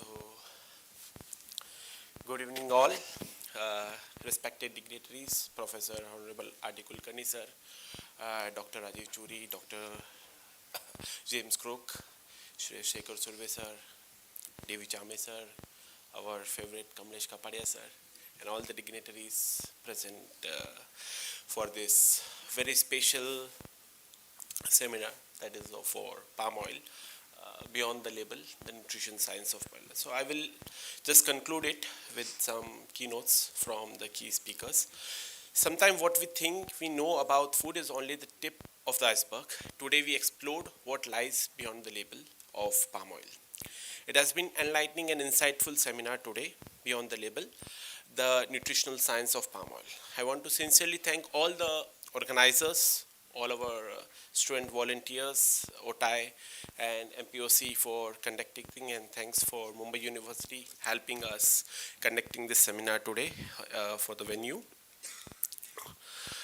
Our seminar began with a warm welcome from Shri D.V. Chame sir, and was enriched by the valuable insights shared by Dr. Rajiv Churi sir, Mr. Roshan Martis, Professor Dr. A.B. Pandit sir, and of course a big thank you to Dr. R.D. Kulkarni sir for keynote address, provided an excellent start and set the stage perfectly for today's seminar. He gave us a detailed perspective on the subject, from understanding the role of fat and fatty acids in palm oil to highlighting the importance of scientific awareness. He explained the balance of saturated fatty acids, shared the WHO's strategic overview, and touched upon the critical health concerns such as obesity related issues through global research and survey. Most importantly, he compared the nutritional benefits of palm oil with surveys. Most importantly, he compared with other oil seeds as well, giving us a well-rounded understanding of both science and health implications. The discussions and presentations have given us a valuable knowledge about the nutrition, health, and important role of palm oil in our daily lives. In today's world, many of us rely upon WhatsApp University, where myths often travel faster than the facts. But today's seminar has truly opened our eyes with science and clarity.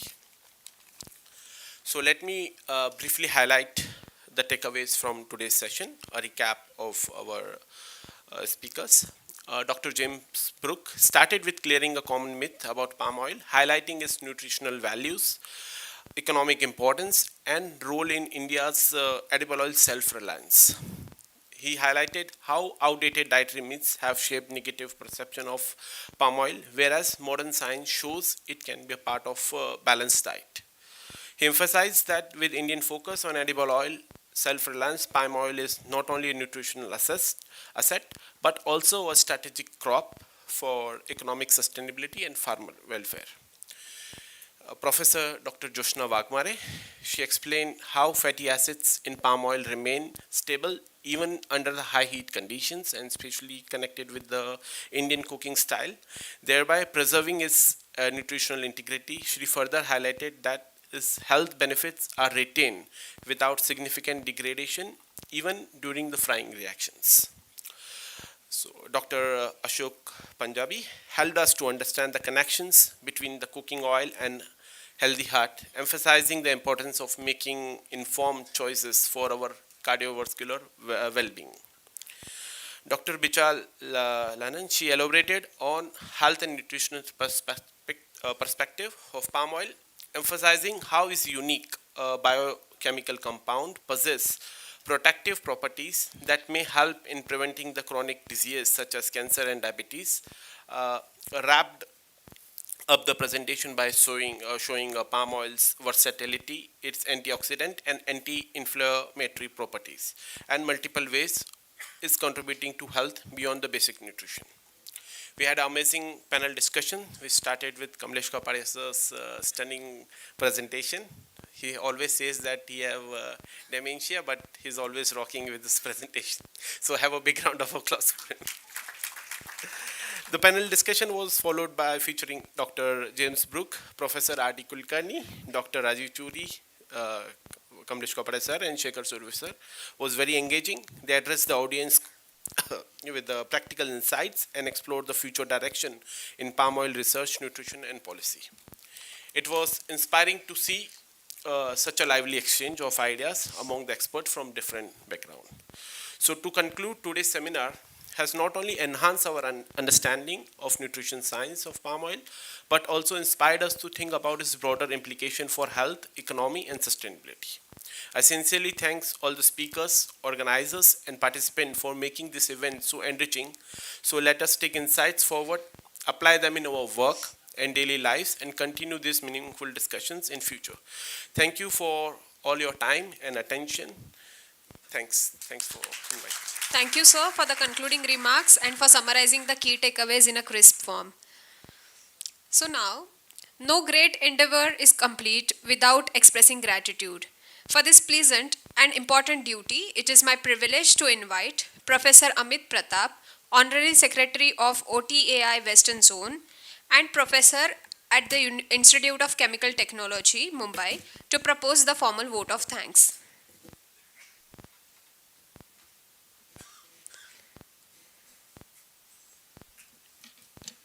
Thank you, Sushmita. So, good evening, everyone. On behalf of the OTAI Western Zone, it is my great privilege and honor to propose vote of thanks on this occasion. We have come to the end of the very insightful seminar on Beyond the Label, the Nutritional Science of Palm Oil.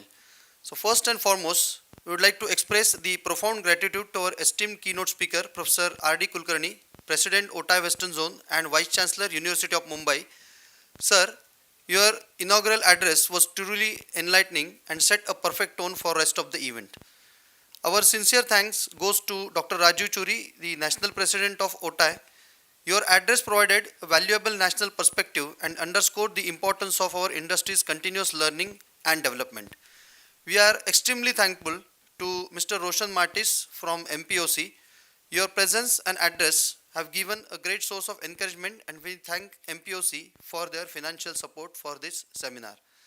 We also wish to extend our sincere thanks to Mr. D.V. Chame, Vice President of OTAI Western Zone, for his eloquent welcome address, which cordially greeted all the participants and officially opened our seminar on a positive and engaging note.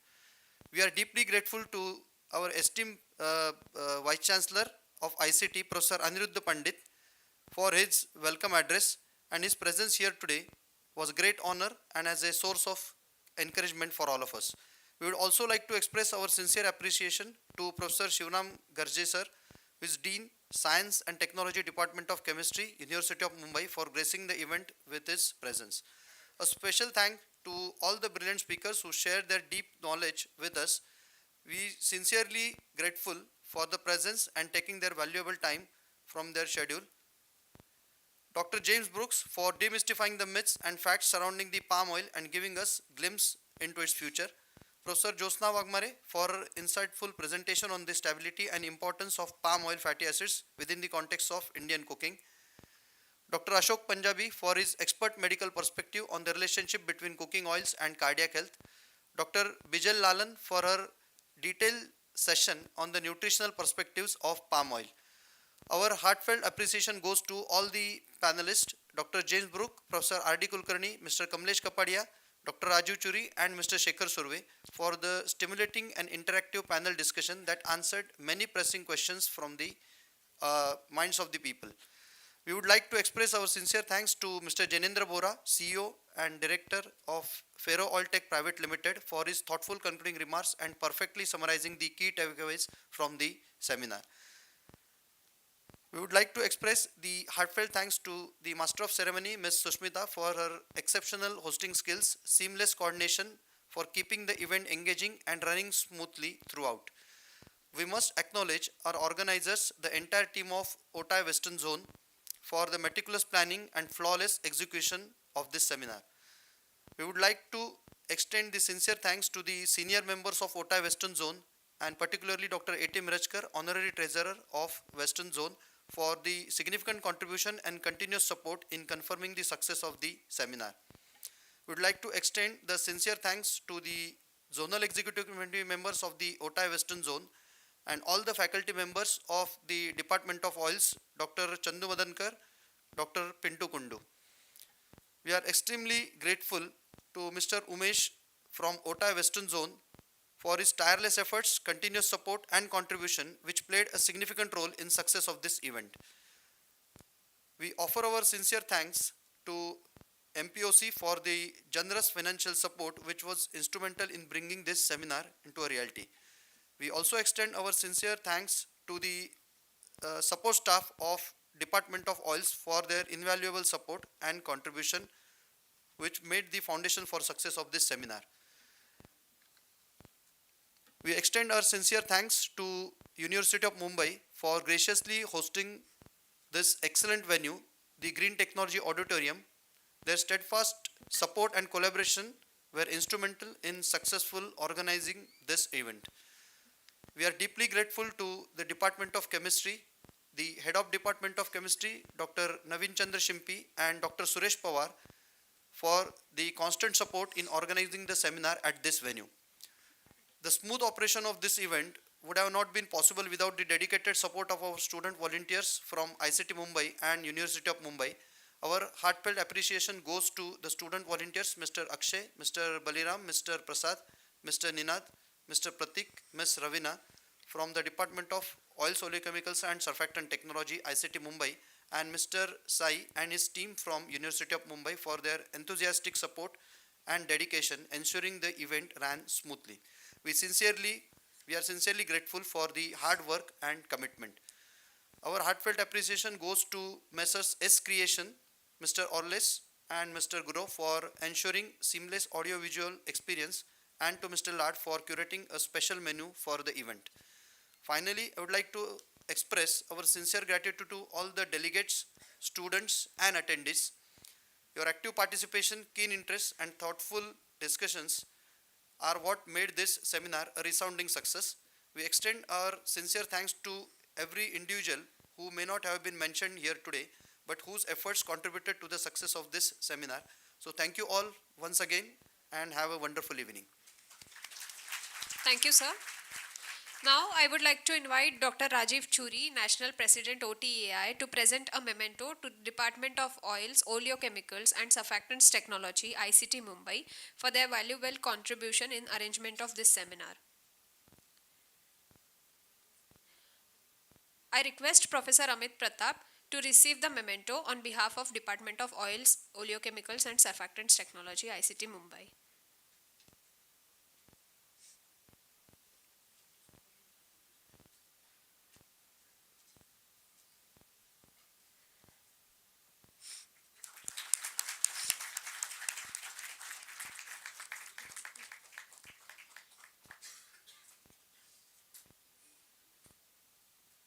Thank you, sir. I request Dr. Churi to present a memento to the Department of Chemistry, University of Mumbai, for their immense support in organizing this event. I request a representative from University of Mumbai Chemistry Department to kindly receive this memento.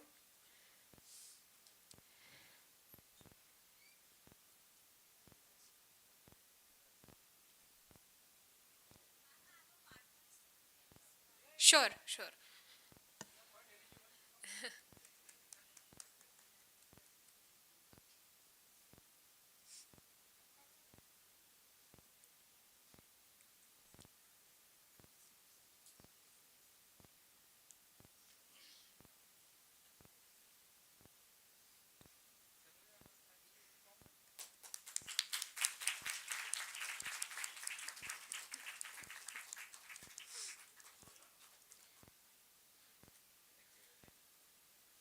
Thank you, sir. Now, I would like to invite Professor R.D. Kulkarni to present a memento to Malaysian Palm Oil Council for supporting this event. I would request Mr. Roshan Martis to receive the memento on behalf of MPOC.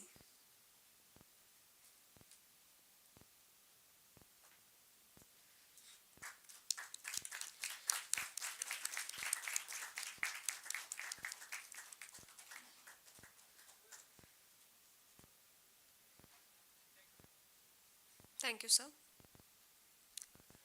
To conclude the program, I would request everyone to kindly stand up for the national anthem.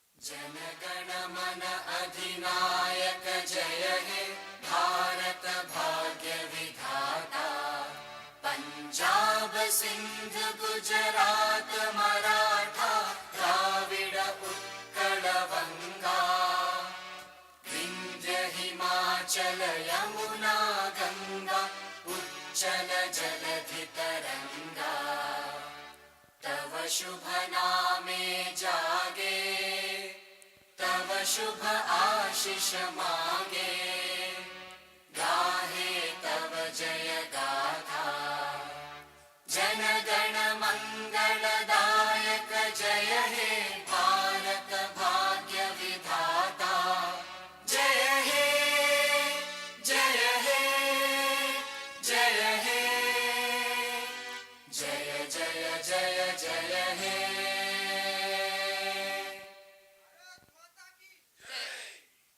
Thank you. With that, ladies and gentlemen, we have formally come to the end of these proceedings.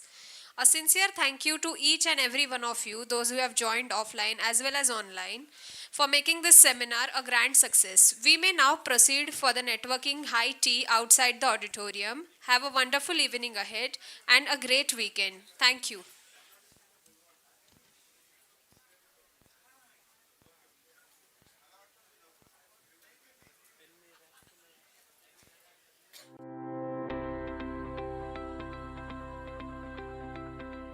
In the bustling city of Mumbai, resides a magnificent institution named the Institute of Chemical Technology.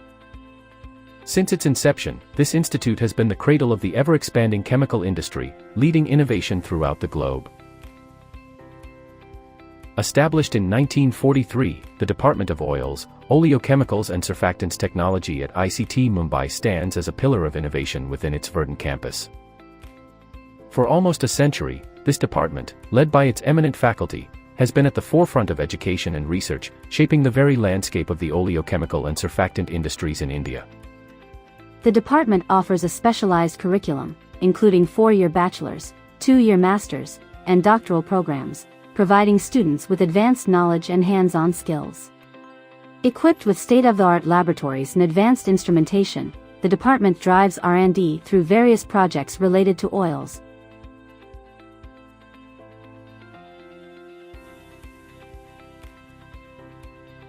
Surfactants,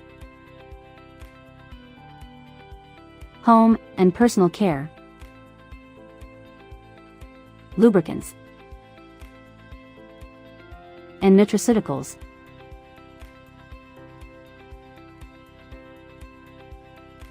Translating sustainable technologies from research to commercial applications through collaborations. Dedicated pilot plant for edible oil extraction and refining.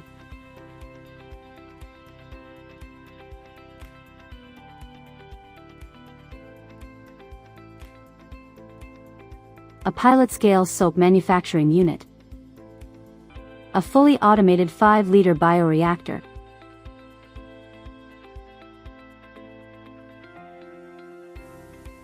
And an advanced grease pilot plant for biogreases, opens up avenues for new collaboration opportunities with industries.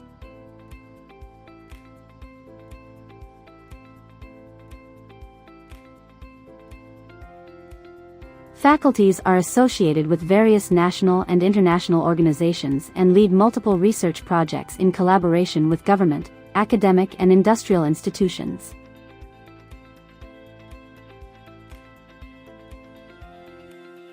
Alumni of this department have cultivated global footprints, demonstrating remarkable innovation and technological prowess internationally. Many alumni have leveraged this foundation to launch innovative startups in allied fields, contributing to the growth of these industries and creating new opportunities in the global market.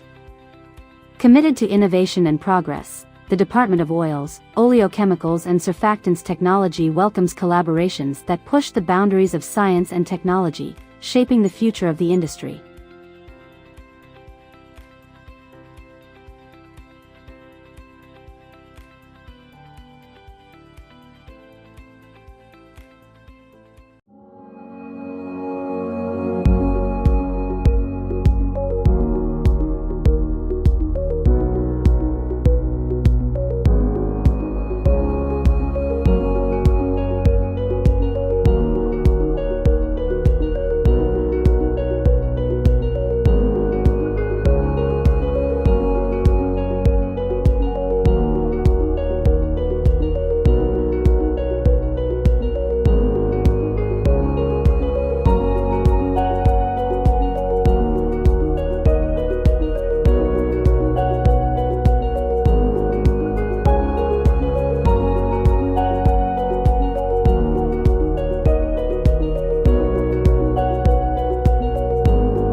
In the bustling city of Mumbai resides a magnificent institution named the Institute of Chemical Technology. Since its inception, this institute has been the cradle of the ever-expanding chemical industry, leading innovation throughout the globe. Established in 1943, the Department of Oils, Oleochemicals and Surfactants Technology at ICT Mumbai stands as a pillar of innovation within its verdant campus. For almost a century, this department, led by its eminent faculty, has been at the forefront of education and research, shaping the very landscape of the oleochemical and surfactant industries in India. The department offers a specialized curriculum, including 4-year bachelor's, 2-year master's, and doctoral programs, providing students with advanced knowledge and hands-on skills. Equipped with state-of-the-art laboratories and advanced instrumentation, the department drives R&D through various projects related to oils.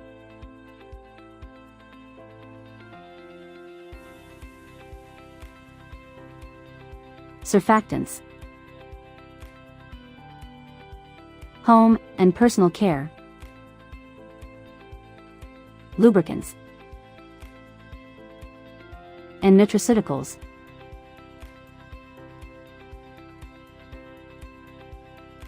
Translating sustainable technologies from research to commercial application.